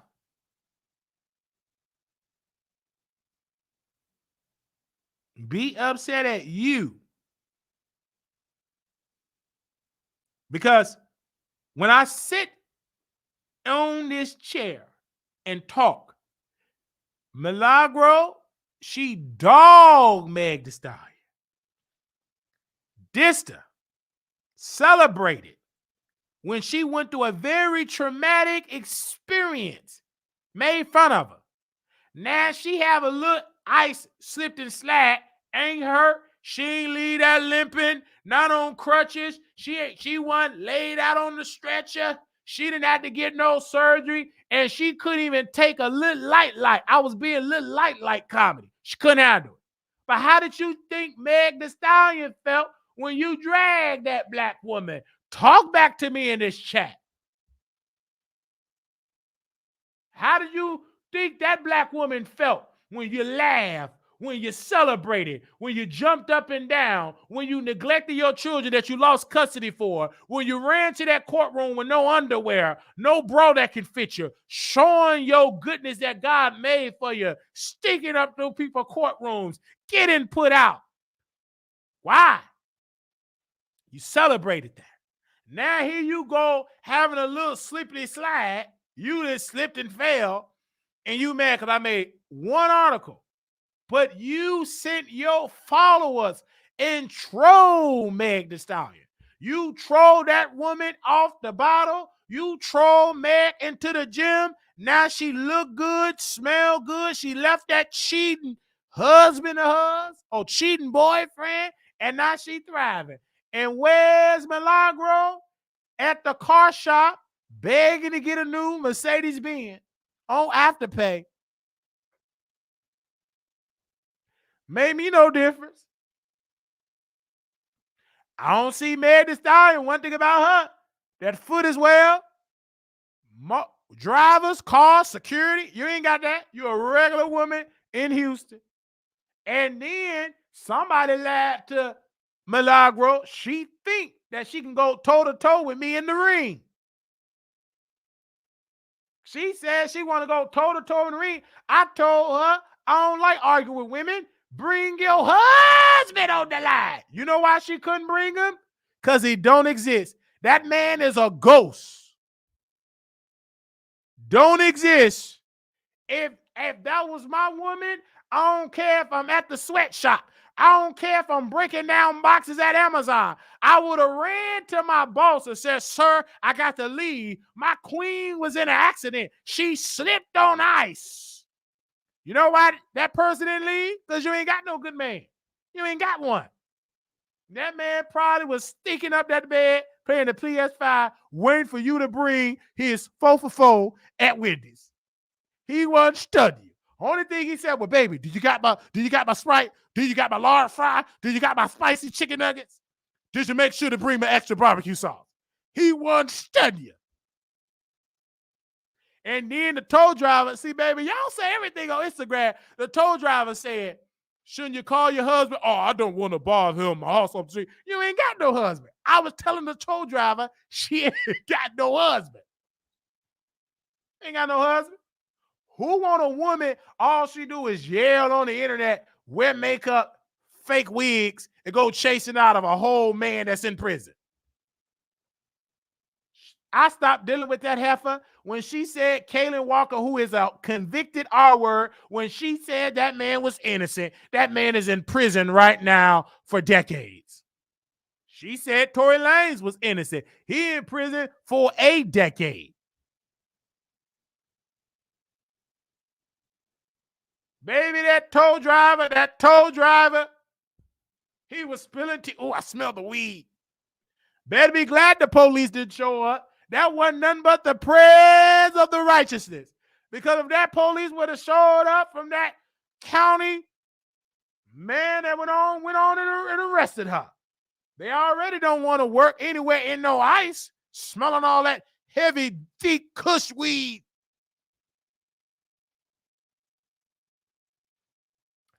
So I have to pretty much say that.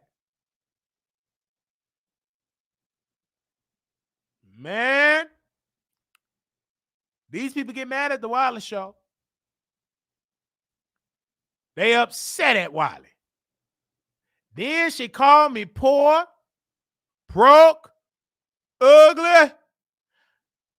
I may be black. I even may be ugly. But big God, I'm here. And she mad because I'm happy. I'm happy. Is I'm poor? Well, America type of poor, not like other country type of poor.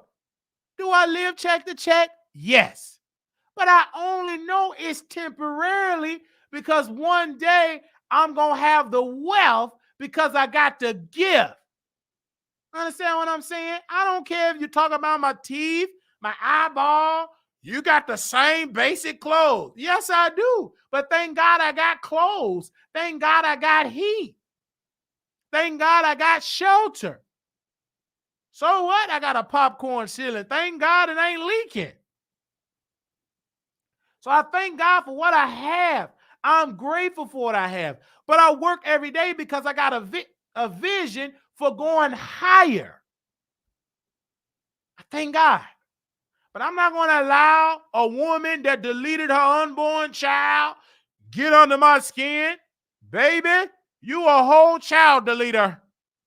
Have several seats and repent for what you did for that child. That child didn't deserve to get deleted to cover up your lie. That child could have been the next Dr. King. That child could have been the next Muhammad Ali. But we would never know because mama wanted to run to the chop shop to keep that secret covered. And it's affecting you right now. You hear that baby crying in your sleep. You did that. Can't get mad at Brother Wiley. You said it out your mouth and bragged about it. And you think I want to go eat crab legs with you? Baby, no. If you a deleted child, I don't stand a chance. You can forget that thought. Get it out of your head. I don't want to meet you. I avoid going to Houston. I don't even want to dream about Houston. And the way your driving skills is, I don't even want to be on the expressway with you in Houston. You can't drive. You need to go back to the DMV and take a driver's test. Go back to high school and take driver's ed. Go back in the parking lot so they could put them cones in the parking lot and you do a little U-turn. Learn how to do a U-turn. Learn how to do a parallel park. Learn how to do defensive driving. Till then, I don't want to meet you. You can't drive.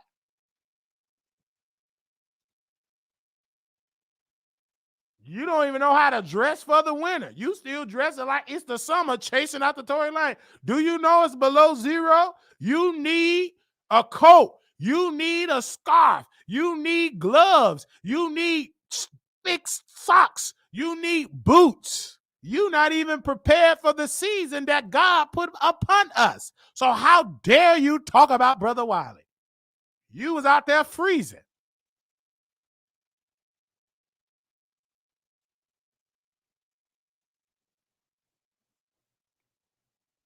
Freezing outside. And the only thing we see that car, nice, beautiful white Mercedes Benz, all we see is oil leaking and smoking. And you in there want to roll up another blunt. Then you left the car accident, went to your garage, got in your other car, and was smoking weed in Texas, which is illegal, and you were smoking again. I got it on video, smoking a big, thick blunt. You smoked it on camera.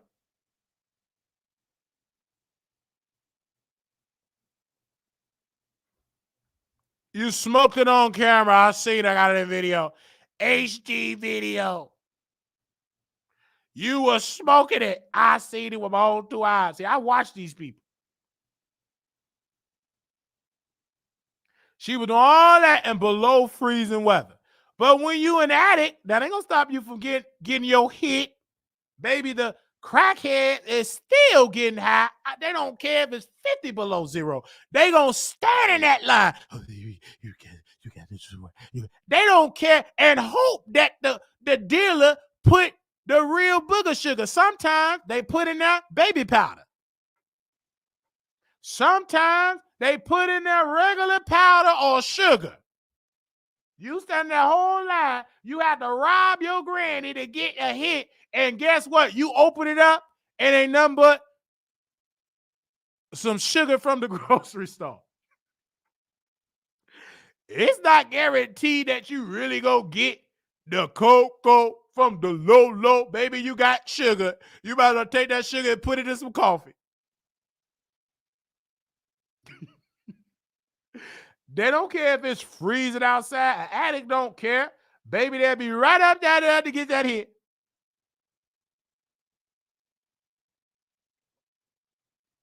I remember one time I was in church and a sister said she was an addict. God delivered her from it. She was on the west side of Chicago. And she said, we'll be at the crack house. And we don't even know if sometimes they will put baby powder in the bag. But she said it didn't stop me from going back because I was an addict. That's what that woman said. She was a little short lady, had a bald spot in the head, didn't have no teeth because teeth gone because of the drug use. And she was mean and Shirley. Who that lady was mean? Made me cry. I said, Lord, you gave her the Holy Ghost to take the pipe down, but can you do something about her heart? Can you put down in her belly to treat people right? I said, Father, I know you didn't do a half-baked job, but if you are a deliverer, nigga, you put the pipe down. Can you change her attitude towards me? Why does she make me cry? Why is she so mean? That woman made me cry. I was at church, and she said, you better not bother that sign. Made me cry. Church. Then I would be the praise and worship leader. I have the saints shout. I knew how to direct. That woman with that bald spot raised her hand to my uncle and said, Pastor, do the youth conduct a service only on youth day, or is they allowed to conduct on any service? And then my uncle sat there, only on youth day. That was a lie. How I can just conduct it on youth day when I'm conducting on any day? But she was mad. And I see that same woman struggling to walk, single, don't got a man, and she used to always say, Saints, I want me a husband. What husband gonna want you mean?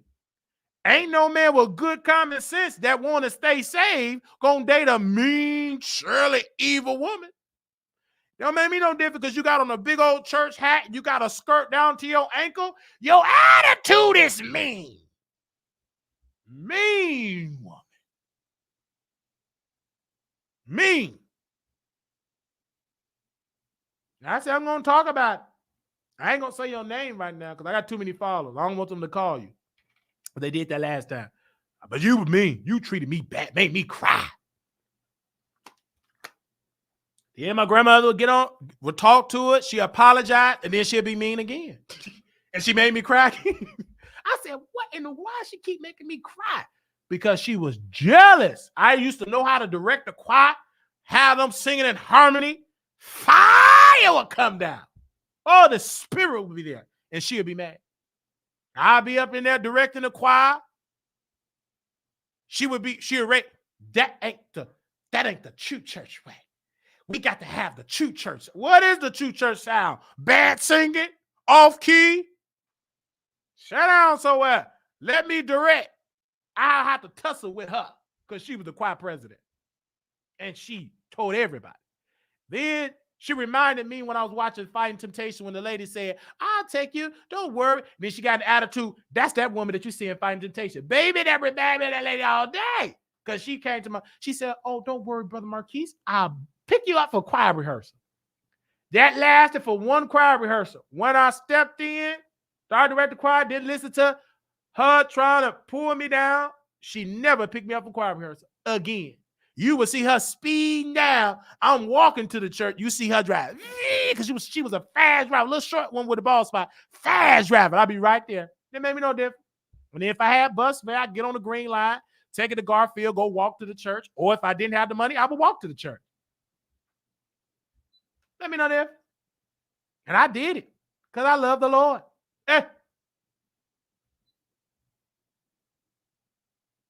And now I see these same people when I go to Chicago. I see these same folk that you see still mean, still single.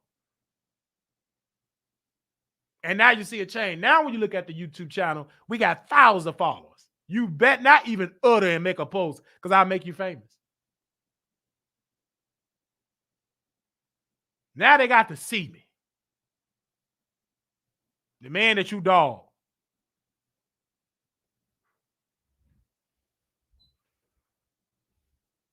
Made me no different. I'm telling it like it is. Loved one is me. She clean, but she will be happy to haha. Yeah.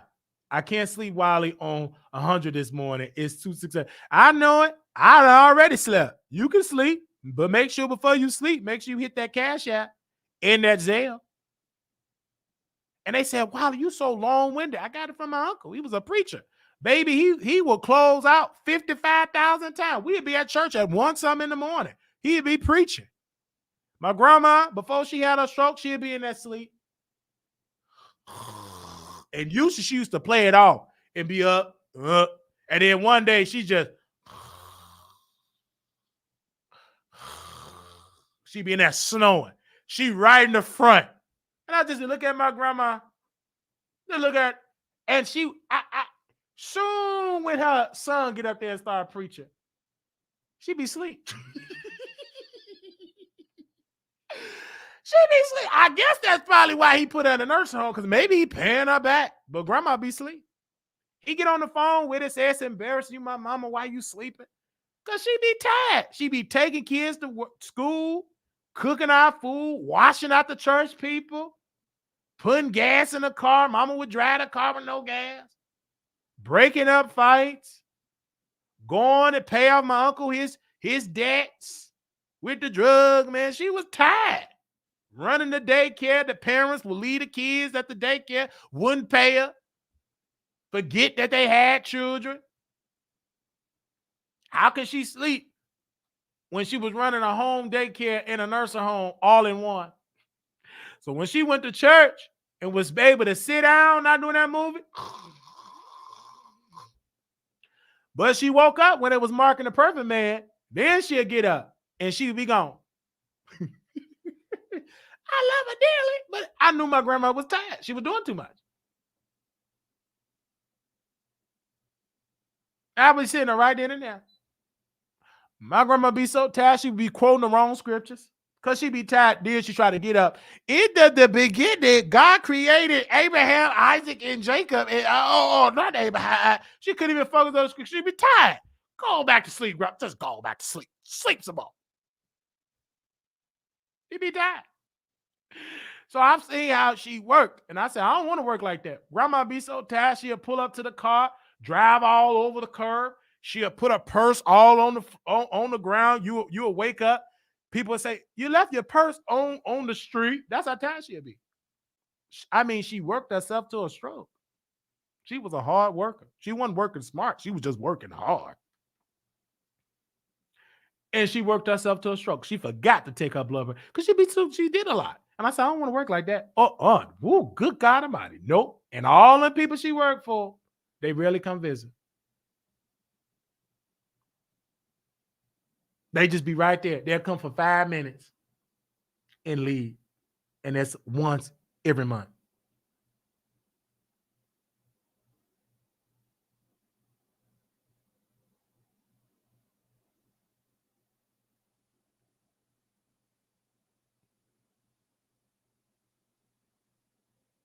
So we knew it. And so I love it learning from these people. I never would have thought that I'd be learning from them. And I said, let me break that cycle. And this is why when I go to church now, I love God. I'm going there to serve him.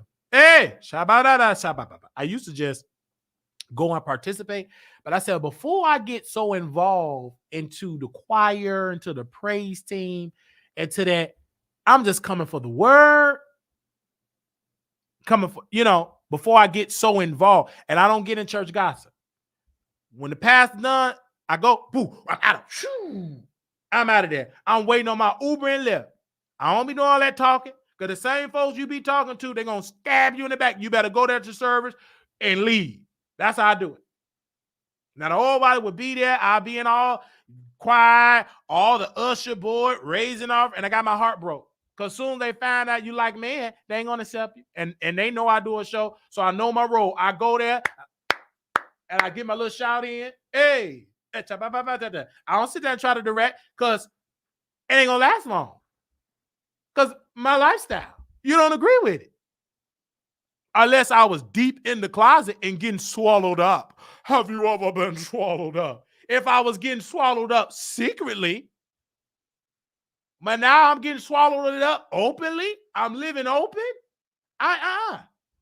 baby, I'm not even gonna even get there. I'm just gonna go, hey, give me a little shout in, hey, and leave. What I look like opening up the service, and then I got the wireless show, and them trolls gonna email the pastor. Like they did my uncle. And now I got way more to fall. Let me be up there trying to direct. He gonna get about 50 emails. And I don't want to have that friction. I love my new pastor, and I know my role. I'm using wisdom. And then if I want to preach and sing, I can do it on my own show. I can do it on my own show.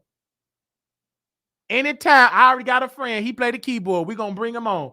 If I want to do a praise and worship service, I can do it on my own show.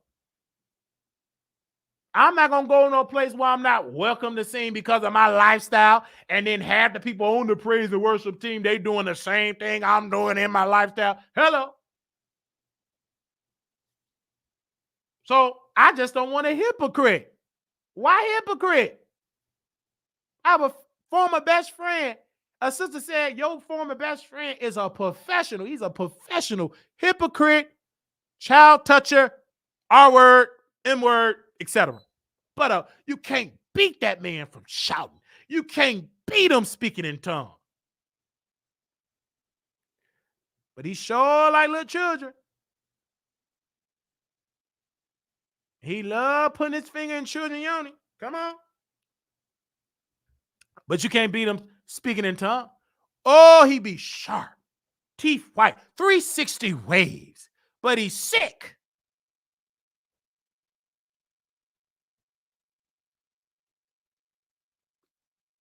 Understand what I'm saying? He's sick. But that ain't stop for the women letting him have it. If he, if his thing do rise for it, because he been having problems with his first wife. It didn't really rise like because he wasn't really into it. He had to force himself to be into one. He got to watch adult entertainment to get in the mood with his wife. And he put adult entertainment on, but he's not watching for the woman. He watching because he got to see that man with that sausage.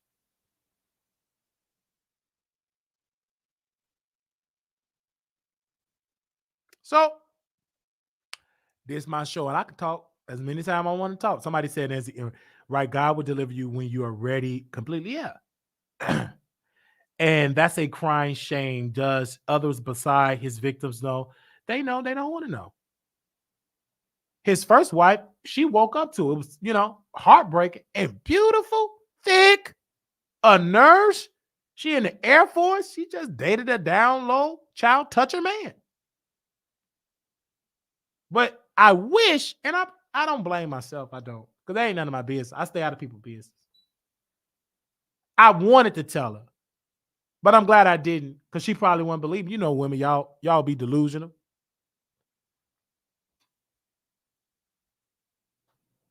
But it didn't last long. But she think I done already sent her a message. I'm gonna go see her when she have her event. Shoot, she's single now. One thing about me, I'm gonna go right in. I put on that Trey Songz. Man, please. Don't worry. I'm gonna talk to him when I get down there to Virginia. Don't worry. She's on my list. I'm gonna see her in person. That's not working out so good.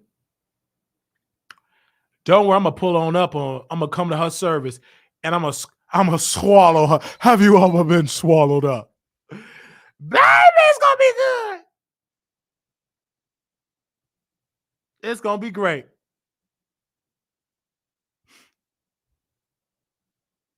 I ain't going to Virginia. Not until I get me a 6-pack. Then you gonna see me in Virginia. I got a couple of little things in Virginia though. No shade. I'm a pretty little thing. They said what Funky say about Fox Soul. A whole lot of things. Never gonna happen. They're on a sinking ship, etc. Thank you so very much, Paul, for coming in the chat. Welcome, Paul. You was in the bushes all this time? Yeah, too. I hope it's cleaned up by now, too. You know, don't get me wrong, Virginia's a nice place to go. I have no problems until I was robbed at 7-Eleven that I worked at. But other than that, it was an okay place. it was a vibe.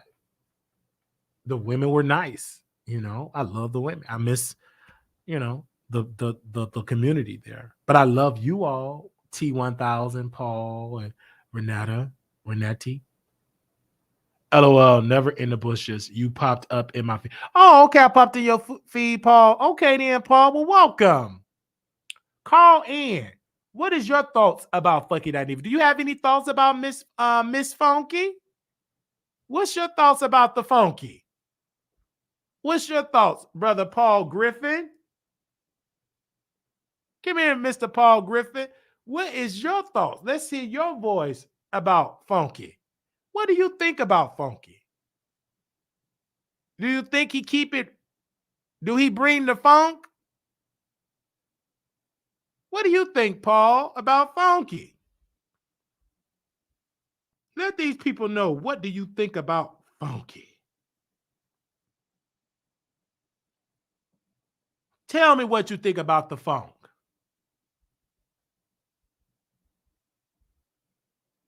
Let me know.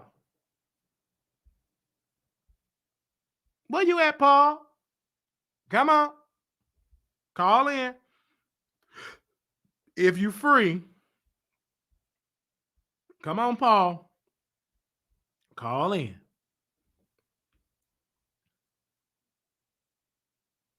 I enjoy Funky. Takes a little class, a little ratchet. I think Claudia did something to run him off. Yeah, I said the same thing to you, Paul. Yes, absolutely. You know Claudia did something. She messy. Oh, you in the bed? So you can't be in the bed and be on your phone, Paul? I said call in. Don't act like you can't call in because you on the phone, Paul. Paul. Don't play these games with me, Paul.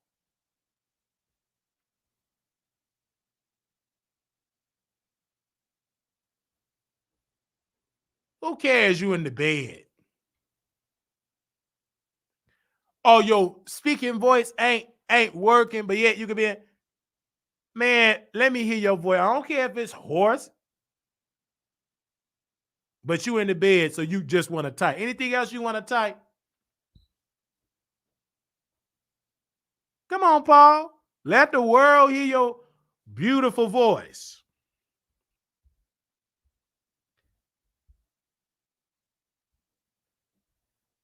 It's okay. You got somebody over there? Give me a wink, wink. You got somebody over there with you, Paul? I know I'm funny. You got somebody over there play. It's okay. Hey, you're my little boo thing. Okay. Hey. Hello. Can you meet me in the back, please? Because I hear myself in the back, so I can bring you on the end.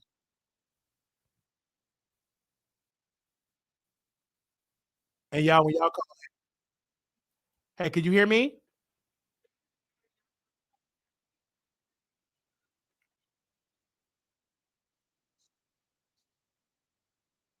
I definitely need to go on the road. You think I should open?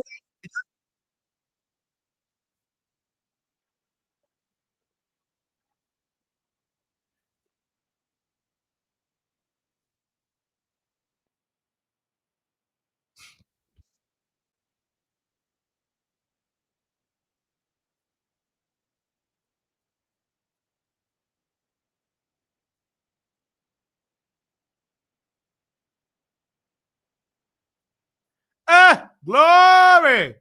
Thank you.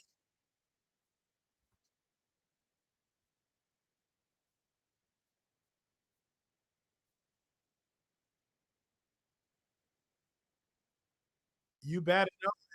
You better know it. And I thank you for that because you said you told other people to subscribe and watch. Thank you. Thank you.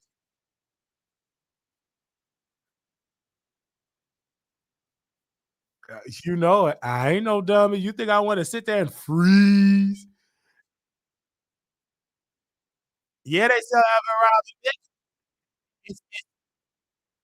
It used to be back. See, this is a new crop of criminals. Back in the day when it's freezing, that type of crime go down.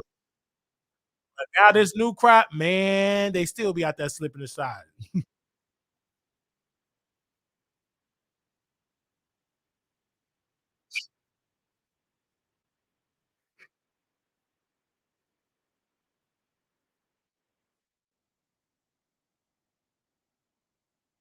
Oh, wait.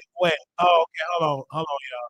Hold on. They say, oh, I forgot. I can't. I thought I had it hooked up. Oh, I forgot, y'all. Baby, hold on, y'all. Cause you said somebody was watching. Hold on, cause I forgot that I had the phone thing connected, but we was able to talk.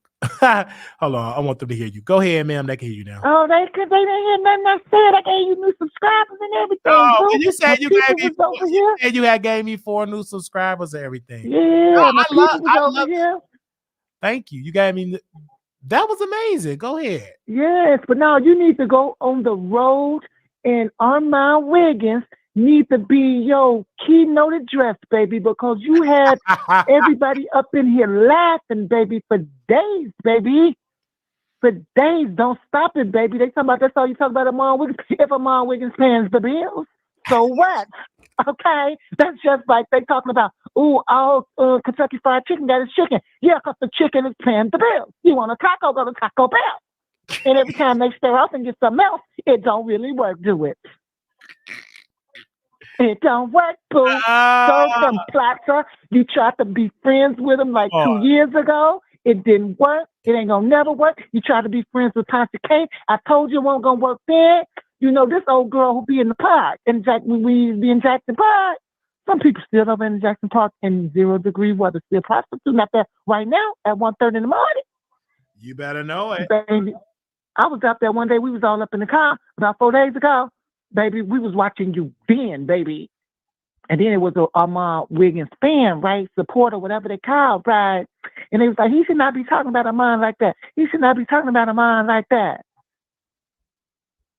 What? I say, man, Armon is what you said. Armon Wiggins, like I told you 2 years ago, is a hater. He's looking for validation at 35 years old. You should have got over that stuff in high school. Okay? He chased up and behind Jason Lee. All of them come from a crop of, it's what, you know, that Auntie Hammy, the lady with the dirty feet, you said? It's what she said. Ooh, she look atrocious. Ooh, I don't want to see that little wrinkled stomach no more neither. Ooh, disgusting. But anyway. You know, you said, excuse me, you said you don't like her at all. I don't know her. You know, I seen her like a year ago, but then when you said watch her and when she roasted Armon Wiggins, it was a nice roast. Everything she said was real, but baby, it can't nobody roast like a sister could roast, baby. You too him down, baby. You had us over here laughing, baby. She didn't have us laughing. She just had us thinking. You don't want to think. You want to laugh, baby. That's why you get them tickets, baby. Get them tickets, baby. Pay per view in your beginning. And your keynote should be Armon Wiggins, baby. You tried to be his friend. It didn't work. You tried like 1 time, 2 times, 3 times. It did not work. He did not want to be your friend. He told his people, if you mention Armon Wiley on this, he's going to disconnect you. He have disconnected people. He have cursed people out. That's nothing but a hater. That is a hater. The epiphany of the word hater. You know, all that Go ahead. No, go finish your point. All that Cardi B stuff for a whole year and a half. Now, who gonna kiss that much booty and the girl didn't even come on the show? The only thing the girl had to do was do a call-in with Armon Wiggins. She didn't even do that. But you went against the Barbs, baby. The Barbs and the Beehives are very powerful, baby. And I ain't none of that because I ride alone. You know, but I see them out there doing a dance for those girls. But her mom was doing this dance for Cardi B, baby, for a whole year and a half. And she didn't even do a call-in for him, baby. She invited him to her party, and the little boy wasn't even in VIP. For years, he done it. Then he tried to do Jason Lee. He was Jason Lee. And even though I agree 1,000% what you say, Armon Wiggins got so much talent, way more than Jason Lee. Jason Lee just, you know, like you said, he's more business savvy, and you know that's the evil soul too. That's the little yellow devil soul too, right? But I say you need to go on the road with the Armon Wiggins show, baby, because you make people laugh when you talk about Armon, baby. You make people laugh. Oh my God! And you got Claudia Jordan. I didn't know that was a wig. I thought that was her hair. Why? I thought that was Claudia Jordan hair. No, ma'am. It's not her hair. No, ma'am. I thought she mixed. Oh, I know she got too many filters on that, baby. She'll be up there like Michael Jackson. For real, all them filters on that face. Woo! And Funky Dineva, what I'd say about that one? Not too much. I just always think he cries. You know, he's like, you know, just. I'm not too fond of black men calling women B's and H's, and I'm not really fond of that type of talk. You know, that's just disgusting. So I don't really get too much to say on him. And he talking about he quit. If that, I didn't even know they make $250,000, but it's nothing but YouTube. That's YouTube. That's what people got to fail to realize. Why they talking about they trying to do this and that, but everybody who's doing this and that comes back to YouTube because YouTube is the most powerful engine going in the world. Because they did all that. Okay. They still on YouTube, right? Yeah, but YouTube is the most powerful thing. With the Club Shay Shay, with the Cat Williams thing, that thing went viral on what? And the whole world talking about it. 50 million views now on what? YouTube. On YouTube, you're right. That's what people need to figure out. They talking about getting a Hollywood. Hollywood within 2 seconds bring their stuff and put it on YouTube. The news do it within 15 seconds. Yeah. People know what you got. And even with Armon, let me just give Armon a little praise. People know my name. Armon just has, like you said, he has psychological issues and psychotic issues, and he's still trying to act like he's in high school, run with the popular people. Boy, you could be your own popular person. Stop all the venom, like you said earlier, and the hate. You know, he don't got no friends. You can tell he don't got no friends. You know, because he think he better than everybody. You know, calm down, take it down a notch, and chill. Chill out. But the minute he go back to them crystals, it's over. Stock is going down again. When it comes down to those crystals, that messed him up right then and there. He goes to be up in the room like a witch. But why do you need to? Oh my mama, on the cold Chicago right now, when we be in the park, we was just in the park, baby. I had them watching you too. I had them watching you today and yesterday and gave you 4 new subscribers. Everybody was up here laughing, tooting a little coke. Some of the sisters was doing a Tina. You know how the sisters be, baby. You know all these sisters across America on that Tina, girl. Oh, I don't do Tina. I just do a little coke. You know? My girl does some coke with Armon before. Shoot. Armon knows what's going on. Armon knows what's going on. And this is real, okay? You know who this is, right? This Sexy from the park. You remember I was talking to you like, yeah, boy, Mom needs to go with that man. Come on, y'all done put pictures with coke, the little white stuff in his nose. And don't think Jason Lee just got that skinny bad liposuction, baby. Let's be real, okay? Let's be real, okay? We know he's doing the Tina in the coke. You know, come on, let's not stop. Let's not stop. Let's not stop. That's not started, baby. I go to the balls, baby. across the country. I know a lot of people who know a lot of people. And some of the sissies know some of the sissies, baby. Because some of these girls be traveling from state to state. Am I right or wrong? Travel. Am I right or wrong? You're right about that. Going to the Pride, going just to travel, coming to Atlanta, all that. So I know people who have done the stuff for the mom, baby. And I ain't talking about sexual stuff, baby. Because like you say, he trying to say that little loose booty like you said.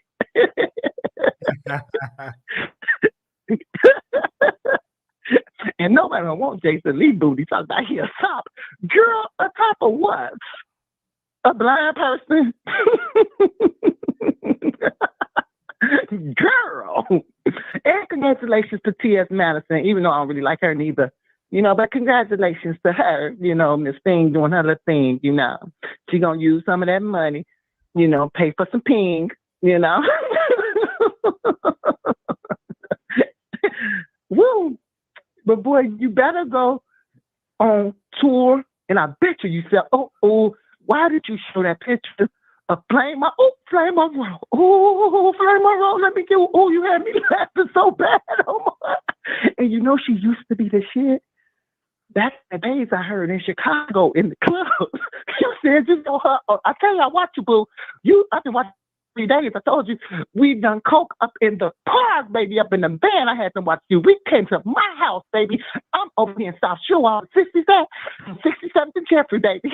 And we was watching you, gave you 4 subscribers. They was liking you and everything, baby. And a couple of bars gave you some subscriptions. And then I grabbed one of my friend's phone and said, let me use it. I went on your page and I subscribed for you, boo. Shut them down, boo. Shut them down, boo. Shut them down, but back on Flame on Roll, baby.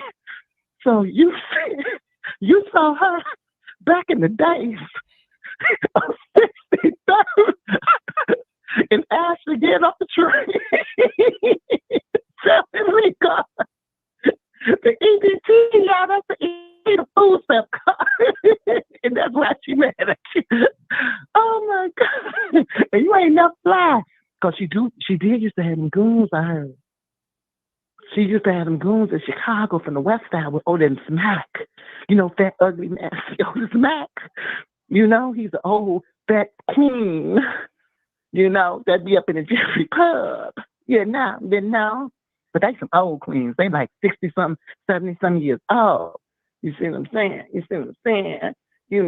Sure. But anyway, I'm going to get off the phone, let the people do it. You keep on roasting Armon Wiggins. You keep on roasting Tide Flame Monroe. Leave fucking Dineva out of it because that boy needs to just go in that little room in Miami and, get his prostitutes and do his meth and his cocaine, baby. Who's going to leave a $250,000 job? Who? To sit up in your house. Who going to do that? And most people ain't even making $16 an hour. Huh? And he ain't that smart, anyway. And who else she roast? Oh, Tasha K. Her time done passed. She rack it up and go to sleep somewhere. Her time done passed. Go talk to her kids in Africa and just give it up, boo, give it up. I think Wiley, you better bust out this because this now is the straight people world now, baby. Sites and not them. You feel me? They taking over YouTube. If y'all had it 2 years ago, y'all had it 2 years ago. So you just started doing your comedy. Keep on talking about Armon Wiggins and them horse teeth. They still look like a horse, but all that going to Taiwan, Dubai, and it still look like a horse. But anyway, baby, you keep up the good work. Keep on roasting. Keep on making us laugh. Keep on getting them subscribers and never let the enemy steal your joy, baby. Keep on laughing and smiling, baby. Because all the people I just mentioned, from T.S. Madison to Armon Wiggins to Tasha K to who else? Flame Monroe. They evil people. Their hearts are cold. With all the money in the world, all the fame in the world, they like President Trump. They still angry. Love from Chicago, baby. We're going to go do some more drugs. Peace. All right. Thank you all so very much. Yikes. Man, please say no. All right. We are live on YouTube, Station Head, so we're going to be doing our after show, but we're still waking it up on YouTube. We are yet still waking it up on YouTube. In political news, you guys, I'm getting this information, you guys. I'm trying to end the live, but it is so much that is going on, and we're going to talk about this. Man, why end it when I'm still getting tea sent to me? Someone from Jason Lee camp sent me from his campaign office. They sent me this, and we're going to play this way. But y'all bear with me. We're going to play this for Jason Lee campaign office after this commercial break. We're going to go because I have to use the restroom. We have something sent directly from Jason Lee campaign office, and he want me to get into this. You guys, right after this message, we're going to go and get really messy locally with Jason Lee. And so, again, I've asked you all, don't go anywhere. We'll be right back after this commercial. At 3:42 p.m., according to the website. Okay, so here, and you'll see like a lot of places, a lot of bond places will not bond her out if she has a current insufficient bond. Really? So what does that mean? So she will have to stay? What? Can you break that down for me? Because I'm not understanding. There are some bondsmen that will work with that, and they'll be like, okay, cool, and they'll charge you an extra fee. It's not going to be cheap to get her out. Really? So it's okay. So the $2,500, that's not really $2,500 or on your system? Okay, so if her bond is if her full bond is $2,500. Yeah, because I'm looking. Hold on, let me see. Let me go on. Let me look on the website because I'm just judging it on the website here. I always say $21,500. Okay, so at $21,500, right? Mm-hmm. Divide that by 10, $2,150. A lot of places charge $100 filing fee. Okay. So you're looking at $2,250 to get her out, right? Mm-hmm. If she's insufficient with her bond, that means that she owes money to her bond company. Oh. So you're going to have to go, your best bet would be is to go back through the same bond company that she has, pay off the remaining balance, and then pay the bond that it's going to cost to get her out, because they might charge a little cheaper and take that charge off. Wow. Dude, I don't even know where she went because this is like an auntie of mine. I'm just confused. I have my credit card my money ready. Wow. Do you have it in the system where she was at previously or no? No. But you all for a fact can't bail her, can't do it at all. Our bondsmen won't do it if they've had any insufficient bonds for the last 3 years.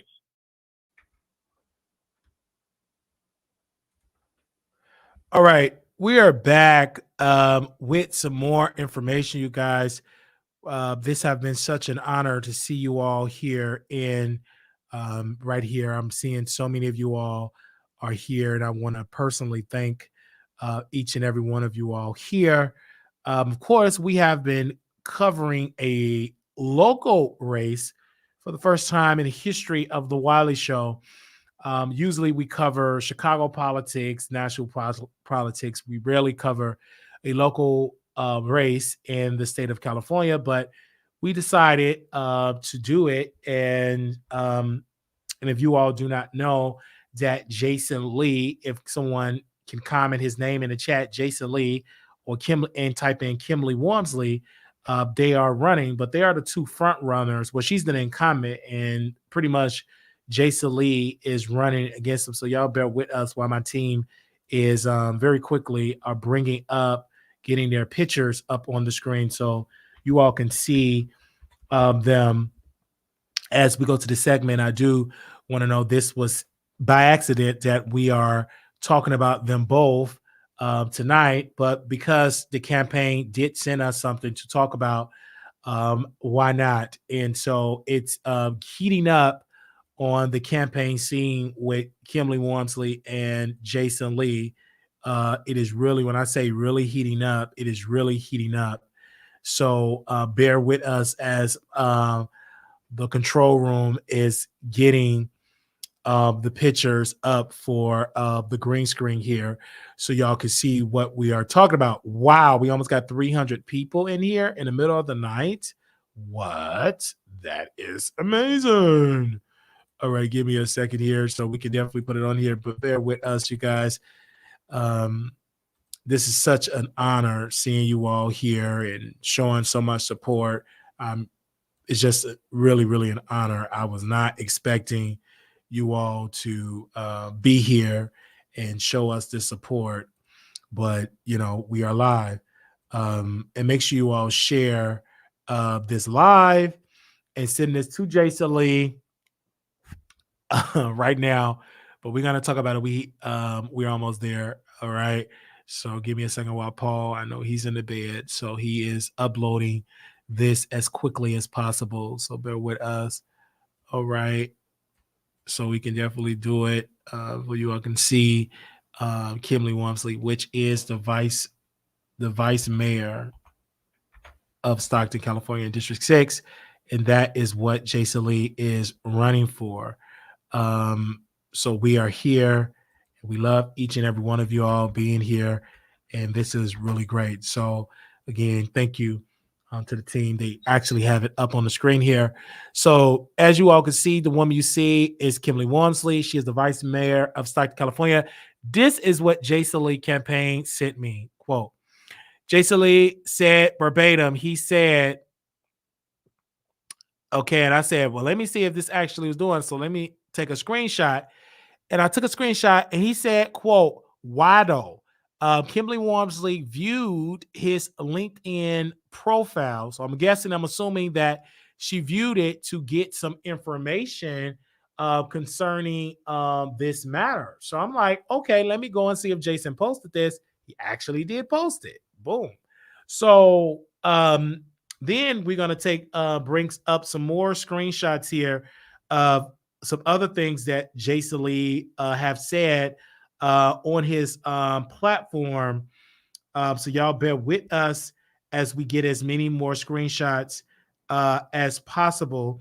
Well, I don't have to take a screenshot. Someone said under that post said, welcome to Stockton Politics. Jason Lee said, I can handle it, LOL. Someone else said, Jason Lee, I find it that usually when the competition is peaking, they are scared or fearful or of their position. Good luck to you. He left heart emojis. Jessica said, quote, if your team isn't viewing your opportunity pages and content, you need to have a talk with them. Someone else said, Rebecca said, I don't know. We are playing I Spy. She's scared, Mr. City Hall. Domo Nicole said, quote, while no one knows her, shows how much of an impact she has or have done for the city. Smile. Someone else said she is press. This have to be this so embarrassing for her. LOL. They said, quote, they took down your signs too. Somebody said areas to avoid in Stockton, California, the most dangerous neighborhood in Stockton. They said civil center, population of 14,000. I believe they're saying the crime rate is 287%. They said they're saying different parts of it, Village Oak, Bear Creek, Pacific population. They said, welcome to politics. They said she's worried. LinkedIn is a dating site. It used to be legit. They said nosy trosy. Somebody else said Richard Walker said, quote, I love Kim as a person, but come on, y'all. We got to do this right. This kind of stuff is what we swore we would fight when we started out a decade ago. He made an allegation that she is lying about being executive / CEO at the National Association of Social Workers. And then Richard Walker posted the chief executive officer, Anthony E. Street. Under that comment, Becky Lynn said, quote, she holds the title for California chapter. He holds it for DC/Baltimore area. I have to play detective, look it up on the website and LinkedIn. Then she showed the chart that she is the executive director of the National Social Work California for the California chapter.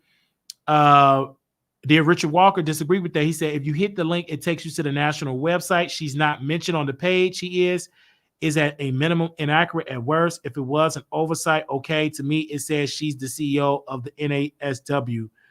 Okay, so they fact checked him and said no, she is the CEO of the national market. So I'm going to also show you all a picture of that the producer is sending over that we're going to show on the screen of his impact that he is showing to the world. He's showing an impact, and this got to be the most beautiful, hard-working site for him because he's actually taking this serious, and this is yet another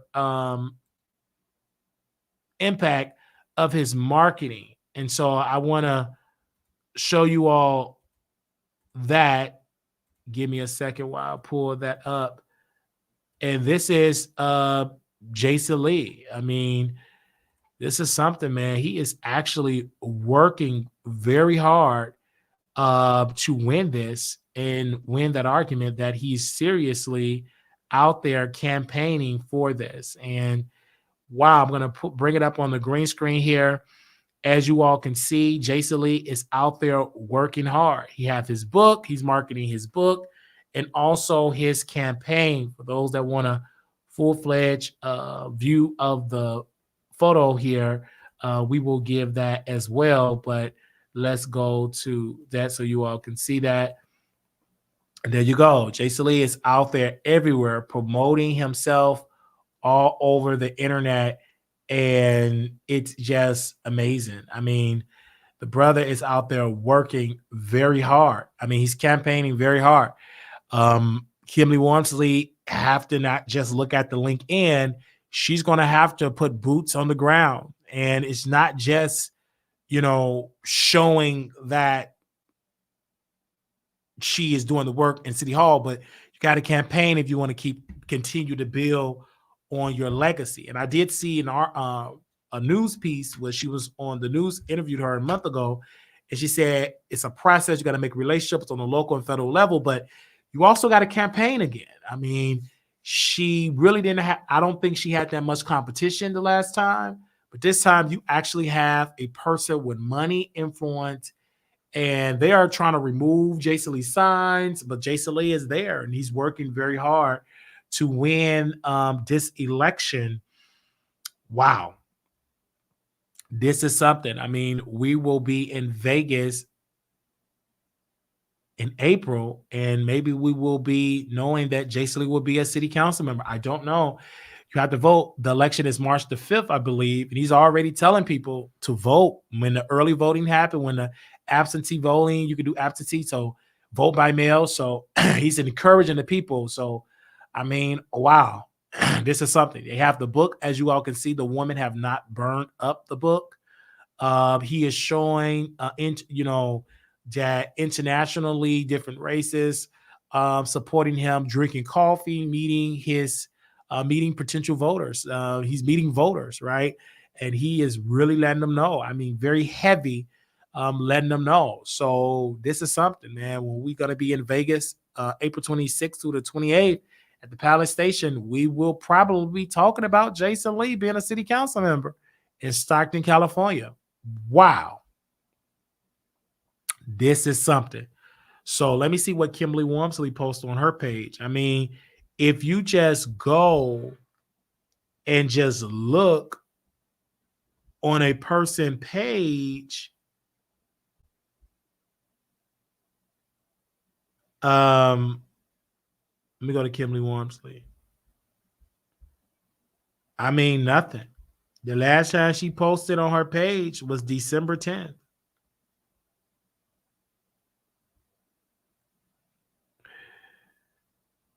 Okay, let's go to Kimberly Walmsley's Okay, this is her personal page. Okay, this is her Kimberly Walmsley, Stockton City Council, District 6. Okay, she posted 7 hours ago. Size Up Stockton is free online too. She posts 5 days ago. 5 days ago about scholarships, but nothing about her campaign. I don't see anything about her campaign. If you look at Jason Lee page, I mean, the man, you know by the first post that he's running for office.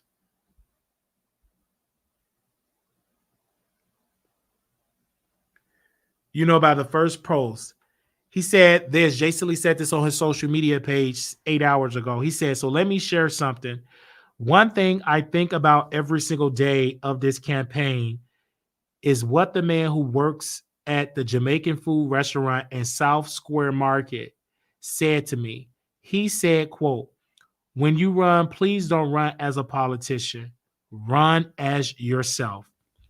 It has become the compass for every single decision I've made. There is so much S word that's going on behind the scenes that I'm choosing not to address because I don't want to scare off new voters or look messy. But know this experience has been messier than any episode of Love and Hip Hop that I ever seen. It is so sad to meet people who have been used for votes only to be forgotten once folks get in office. It's sad to meet Latinos and members of the Punjabi community, I hope I said that right, who feel invisible. There are so many good people in Stockton who want to help but go up against the machine of the establishment who are founders of strategic oppression in the city. But know this about me. I'm going to fight every single day and every single night to win this campaign in March so we can get to work immediately. I am activating every relationship I have in Stockton, LA, and the whole country to make this happen. I am more motivated in this moment than I ever have been. If you are with us, please text me directly so I can plug you into my campaign. We have people from all over Stockton volunteering. Once I'm elected, I represent the entire city and my neighbors in District 6. Text me at 209-227-0679. That is what Jason Lee wrote 6 hours ago. Someone said under the chat, I'm voting for you, Jason. The Darlin Williams. Patricia Barrett said, quote, you know, every time I read something you posted, it gets more and more powerful. I'm so glad you stepped away from Stockton to only return with new eyes, ears, and a mouth to work on getting us pulled out of the rut this city has managed to get itself into. Nothing better than new, energetic blood. They said, Patricia Barrett on Lee with fresh lenses. You can see the roses in the trash. Thank you for your leadership. Jason Wilson said, fight. Tourists Love More said, quote, I'm voting for you. Regina Austin said, you got my vote. I grew up on the South Side Spring Street. Jody Williams said, I'm in Michigan, but if I could vote, I would. I'm going to pin vote for Jason Lee. Wow. Out of all that, I mean, clear as day, this brother is doing it. This brother is doing it. I mean, he got billboards up. And he said, quote, Stockton, all jokes aside, yes, I bought 5 major billboards to ensure that everyone can see our campaign and know how to reach us. While I don't intend to I only did it to show young people that in life you'll be met with obstacles. It's up to you to find a way around them. When I entered this campaign, I told my team we will win based on my vision, our collection, hard work, getting to the voters. We won't lie, steal, or cheat. We won't lie, steal, or cheat. We will be changed that Stockton need, and we are doing that. Shout out to my family and friends who helping and all our amazing volunteers. But a special shout out to all the young people who are inspiring this campaign. We are close, and once this is over, we got a lot of work to do.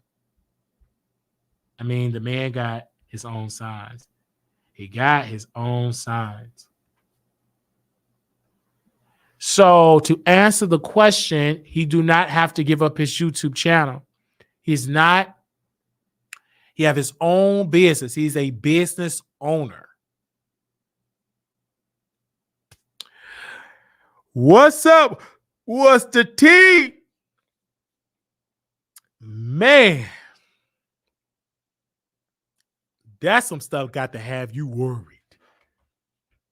If Jason can do it, baby, I'm announcing my campaign of running for city council in Chicago. I'm going to go move to Chicago, and I'm going to run for city council.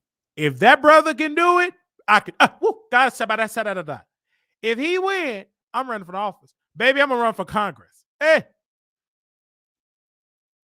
If he win, I'm ready for Congress. I'm going to run. Why not? Talk back to me. That man got a book. He got support, relationships.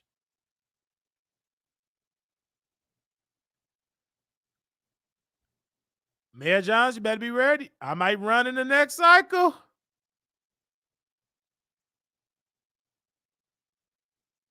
If Jamal Green, you run, brother,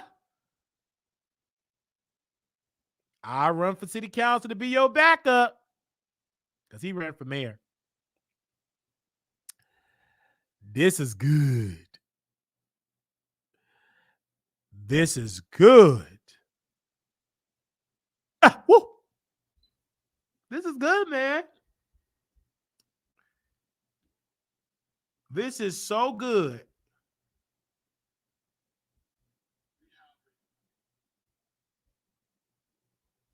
Okay. Now, I'm trying to read something about Kimberly Wormsley.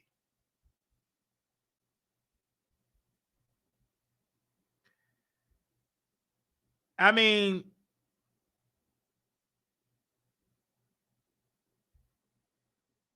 where's her website? I know this is a local race, so let me go on her Instagram.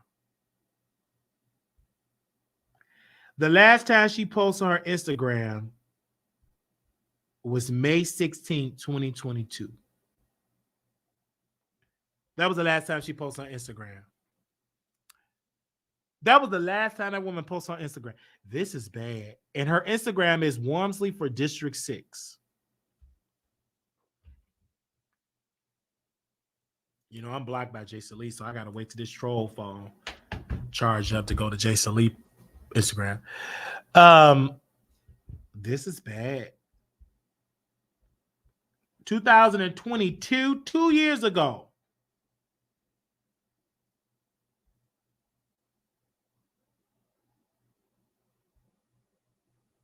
Now, shout out to recordnet.com.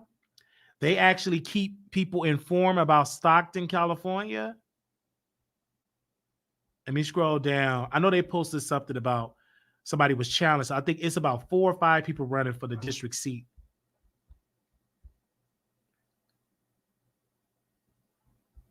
Yeah, it's about 4 or 5. I think it's like 4 people, running. He's communicating with the community. City councilman will vote on a affordable housing development in all accessible park Tuesday at Stockton, California. Click the link in our bio to read the full story. 2 candidates running for Stockton City Council has been added to the March 5th primary ballot after being disqualified from their races.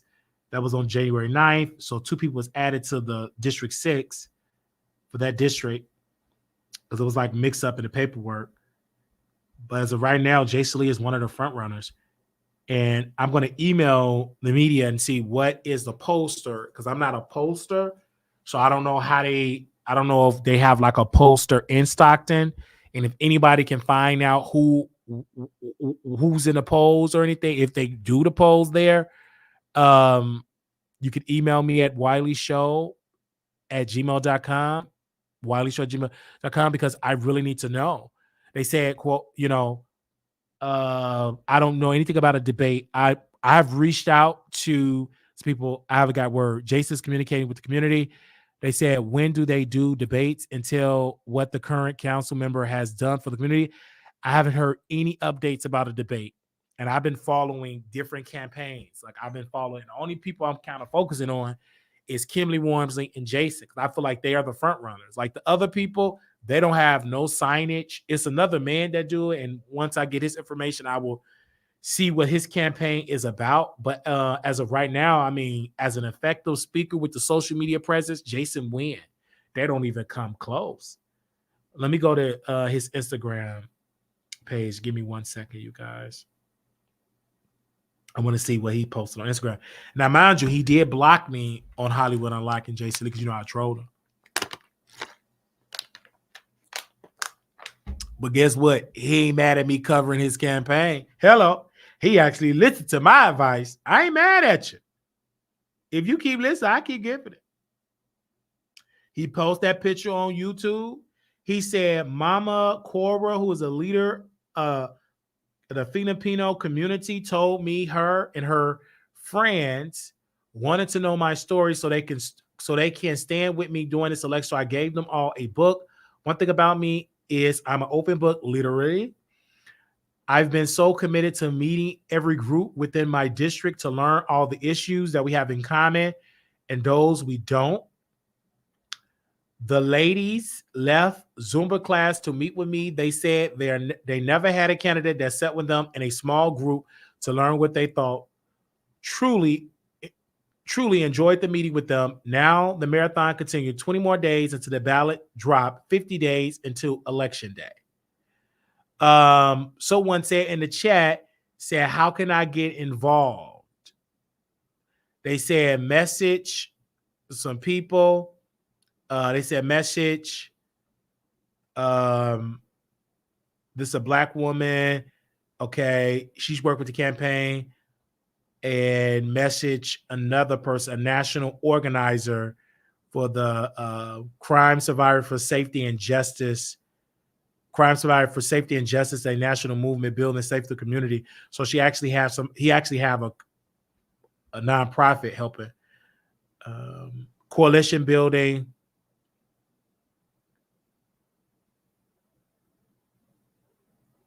Okay.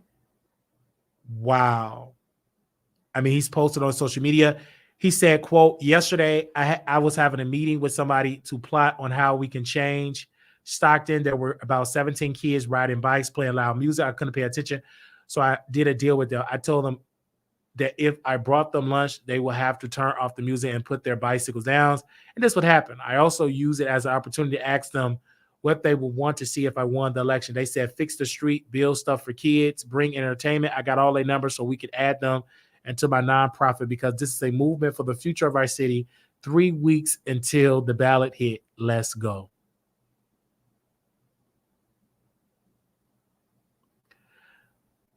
He's also in a sprinter saying thank you to Leandria. Stockton is still high from that amazing gift she gave.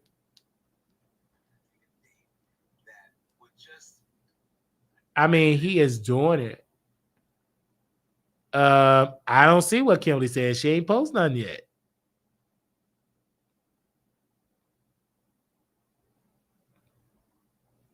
He said, Stockton screaming, thank you to my girl Leandria Johnson for pulling up to me in Stockton last night when the pastor staff for invited me to the MLK celebration with all the pastors and city officials. I knew that I need to bring an energy that will ignite something in the people. I wanted Leandria to spread the word on her message because she's not only one of my favorites, but her story is one that inspired me. I'm putting together a recap, had to share this moment right now. She grabbed the mic, blessed me with a 2-minute moment, that will live on forever. Leandra, thank you for being you. You are saving more lives than you know. Stockton love you. Representing the South Side, you need somebody that can come up with solutions. And when I think about politics now nasty, I think about Michelle Obama. She said that when someone is okay, so he is doing it. I mean, he's doing a campaign. When they go low, we go high. When I decided to run this campaign, I selected Malcolm XB as my youth campaign manager, and I'm glad I did. Malcolm has been a little activist for a while, and when I first met him, he was standing up to city council on my behalf of my nonprofit. Inspiring, activating young people has always been my passion. Ever since I worked at the school district, this is what created the future leaders in America. When Malcolm on my team, I went either way. Let's go. His mama is doing a damn good job raising him, and that is a young black boy knocking on doors, passing out flyers.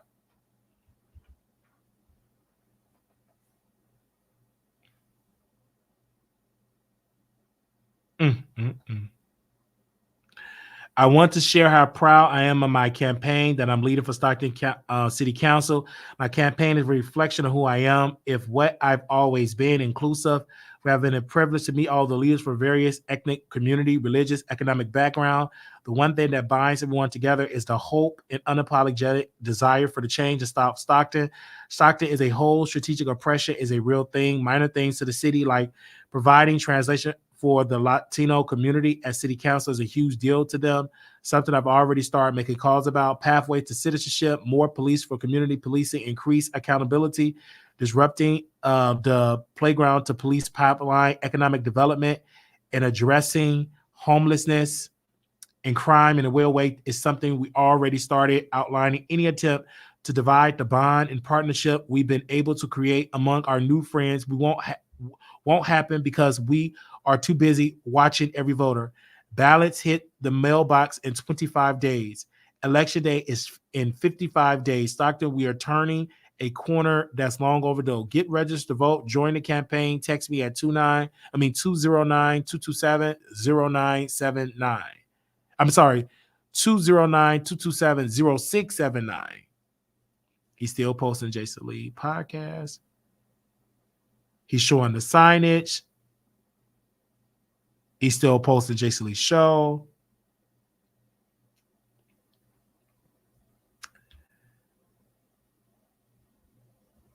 He posts when he did the child giveaway for the children. And of course, he talked about having, when he had his friend there. I mean, when he had his friend there, wow. Tiffany Haddish. Tiffany Haddish was Santa Claus. The people in Stockton was able to meet Tiffany Haddish. He posts flyers. I mean, he was campaigning in December. This is all on his social media.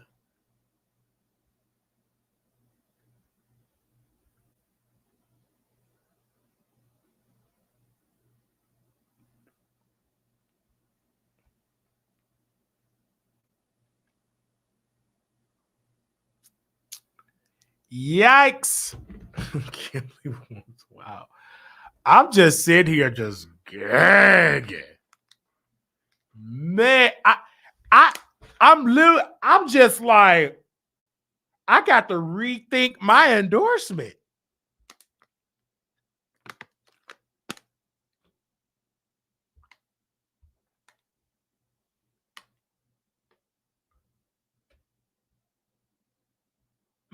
Man,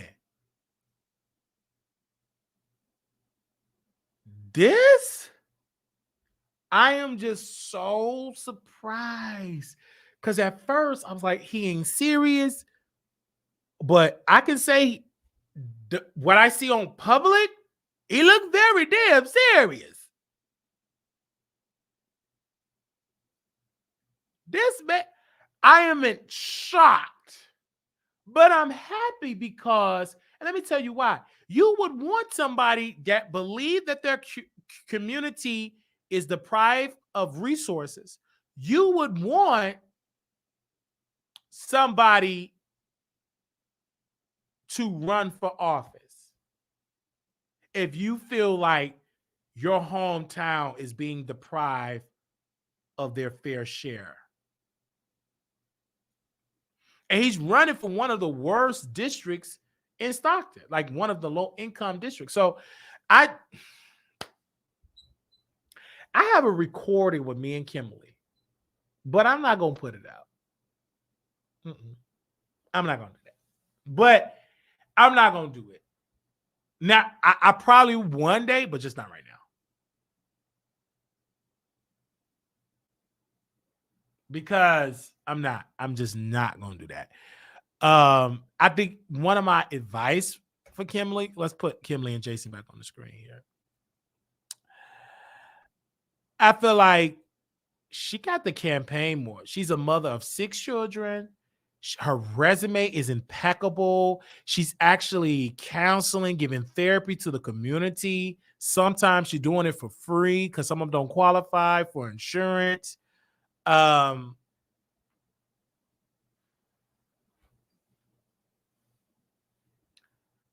But that's great. But if you're not campaigning, it's not going to end up that great for you. You got to campaign. You got to tell the world what you're doing. If you don't tell them what you're doing, you're going to lose.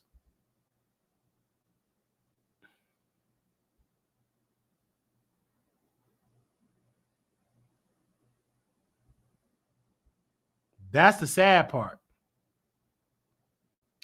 So I will send another email to her campaign. I'm like, I'm going to write that email tonight.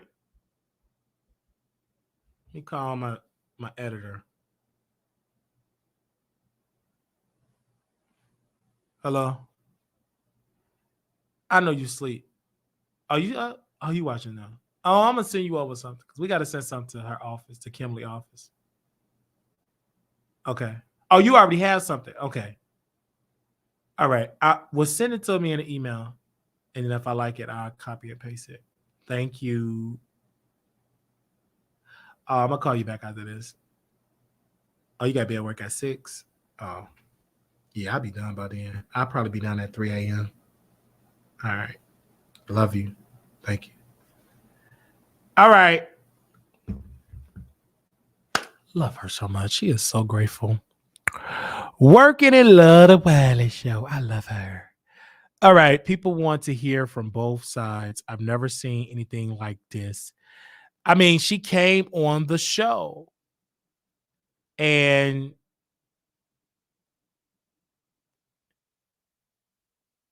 she got the campaign. She really got the campaign. Really. When I tell you she got the campaign, baby, she got the campaign.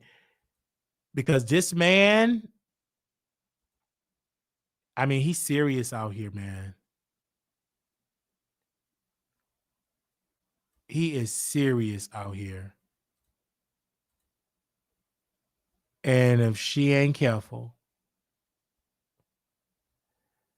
this man will be in her seat. Well, it's not her seat, it's the people's seat, but he will be in that seat if she ain't careful. All right, y'all. If she ain't careful, yeah.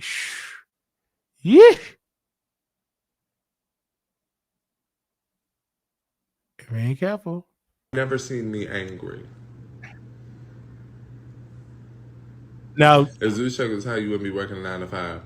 I've always had a 9 to 5 before.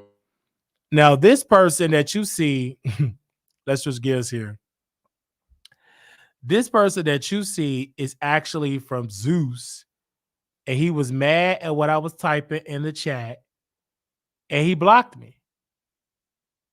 He blocked me. That man blocked me. He blocked me. Let's go back. Seen me angry. If Zeus check is how you would be working a 9 to 5. I've always had a 9 to 5 before and after Zeus. So I said, you got a 9 to 5 because you weren't being paid fairly with Zeus. And yet you're still going to, yeah, guess what? You're still going to watch me on this live. I had 5K, just tossed it, just wired it. He tossed the 5K, $5,000. Get me out of this. You couldn't do that.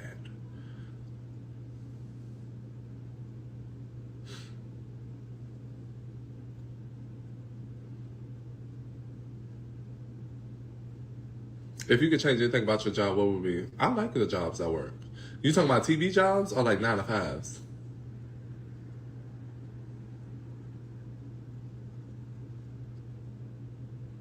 I don't agree. No, you're not. I think people are missing the point. Yeah, no matter how much it is, I'm always gonna have a 9 to 5. I just take off from work. And he said he always gonna have a 9 to 5. Okay.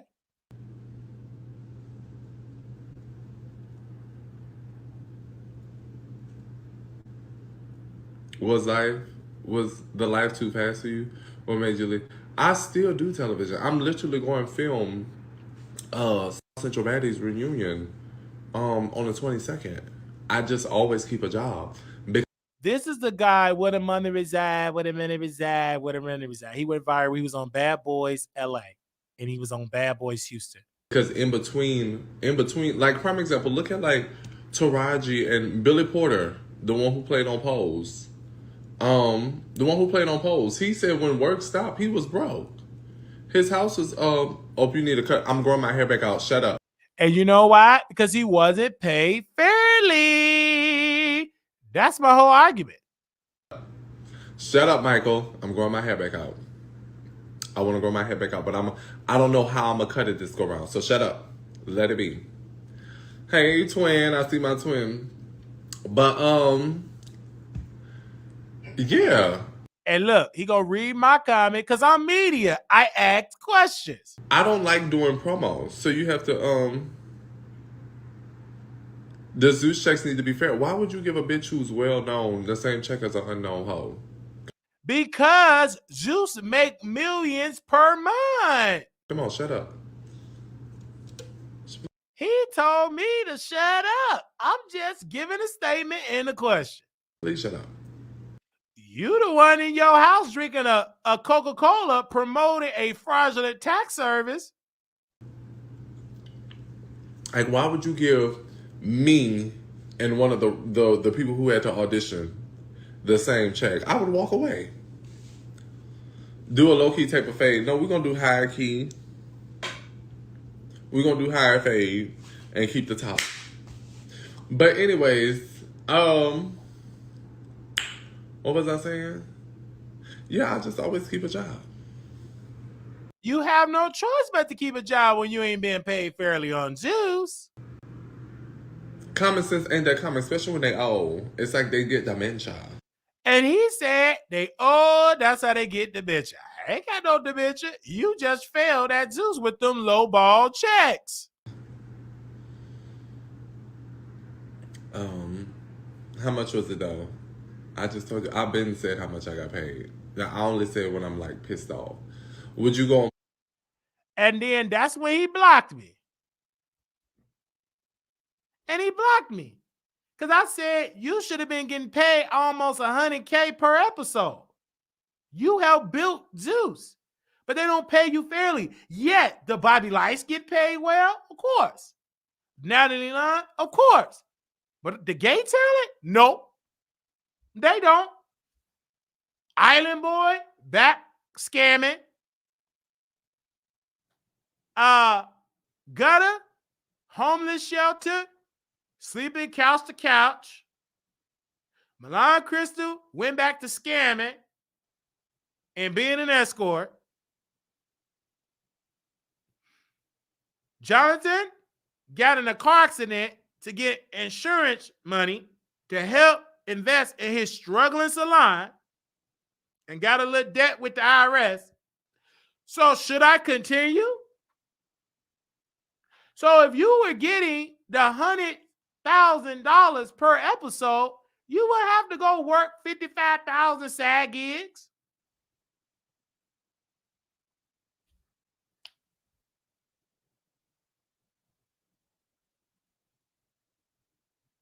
He's not, it's a pay scale. They pay the gays low. They pay them like they are at the bottom. Bottom pay for the bottoms. And he had even lost his viewership in IG. Nobody sent it to it because he's not that relevant. I actually went to I just saw it down my timeline and I went up on there and I posted about it on my blog. And here you go. You getting mad at me? I asked you a question. I be old. Baby, we the same age. Just because you got a new fade, a new hairpiece, new lining, that made me no difference. This was the headline that me and my team came up with. Hold on, let's go to it.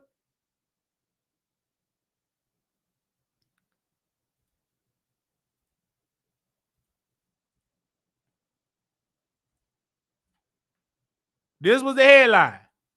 Exclusive. Former Zeus Network star Relly B hits rock bottom, returns to a 9-to-5 job.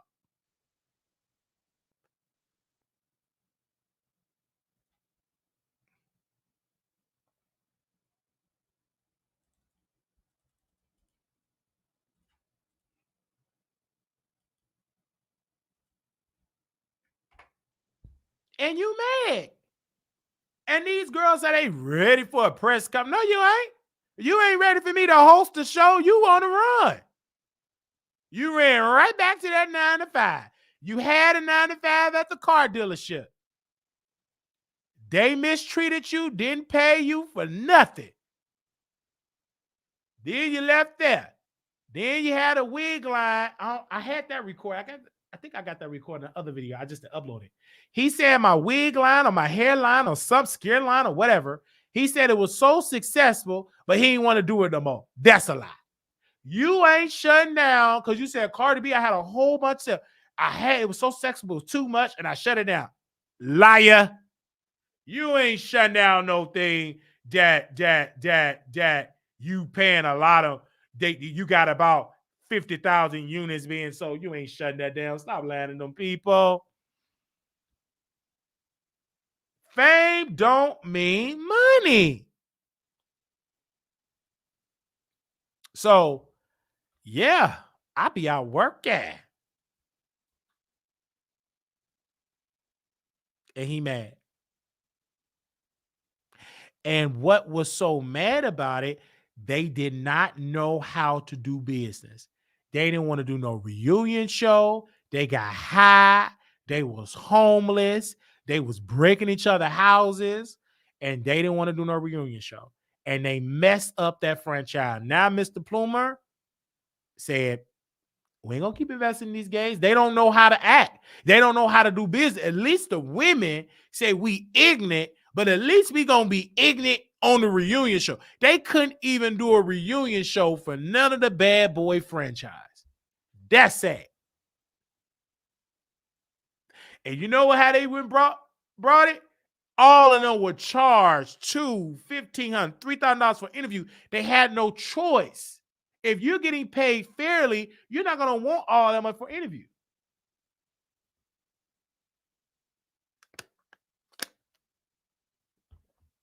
But now look at them now. Sad, broke, and taking it out on Wiley. And guess what? You still can go back to watch them episodes, and they don't get a dime from me clicking on that site watching that episode. They just got a $1 upfront fee. That was it.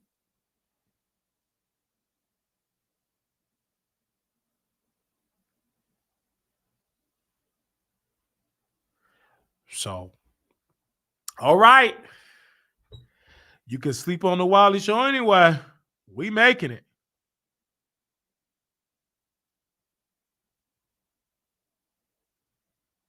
You can sleep on it anyway.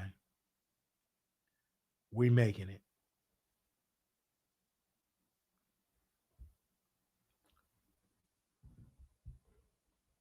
Stunner girl, Wiley, I need you to get into the Zeus tea. Apparently, Mr. Plumer sleeping with the cast, giving them send it to my email. Let me get into it. They said that he got the well, if you paying them fair, get into it. Okay, Stunner. Okay, send me the email. I gotta vet the information. I don't want to get in no lawsuit because that man got money. So send me the information. Send me the videos, the receipts. You could text me it. You could DM it to me. Send me the information.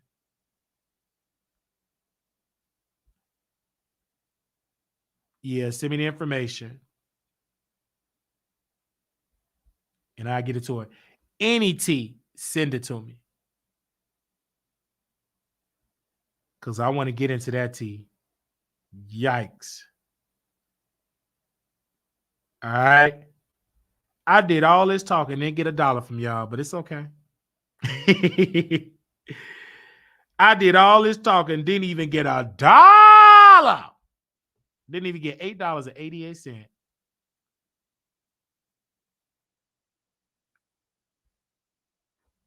I didn't even get $8.88. Let's see if y'all do it. Come on, y'all. Let's put the money up. Baby, I gave y'all almost a full shift. Because, baby, I love you. I love you. I love doing what I do. I love. Come on up here. Send me a Zelle, a cash, whatever. Send it to me, please. I love you. This was a good show today. Did y'all enjoy the show?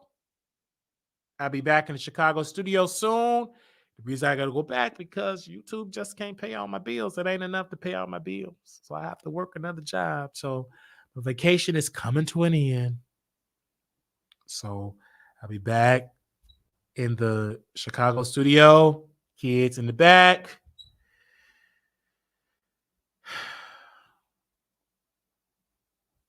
And I got to go see my granny. We have a tradition where I bring coffee. And if it be the Lord's will, February 20th, my grandmother will be 89 years old. Glory to God.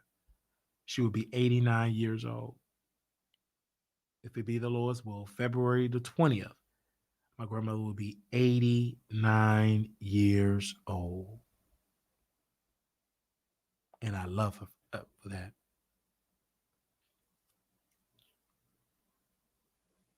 I would love her for her. She'll be 89 years old. Okay? And I love her. I can't wait. She'll be 89. Won't he do it?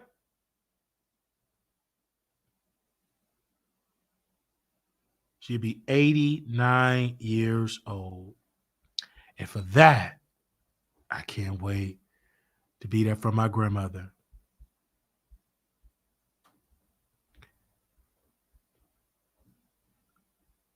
And that's why I go back. So you need to be spending her birthday with her and don't need to hang out with me in Dallas. Oh, I'm still hang out with you in Dallas because we're going to celebrate her birthday early and stuff. Because I got to come back beforehand and then hop back and go celebrate. We're going to spend together. You just let me know when you coming.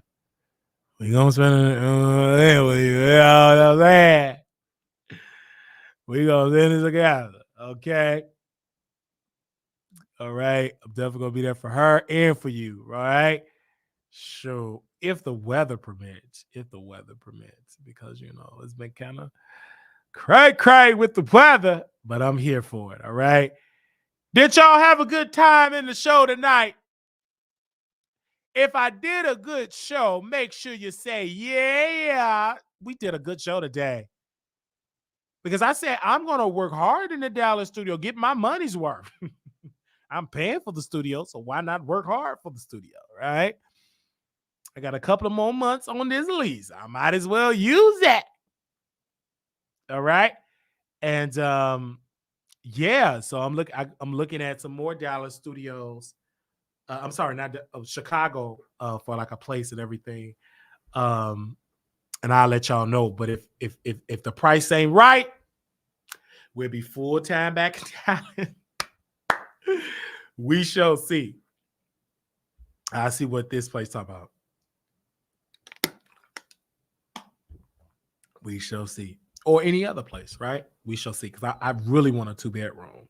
Because I want one space like for my studio room and then my living room. I always wanted like my own couch, a flat screen TV, and I can't do it in this 1-bedroom. I mean, the space is limited. But my patio, all the space in the patio, but I don't go on no patio. So it's very limited. But I love it because I can still do my show in the living room, got a bedroom, but I want a 2-bedroom and I can do my show in there, like in one of the bedrooms. Yeah, I'm gonna do my show in there. And so I can have my living room, and my room. Yeah. But nevertheless, we are here. This has been a great episode. They said it's not a drop in the bucket. I don't know what you mean by that. This has been a great episode. I love this episode. I love entertaining. Y'all know I love what I do.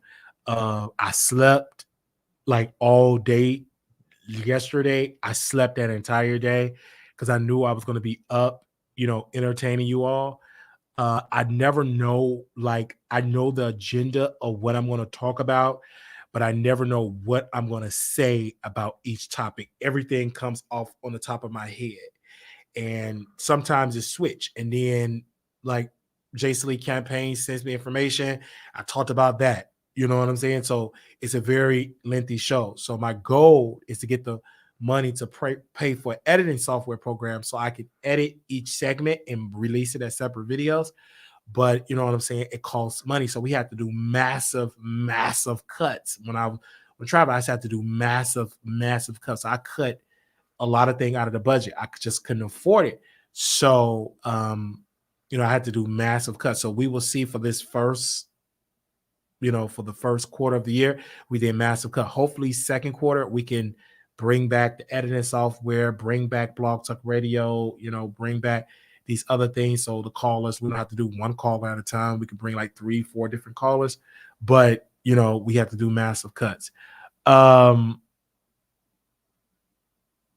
I had to do literally massive cuts. So I'm now working towards the second quarter to really have some growth. So, you know what I'm saying? And thank you. So you will see me in person, you guys.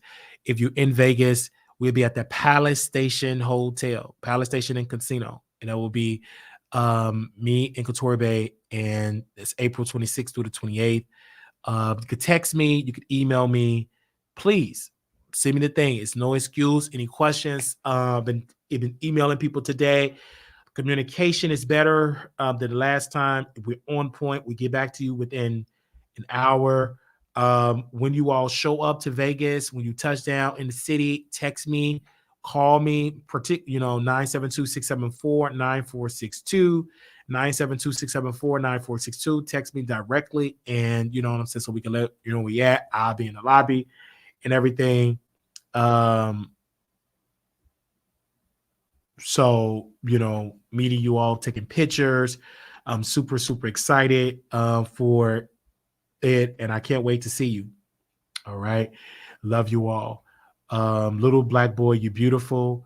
Little black girl, you are enough. When times get hard, always remember to put God first. Thank you so very much. We want to thank Couture Bay for blessing us with her presence. We also want to thank the beautiful caller from Chicago and also the beautiful sister for calling us as well, sharing her story. And Vegas again, Vegas is April 26th through the 28th. And again, if you got any questions, you can email me at wileyshowproduction@gmail.com, or you can text me at 972-674-9462. And I thank you all so very much. Thank you. Thank you. Any other questions? You got any other questions? Any quick little questions you all want to ask me before we go? Let me know. Any other questions? Any Q&A? Anybody got questions? I want to make sure I get your questions before we head up out of here. All right. Any other questions? Let me know. Any other questions?